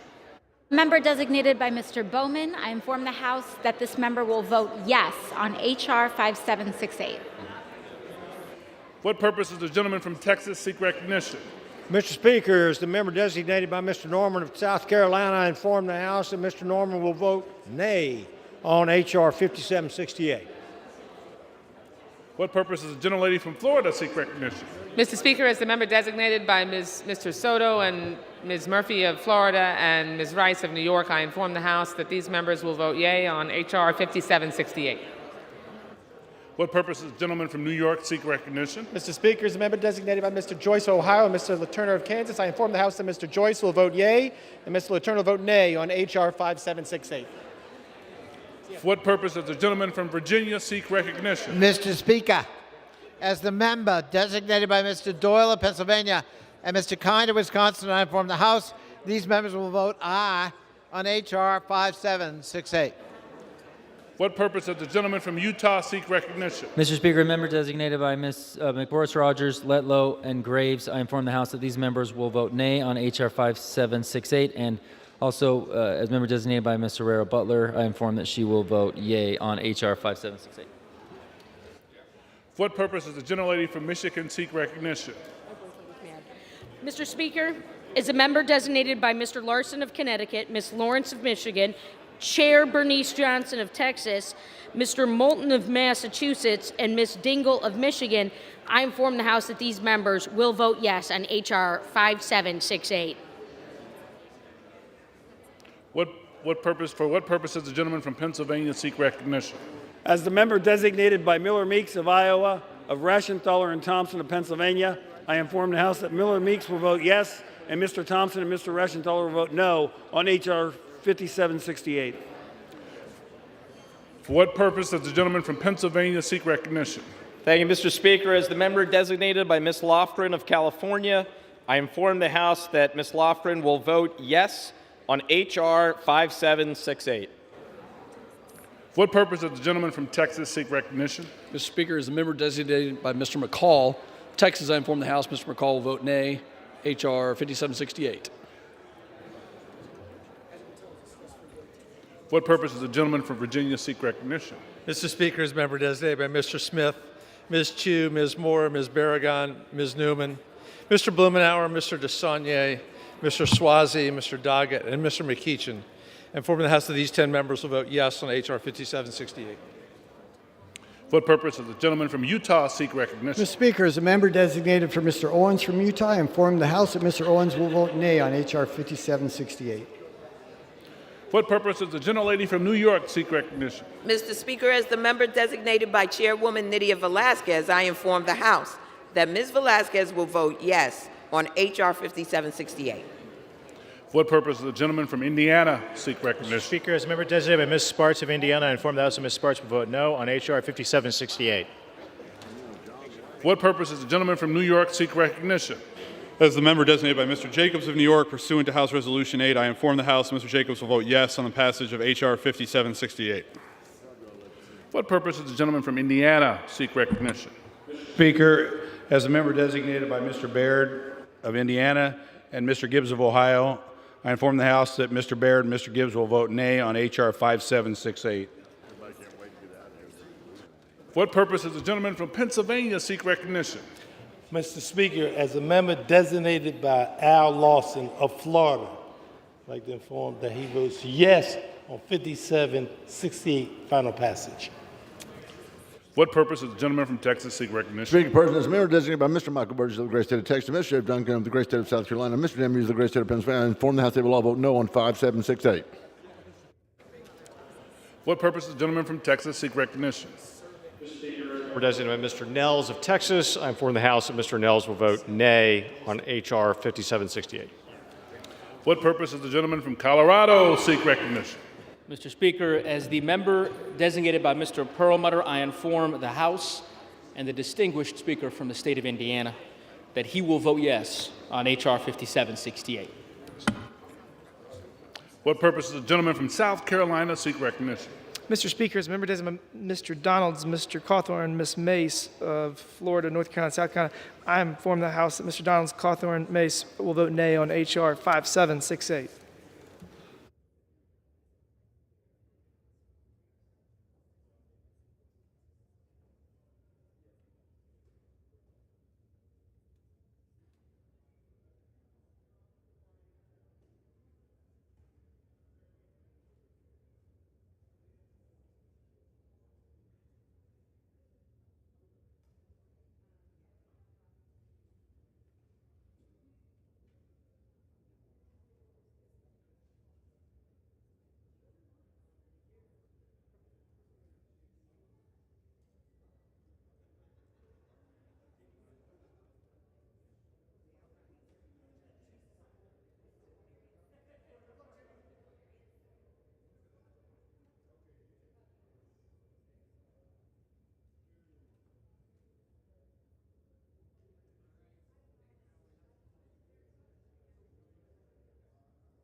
Member wish to change a vote?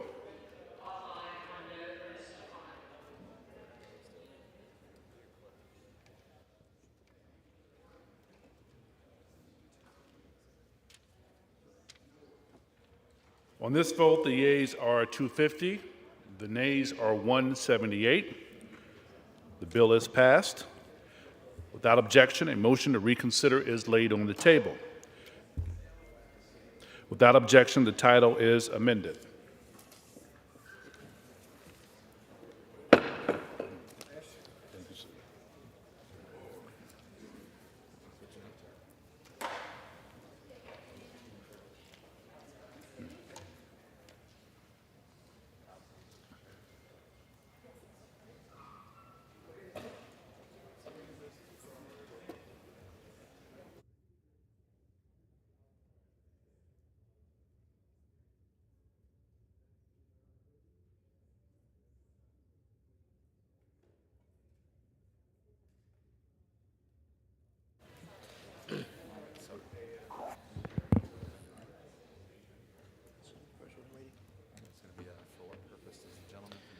For what purpose does the gentleman from Georgia seek recognition? Mr. Speaker, I ask unanimous consent to speak out of order for the purpose of inquiring to the Democratic Caucus Chair the schedule for the week to come. Without objection. Thank you, Mr. Speaker. I ask unanimous consent to revise and extend my remarks. Without objection. Thank you, Mr. Speaker. I yield to my friend, Mr. Jeffries from New York, the Democrat Caucus Chair. Thank you, Mr. Speaker. I also thank my distinguished colleague for yielding. Scheduled next week on Wednesday, the House will meet at 12 p.m. for morning hour, 2 p.m. for legislative business, with votes postponed until 6:30 p.m. On Thursday, we'll meet at 10 a.m. for morning hour and 12 p.m. for legislative business. On Friday, the House will meet at 9 a.m. for legislative business. Next week, we'll be considering a continuing resolution, very important, to fund the government. We know the fiscal year concludes on September 30th, something that we have to get done. It's also our expectation that we may consider legislation to reform the Stock Act, and then we'll also consider bills on the suspension of the rules. The complete list of suspension bills will be announced by the close of business tomorrow. And then, of course, additional legislative items are possible. I thank my colleague, and we have seen movement in the Senate. Understand that there's activity over there. Do you have an update on, number one, when we might see that legislation in the House, but more importantly, when we might see legislative text?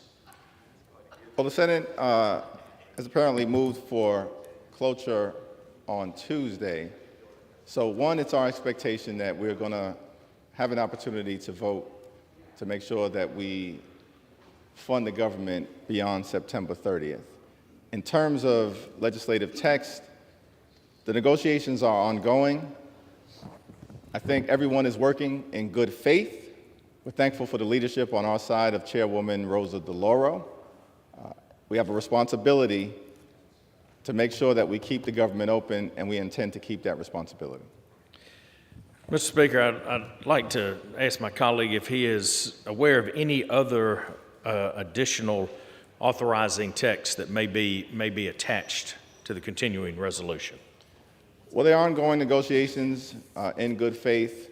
There have been several exigencies that have arisen, but I don't have visibility into the actual precise nature of the negotiations right now. As I mentioned, on our end, certainly they're being handled by Chairwoman Rosa DeLauro, but I know those negotiations are progressing.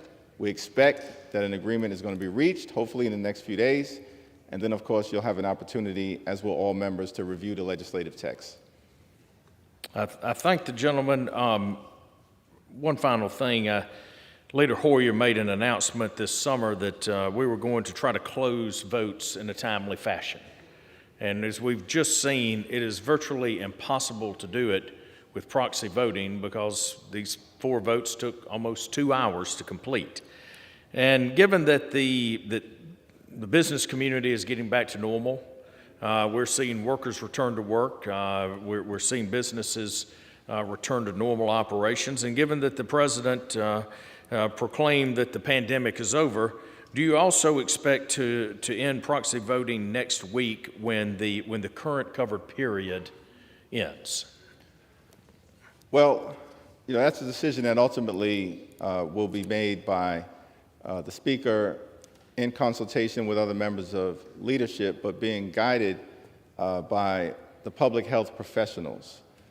The Capitol physician has guided the decision up until this point in terms of the public health emergency that we've been under and what the appropriate protocols are to make sure that that we're being responsible. And in terms... If the gentleman will yield... I'll yield. Mr. Speaker, I think, America expects Congress to lead. And we're seeing again across the nation, people get back to their lives, get back to normal. Certainly there are many safe precautions that have been taken, but clearly showing up to work is something that Americans expect Congress to do.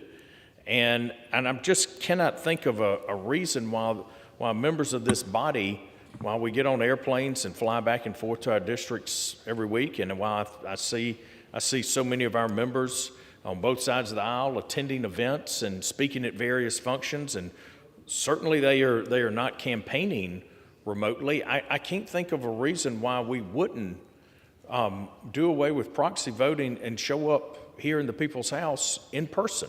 And Mr. Speaker, I would love to see if my colleague from New York has any insight into that.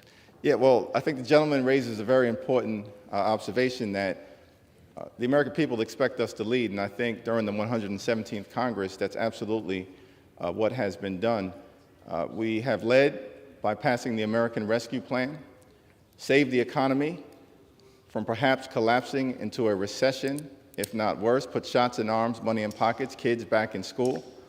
We've led by passing the Infrastructure Investment and Jobs Act, creating millions of good-paying jobs, fixing our crumbling bridges, roads, and tunnels. Gentleman asked the question, I'm just responding. I know, and if the gentleman will, I'll reclaim my time here for just a minute, but we're failing miserably in American energy independence with the rise of home heating costs and fuel, and we see what's happened to our neighbors in the European Union. We see the rising cost, and certainly Americans are worried about that. The rising cost of rent, the out-of-control inflation, the excessive government spending. I mean, we have that, but more importantly, we have our communities that are less safe because of the crisis at the border, the fentanyl crisis that's hitting every single county. Will the gentleman yield? Just a minute. So I don't know that we have been leading, but I want to, Mr. Speaker, go back to the specifics of the question that we ask here in terms of leading by showing up to work. I just want to see if there's any kind of rational reason why we shouldn't show up in person to work. Now, with that, I'd love to hear from my colleague from New York. Well, I think, one, we've been operating under a public health emergency, but in the constraints of that, again, following the guidance of the public health professionals, that's how we've been operating. I think you've yielded the time to me, so I can yield it back to you at the appropriate time. But as you've indicated, No, I think to my colleague from New York, I'll reclaim the time. I think I'll reclaim the time here. But the president ended the pandemic, declared that it was over. So if that's the case, then shouldn't we be going back to normal, Mr. Speaker? Again, we're going to follow the public health guidance, and out of courtesy, we are having this colloquy, but we can't have a colloquy if the gentleman is dissatisfied with my answers and such that you're consistently not permitting me to respond. I'd be happy to respond to any questions if we're going to have a colloquy. And I think what is clear, if the point is, are we leading? Correct, we're leading. As I mentioned, we're leading on the American Rescue Plan. We're leading on infrastructure investment. We're leading on standing up for our veterans, leading on public safety, leading on passing gun safety legislation, leading on the Chips and Science Act, Mr. Speaker, and leading on I'll reducing reclaim my inflation time costs. because clearly, we see some of these important issues differently. just sticking to the main question of proxy voting and why members of Congress should not show up to do their job. American businesses we can campaign in person. Certainly voting in person seems reasonable to me. But with that, I would like to thank my colleague, the caucus chair, for his time today and for setting the schedule. And with that, I yield.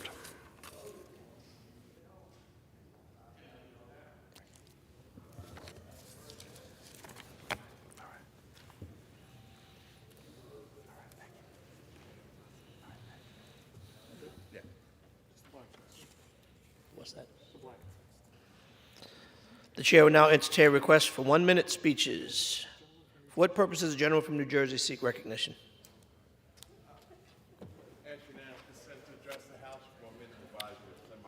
Without objection.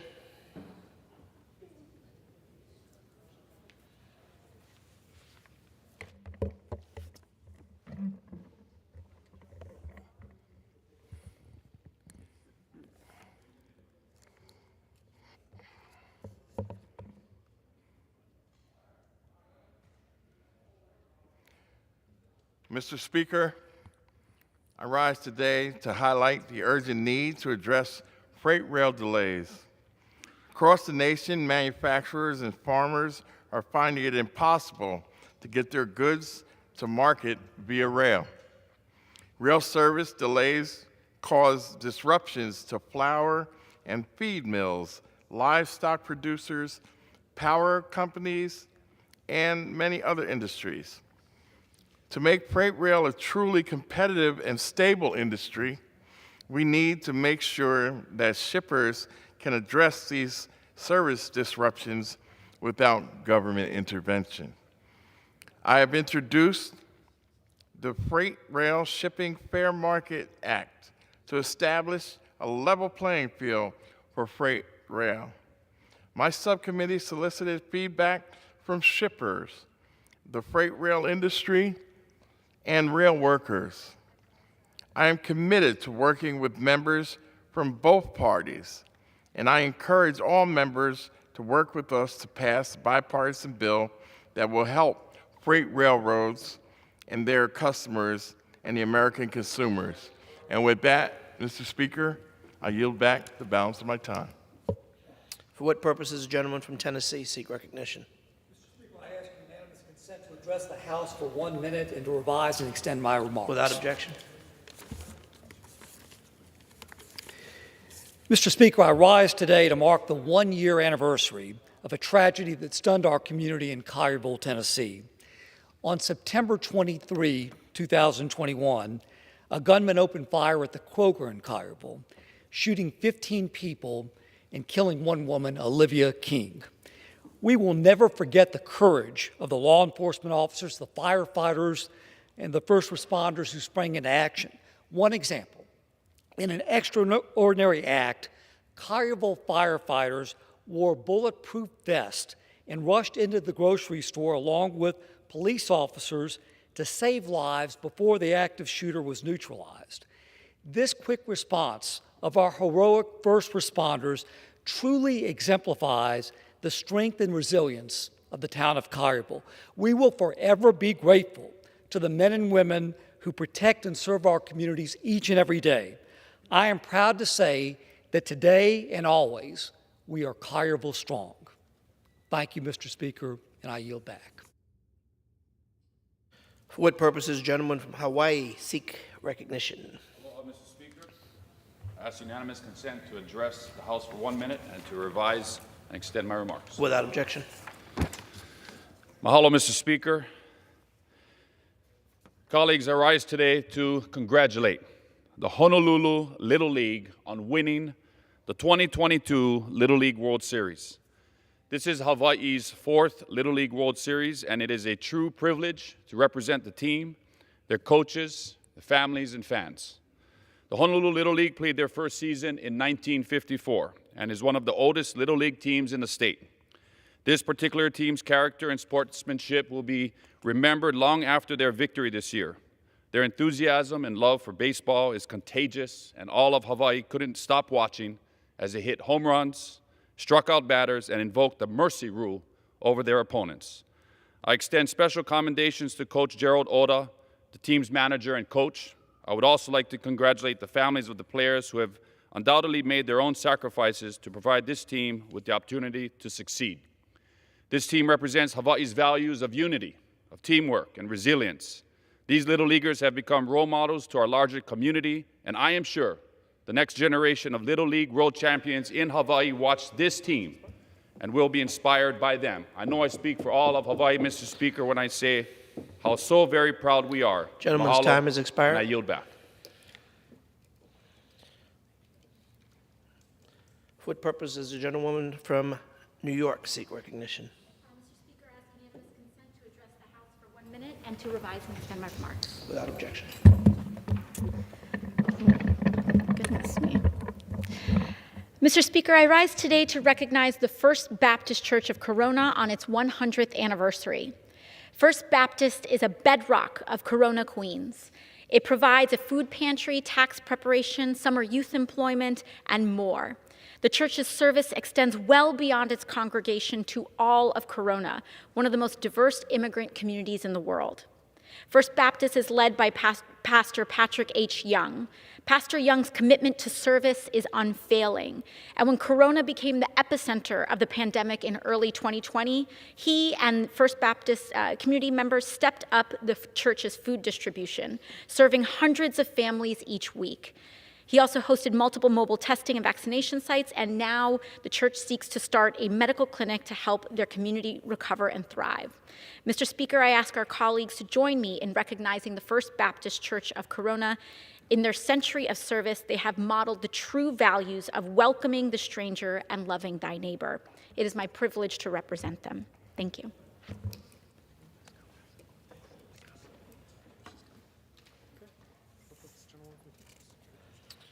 For what purpose does the gentlewoman from Texas seek recognition? Without objection.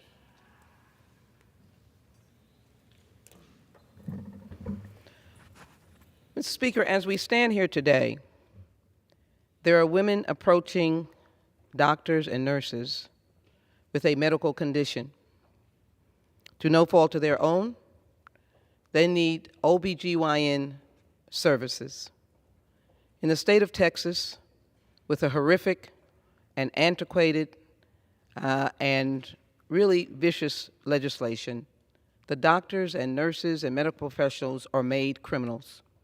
I've introduced H.R. 8838, the SHIELD Act, to protect doctors and nurses and medical personnel from frivolous and dangerous litigation, and the medical industry can do their job. They can do a procedure that a woman may need. They can help if a woman is in the midst of aborting because of the issue of health. They can help women who, to save their life, have to have a medical procedure if they are pregnant. They can do their job, and the oath that they have taken.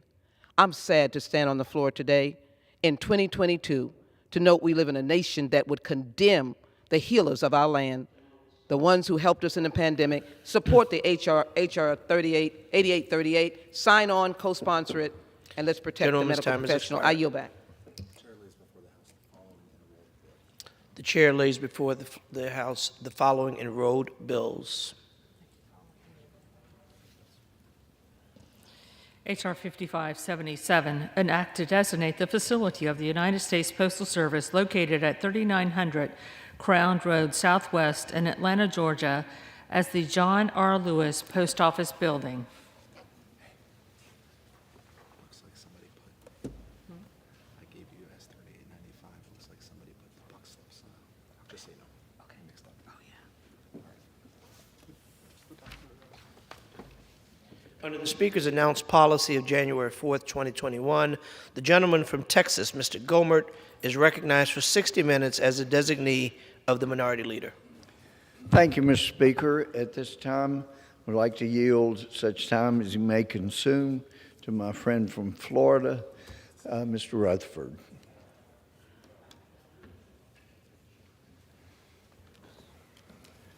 I thank my good friend from Texas for yielding. I thank you very much. And Mr. Speaker, I rise today to recognize Trinity Love Hoblet and the Hoblet family. I rise today to recognize and bring to the attention of our country a horrible condition. Trinity Love Hoblet was born with a rare form of primordial dwarfism, and at age 9 was diagnosed with multiple brain aneurysms. Despite undergoing numerous surgeries to treat and prevent future symptoms, Trinity suffered a fatal aneurysm on June 30th, 2015, at only 14 years of age. Throughout her young life, Trinity underwent a variety of medical treatments, leading to several hospital visits. But her mother remembers that during those long hospital stays, Trinity would always think of the other children first. And it's her love for others and her desire to make a difference within her community that now lives on through the foundation in her name.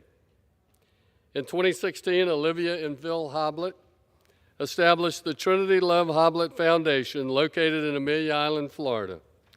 It is for the purpose of raising awareness, support, and funding for neurological research and training and treatment for those like Trinity who suffer from brain aneurysms and other cerebrovascular conditions.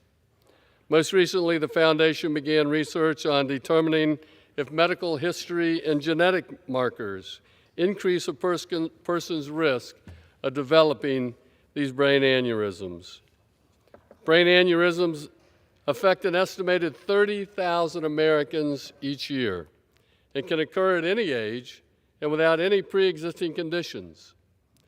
The Brain Aneurysm Awareness Month this month is a time to raise that awareness for the signs and symptoms that can help with early detection, like severe headaches, pain above one or both eyes, blurred or double vision, difficulty speaking or swallowing, a numbness or weakness in one side of the body, and painful seizures. These are all signs that can be symptoms and help with early detection. Thanks to higher levels of awareness and research developments, we are one step closer to finding a cure. On behalf of Florida's 4th Congressional District, I would like to thank Olivia and Phil Hoblet and the Trinity Love Hoblet Foundation for their life-saving work in Northeast Florida and across the country. And with that, Madam Chair, I yield back.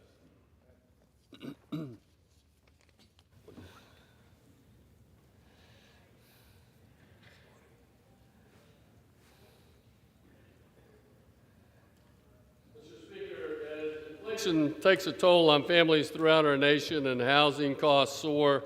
Many of our first responders and educators struggle to find affordable homes in the communities that they serve. For this reason, I introduced H.R. 3172, the Helpers Act, which would establish a new one-time use home loan program for law enforcement officers, firefighters, EMTs, paramedics, and pre-K through 12 teachers. Modeled after the successful VA home loan program, the Helper Act would make home ownership more accessible to our local heroes by removing the down payment and mortgage insurance premium requirements that could put home ownership just out of reach. The Helper Act has a strong bipartisan bicameral support with over 90 members in both houses of Congress and more than 225 different organizations across the country, including 108 mayors from different cities around the country. As we all know, everything is more expensive these days, and the Helper Act would prevent our first responders and educators from being priced out of home buying in the very communities they are sworn to protect. And with that, Mr. Chairman, I yield back.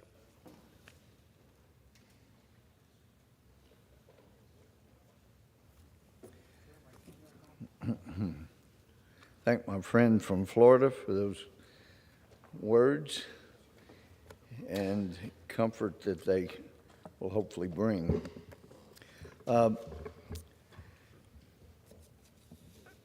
I think most Americans, especially those that knew anybody who fought for our country in Afghanistan, are aware of how poorly things went a year ago when the Biden administration,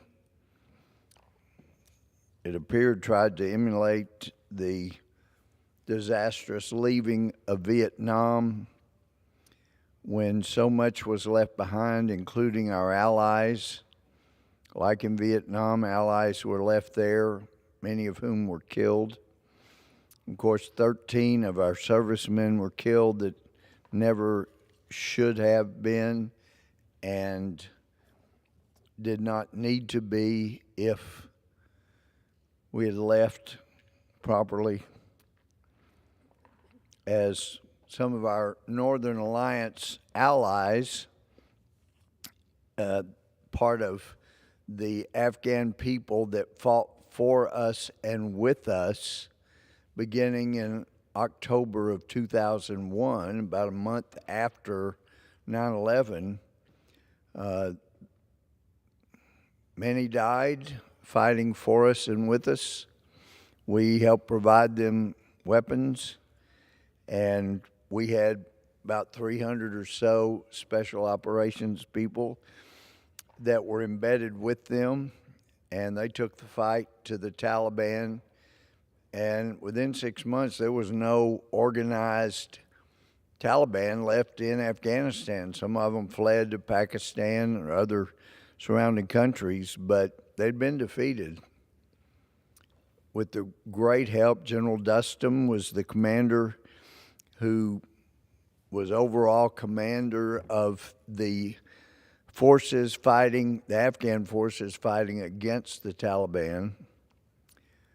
But President Biden and his advisors, for whatever reason, decided it was better to leave billions and tens of billions of dollars of equipment and weapons for our enemies to use against our allies and probably one day use against the United States itself.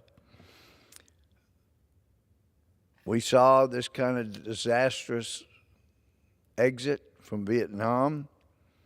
Estimated 2 million or so people who helped us, were sympathetic to us, were killed in Southeast Asia.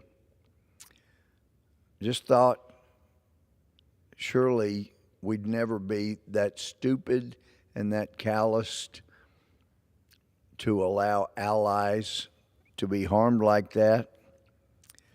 I met numerous times with a few other members of Congress.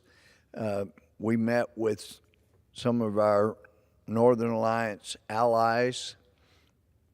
Of course, there was the great hero, Afghan hero of the war between Afghanistan and Russia. Unfortunately, our intelligence agencies here in the U.S. did not pick up on the importance of Shah Massoud, Lion of Panjshir, being assassinated by Taliban within day and a half or so of 9/11 about to occur. Had they been awake and not asleep at what was going on, they would have anticipated the Taliban was about to do something to cause great harm to the United States. And they knew, once we realized that the attack originated from Afghanistan, that we would be coming and would be looking for allies, and we would certainly want Massoud and his brother and all those others who wanted the Taliban gone. We would be using them and working with them to eliminate the Taliban. So the Taliban eliminated that great Afghan hero before 9/11. And in numerous meetings with our Afghan allies, they've been saying for a decade or more, look, going back to the Obama administration days, they were telling a few of us, look, we know you've got to leave at some point. We know that. But what we're begging is that you help us amend the Constitution that you forced on us. And yeah, we like that it's based on Sharia law, but this is a country that's perfectly suited for the federalist system where you have so much power in your country, in the states, in our country, they said in the provinces. But right now, the Constitution that you gave us, forced on us, the president appoints the governors, appoints the mayors, appoints the chiefs of police, and it is a system made for corruption. And it sounded to me like the way things were going over there, the times I went to Afghanistan, that and you were hearing the reports of what was going on, whether it was Karzai or Ghani, that they may well have taken a great deal of money like the old Roman days, and whoever gave the most money would get the best governorship. They were appointing governors that didn't even live in the province that they were going to be governor over. And they were not allowed to have militias like they wanted. And as Zia Massoud told me more than once in trips to meet with them, and in fact, the Obama administration did not want me meeting with our allies. They did what they could to keep me from meeting with our allies, even though the Obama administration basically threw them to the curb and was anxious to work deals with the Taliban. In fact, the colonel there at the embassy in Afghanistan had told me, I told him I have a meeting with Massoud, Dustin, numerous of our allies. And he said, we can't let you do that. I said, I'm not asking you for a ride. Massoud is sending a vehicle, and they will make sure that I'm protected. They're not going to let me be killed because they want to protect the relationship. And the colonel said, well, we're not authorized to let you do that. And I said, you see the gate over there? I'm going, when the car gets here, I'm going and I'm going to get in that car and I'm going to go meet with our allies. I know the Obama administration, they have rejected any type of relationship with those people that fought for us and with us, lost family members, but I am going to go meet with the allies that have sacrificed so much to help us, help both of us. Well, they ended up getting a car, and I was told before the vehicle that Massoud was sending that we let Massoud know we're going to bring you there. Michelle Bachmann went out there with me. She had not met them before, and Mike Burgess went out there. But all they wanted was for us to help them fix the Constitution we forced on them. They needed a federalist form of government, and that's what they said. You know, if you will, if you'll help us get that, see, we can elect our own governors, we can elect our own mayors, pick our own police chiefs, And then each province will have a militia, because when you leave, the Taliban is going to try to take back over, and then they'll eventually want to hit you again. But if we are allowed to elect our own governors and mayors, we will be able to have a militia in each province. So when you leave, then we'll be able to band together and whip the Taliban again. But if you leave it like it is, and you keep negotiating with the Taliban, which the Obama administration had been doing basically the whole administration, then we're all going to be killed. And then they will hit you again. And then you'll want to come back to Afghanistan and try to find allies, but we'll all be dead. And no one will be crazy enough to help you again. So just help us elect our own governors. I said, what makes you think we could help you get your Constitution amended? It's your Constitution now. He said, well, you're paying most of our government's budget, annual budget. So if you say Constitution needs to be amended, or we're not going to pay this year's budget for you, then that will be amended, and we will be able to protect ourselves from the Taliban whenever it is you leave. Well, and I know Secretary Pompeo also negotiated with the Taliban, but there's no way President Trump would have ever allowed our troops to leave and leave tens of billions of dollars worth of equipment for our enemy to someday use against us. Wouldn't do that. And on the other hand, the Taliban knew that if they did anything to our folks during a projected move, coming back to the United States, that President Trump would bomb them back to the Stone Age. So they would not have done what they did. They perceived America to be weak under this administration, and we lost 13 soldiers, military members that should never have been lost. So as if that wasn't enough damage, see this article, I just saw it today, it's dated September 12th, Daniel Greenfield.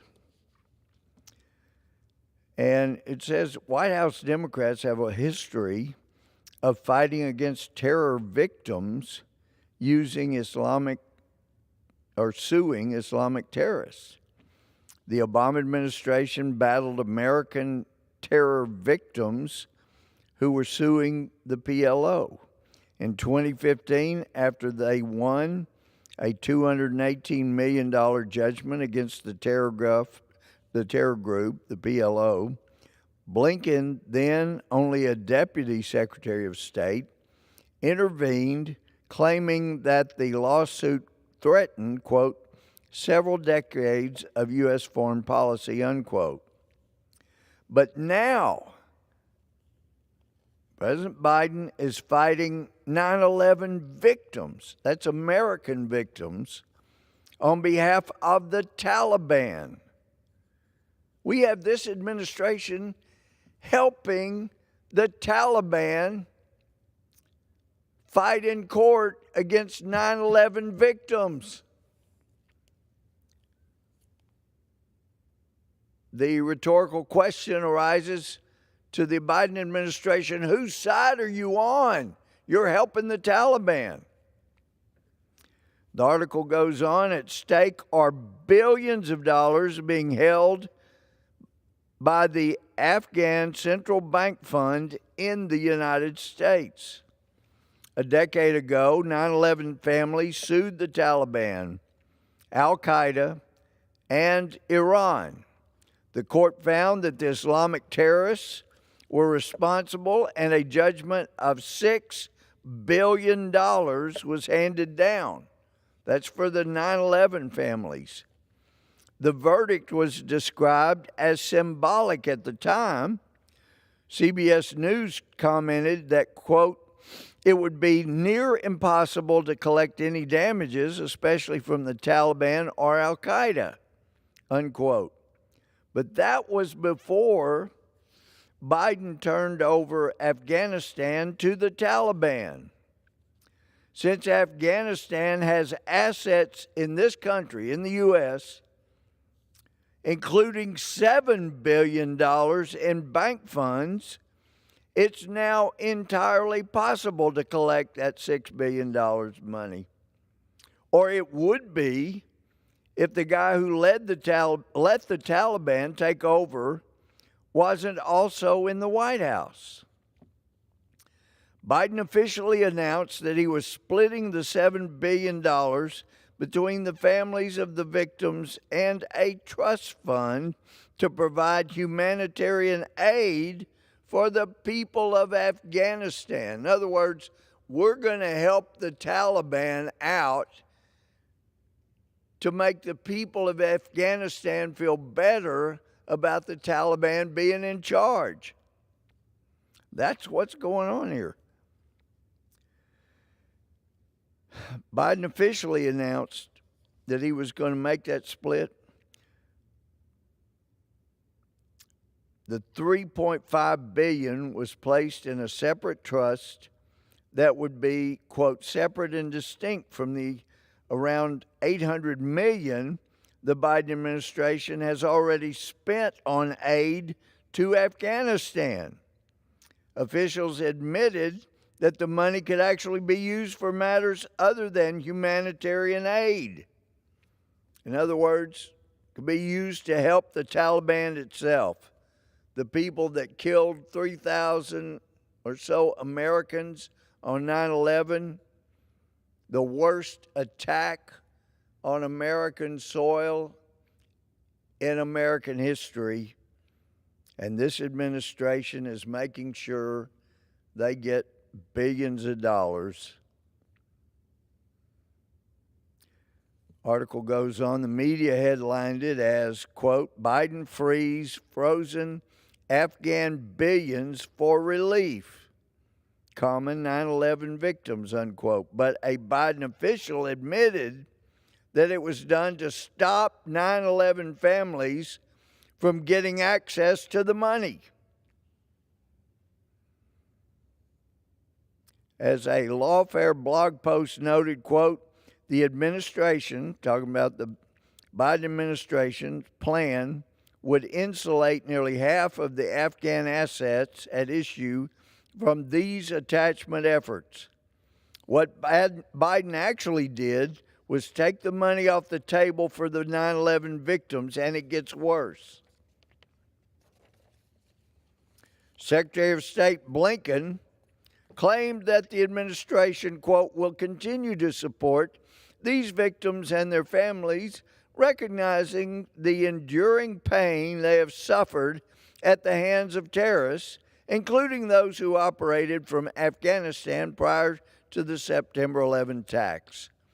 These victims and their families should have a full opportunity to set forth their arguments in court. This article says Blinken, like his boss, lied.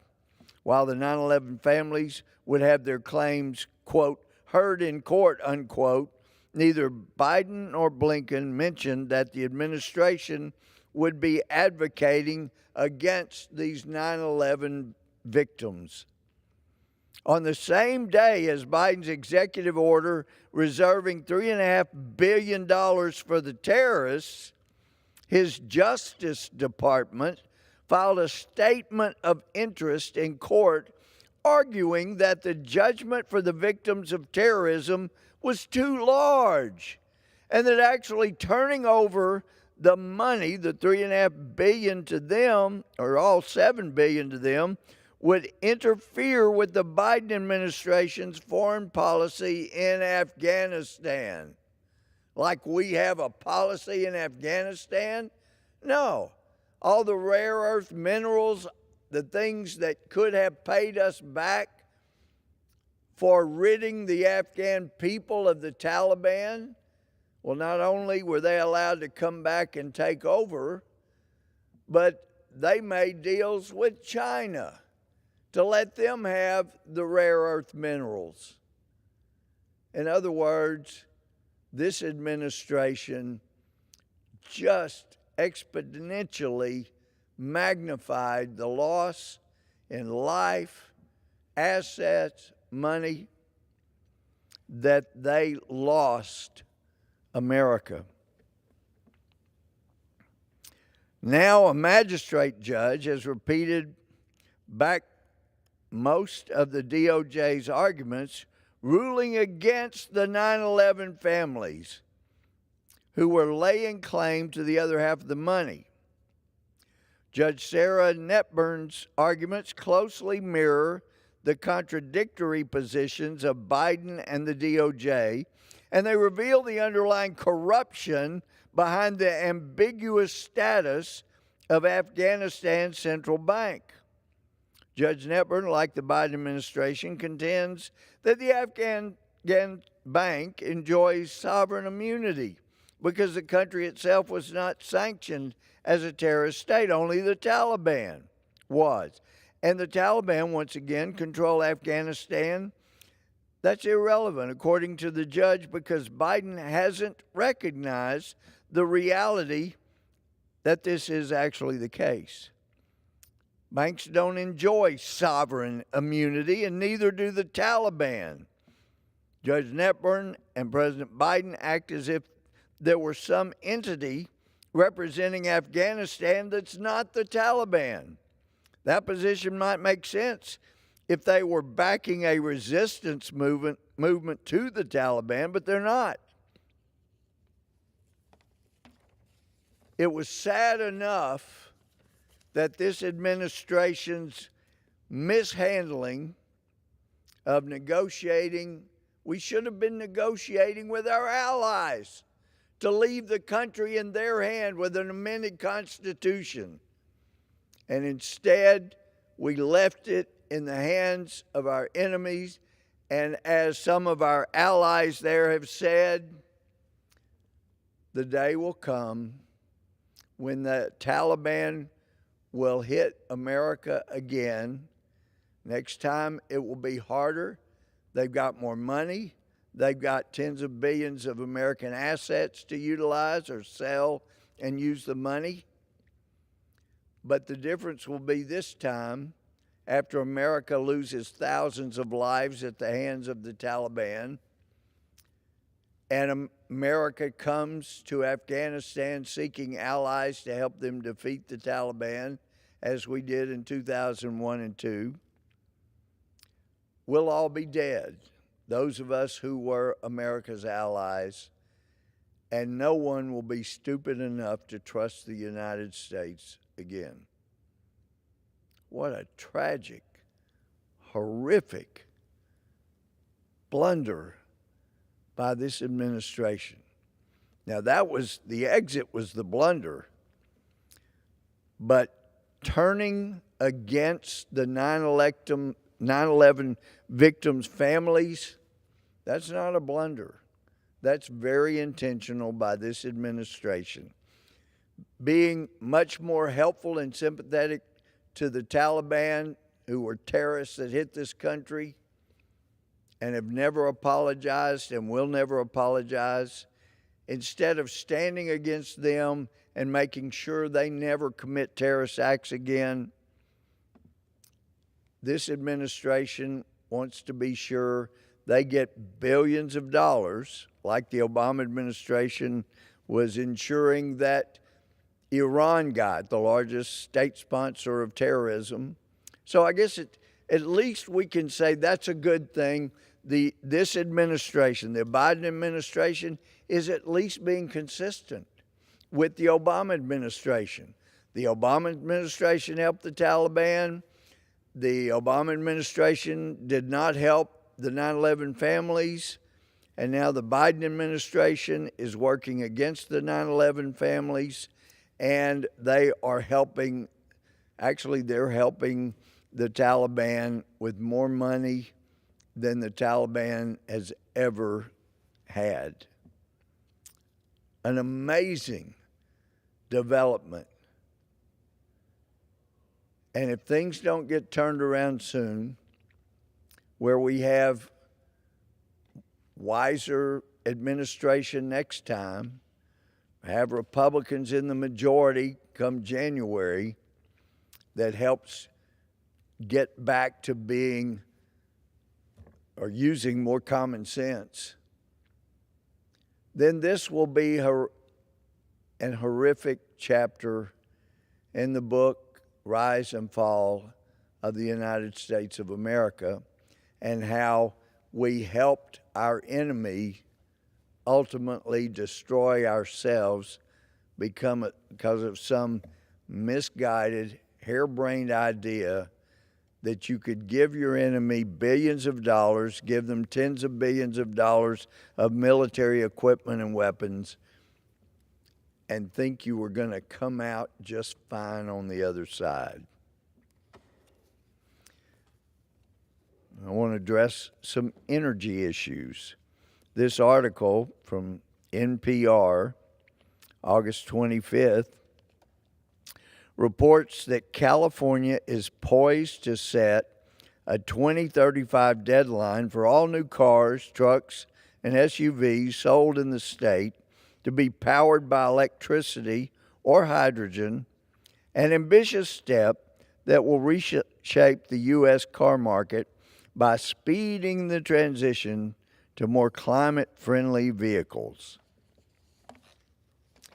And it's a long article, but it does not deal with reality that we're already seeing take place.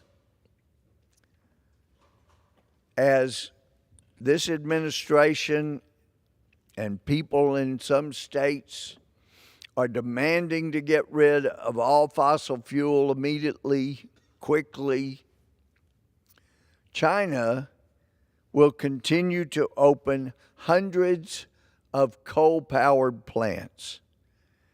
And unfortunately, China doesn't utilize the scrubbers and things that allow American coal plants to have much more cleaner operation in producing electricity.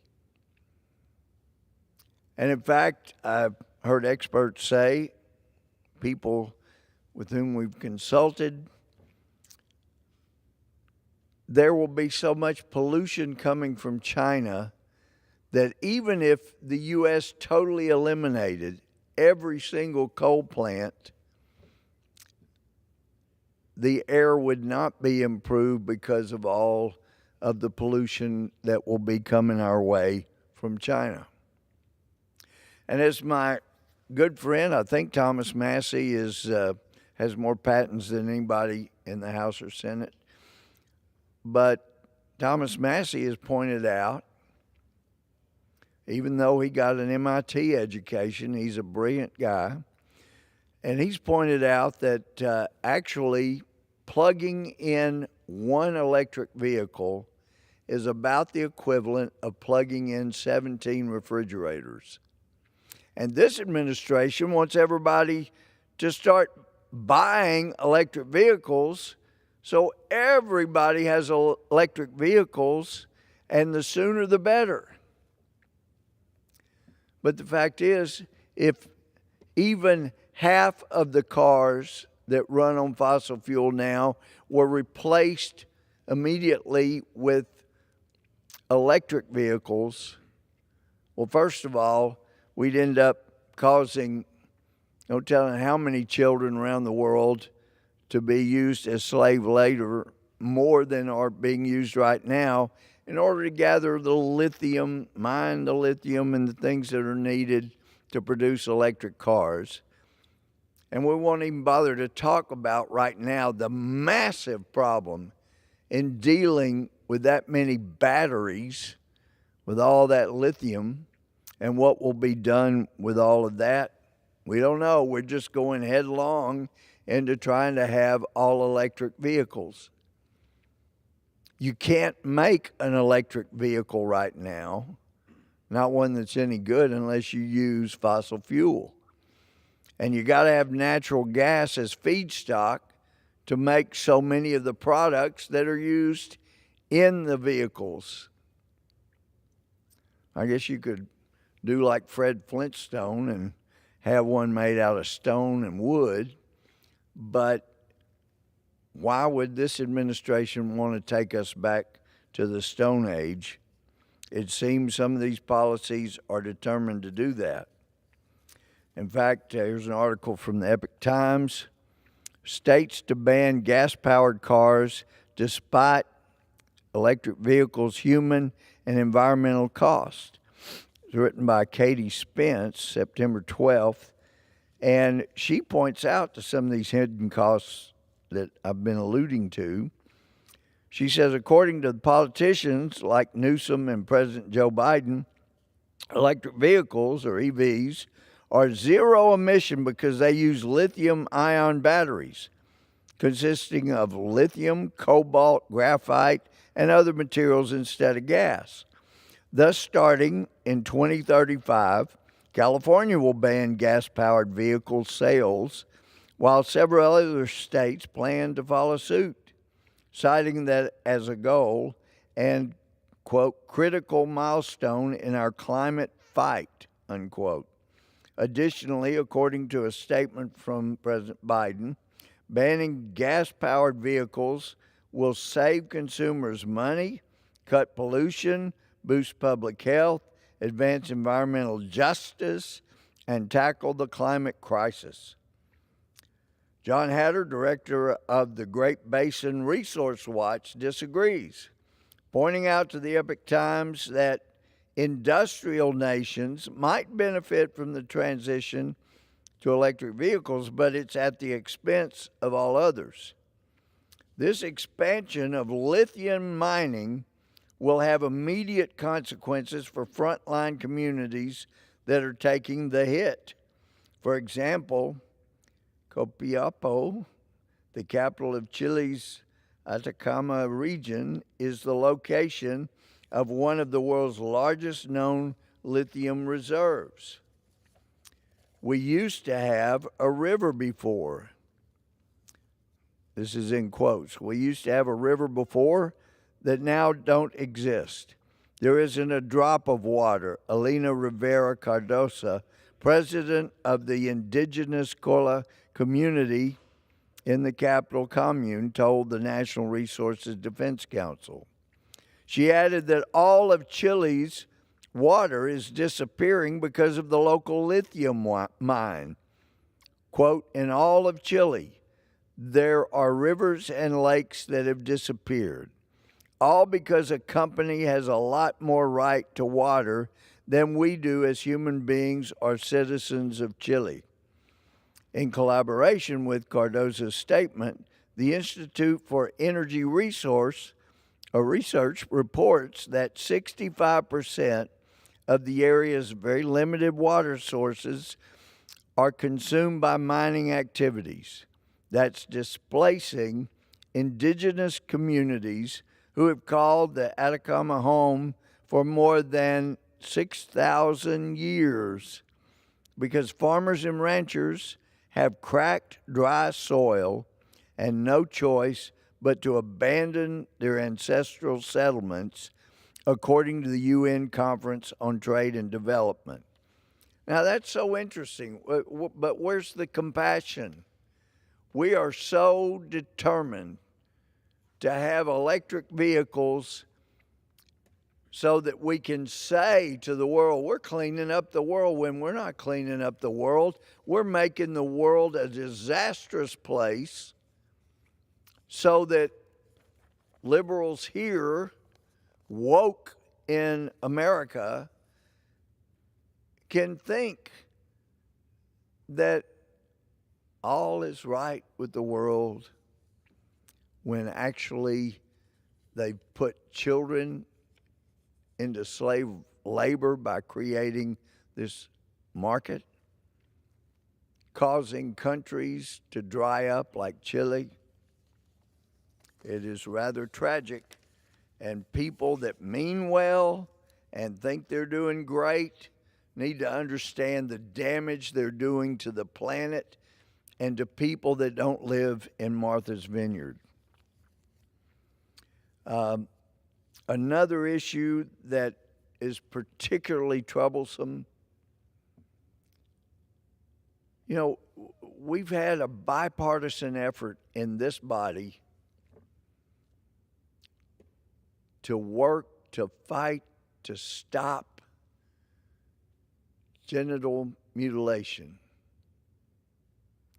And yet now, after years of working together and trying to stop such a horrendous practice, we now have people who claim to be exceedingly liberal and caring,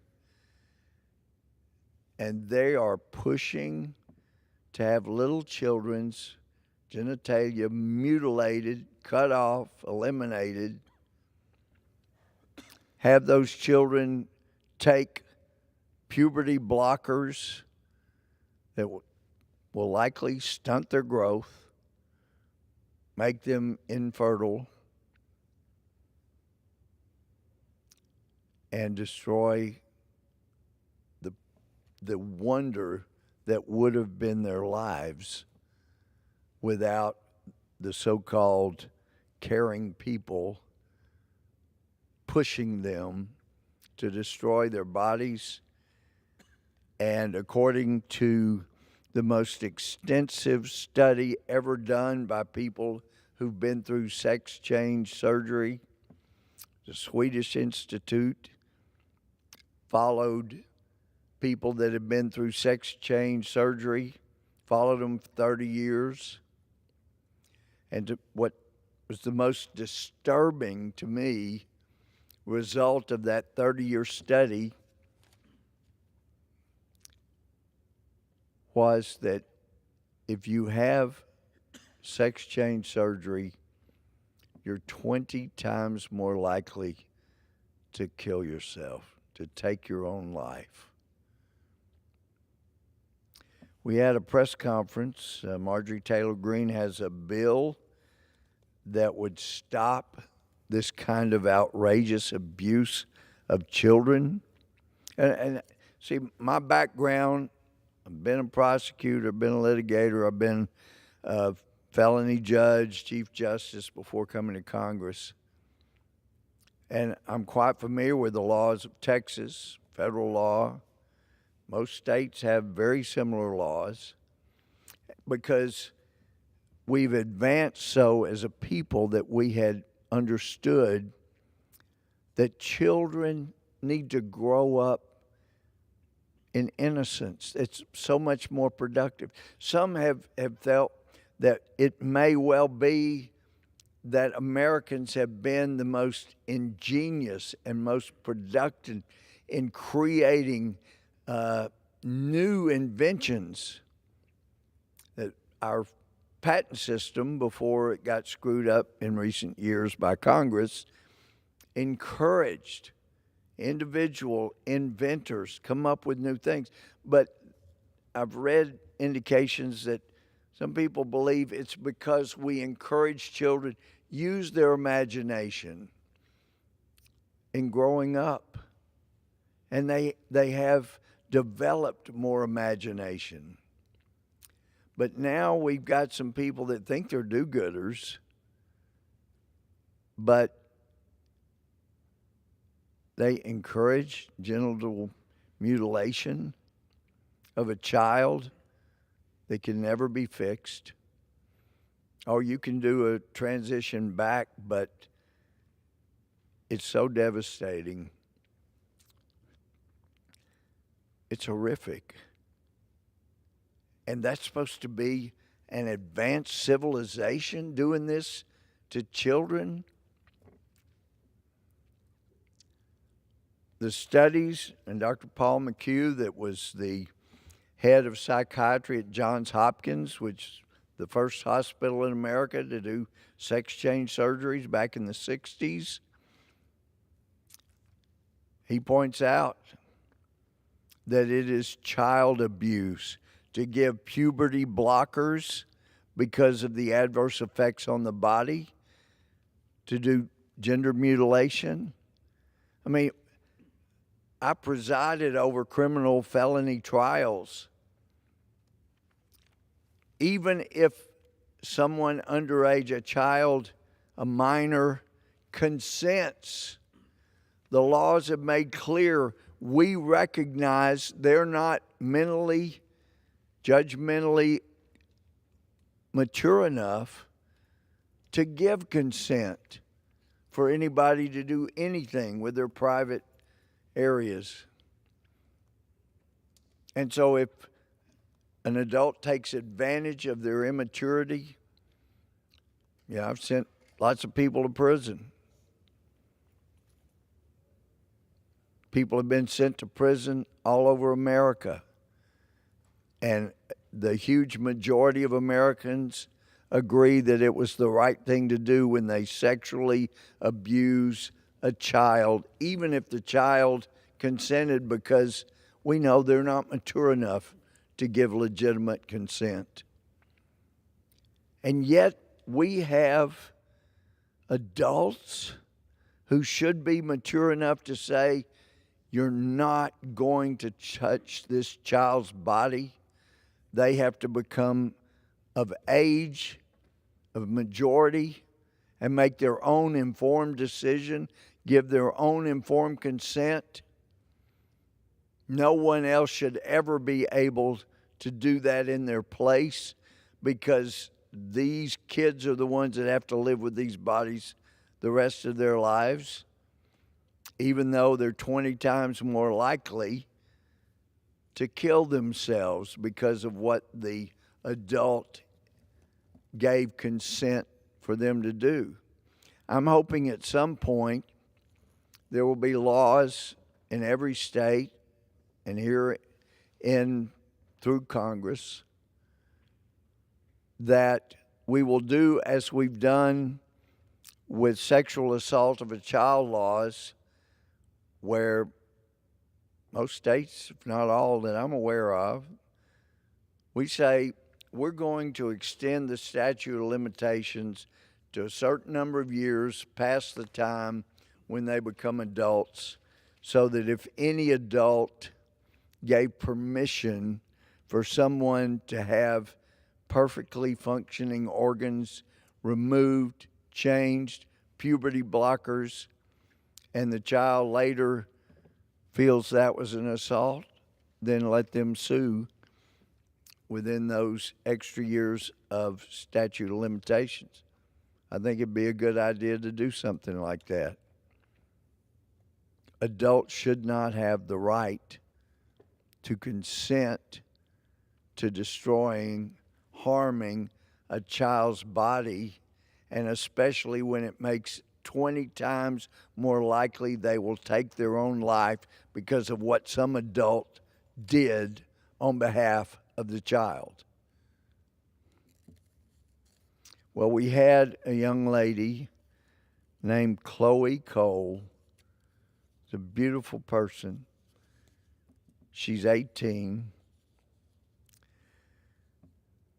Actually, this article by Christine Buttons from the Daily Wire, September 20th, talked about the press conference we had. It says an 18-year-old detransitioned woman gave a powerful testimony on Tuesday against the gender-affirming model of care that led to her irreversible medical transition as an adolescent.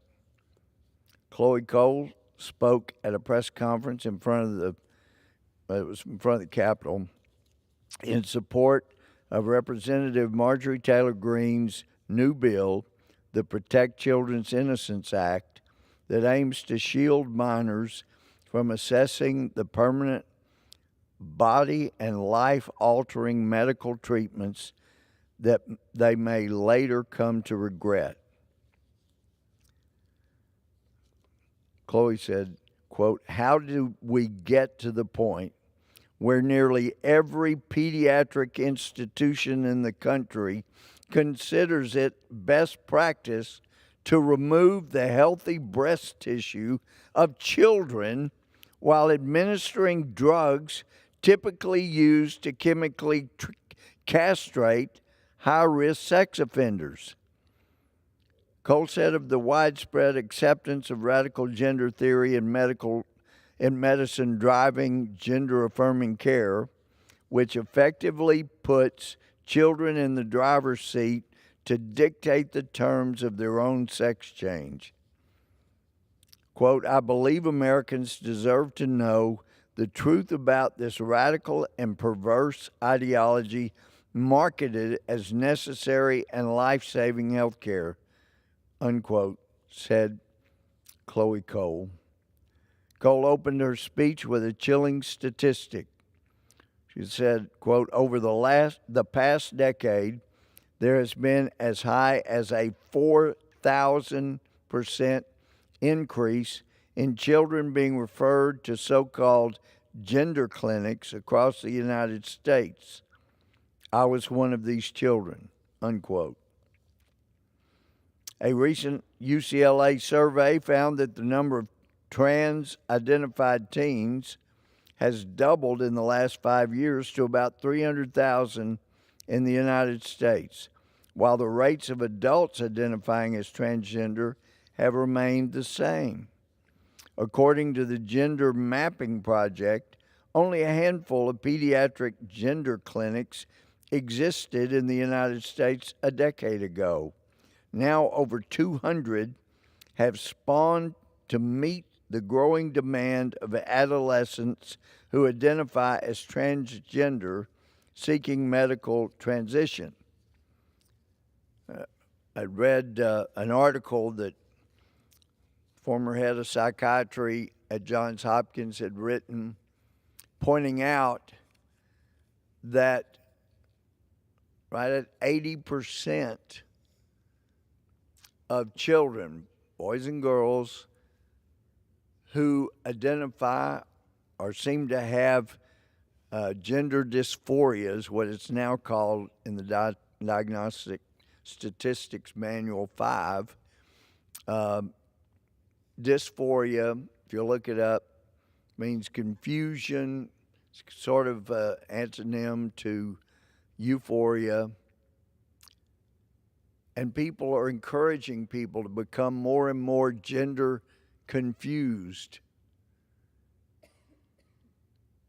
But Dr. McHugh pointed out about 80% of those who have confusion about their gender growing up, if they never have counseling, they never have some do-gooder adult encourage them to have their genitalia mutilated and their life shortened, and perhaps most likely a good chance of infertility, that if they're just left alone to go through childhood, 80% transition into exactly what they are biologically without any problems whatsoever.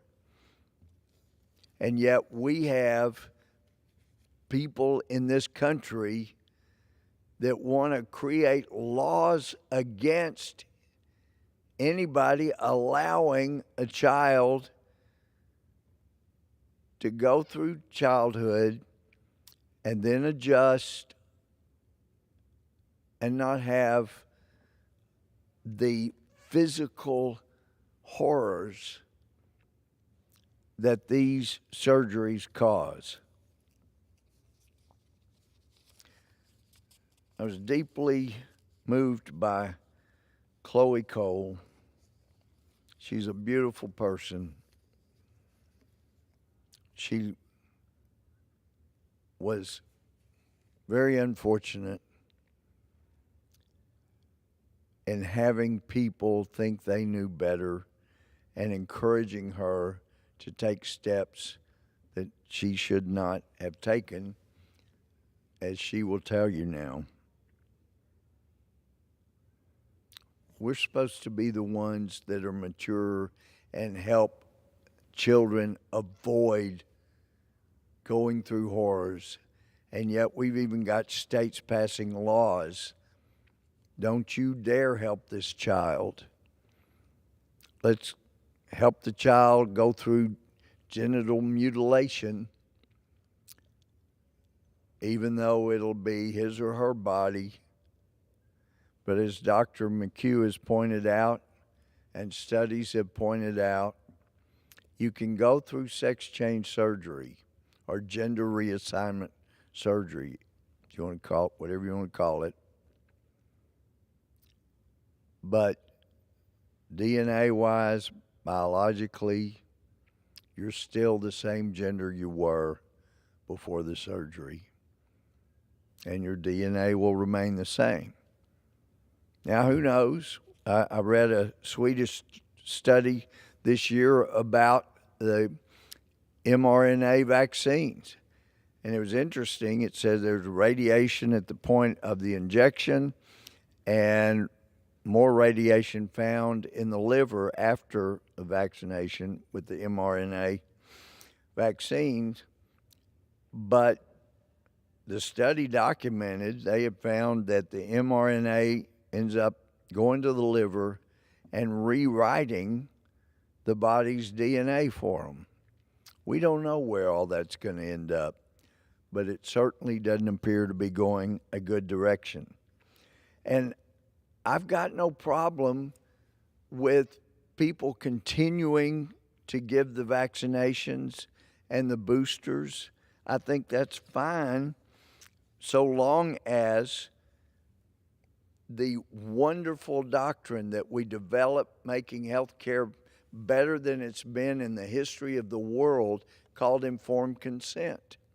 That doctrine that requires that a physician, healthcare provider, advise a patient of all the potential risks of a vaccination, treatment, surgery, whatever, and then letting them talk to their doctor and making their own mind up about whether or not to go through with it. And if we could do that, and I submit, also allow the healthcare providers, the pharmaceuticals, to be liable for any damage that they cause if they don't allow informed consent and allow the individual to make up his or her mind, unless it's a minor. We don't allow minors to make decisions normally unless it's in the sick area of gender mutilation that I was just talking about.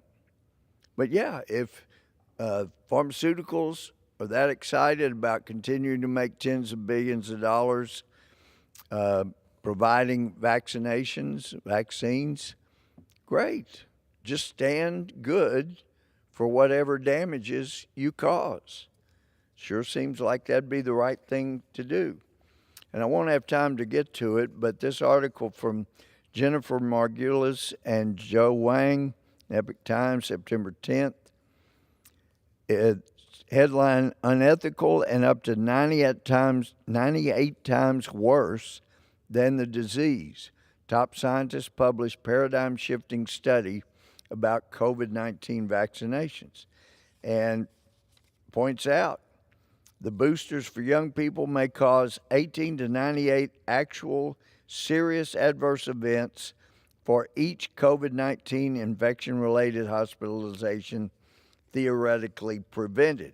So for each hospitalization prevented, they're saying 18 to 19 actual serious consequences to the body will result. Well, it's going to be an interesting week next week. I look forward to seeing what more damage that Congress can do to our economy, to our country. And I hope that people, Mr. Speaker, will let their members of Congress know what they agree with and what they disagree with. And with that, I yield back. Gentleman yields back.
Pursuant to Section 1 of House Resolution 1230, the House stands adjourned until 10 a.m. on Monday, September 26, 2022.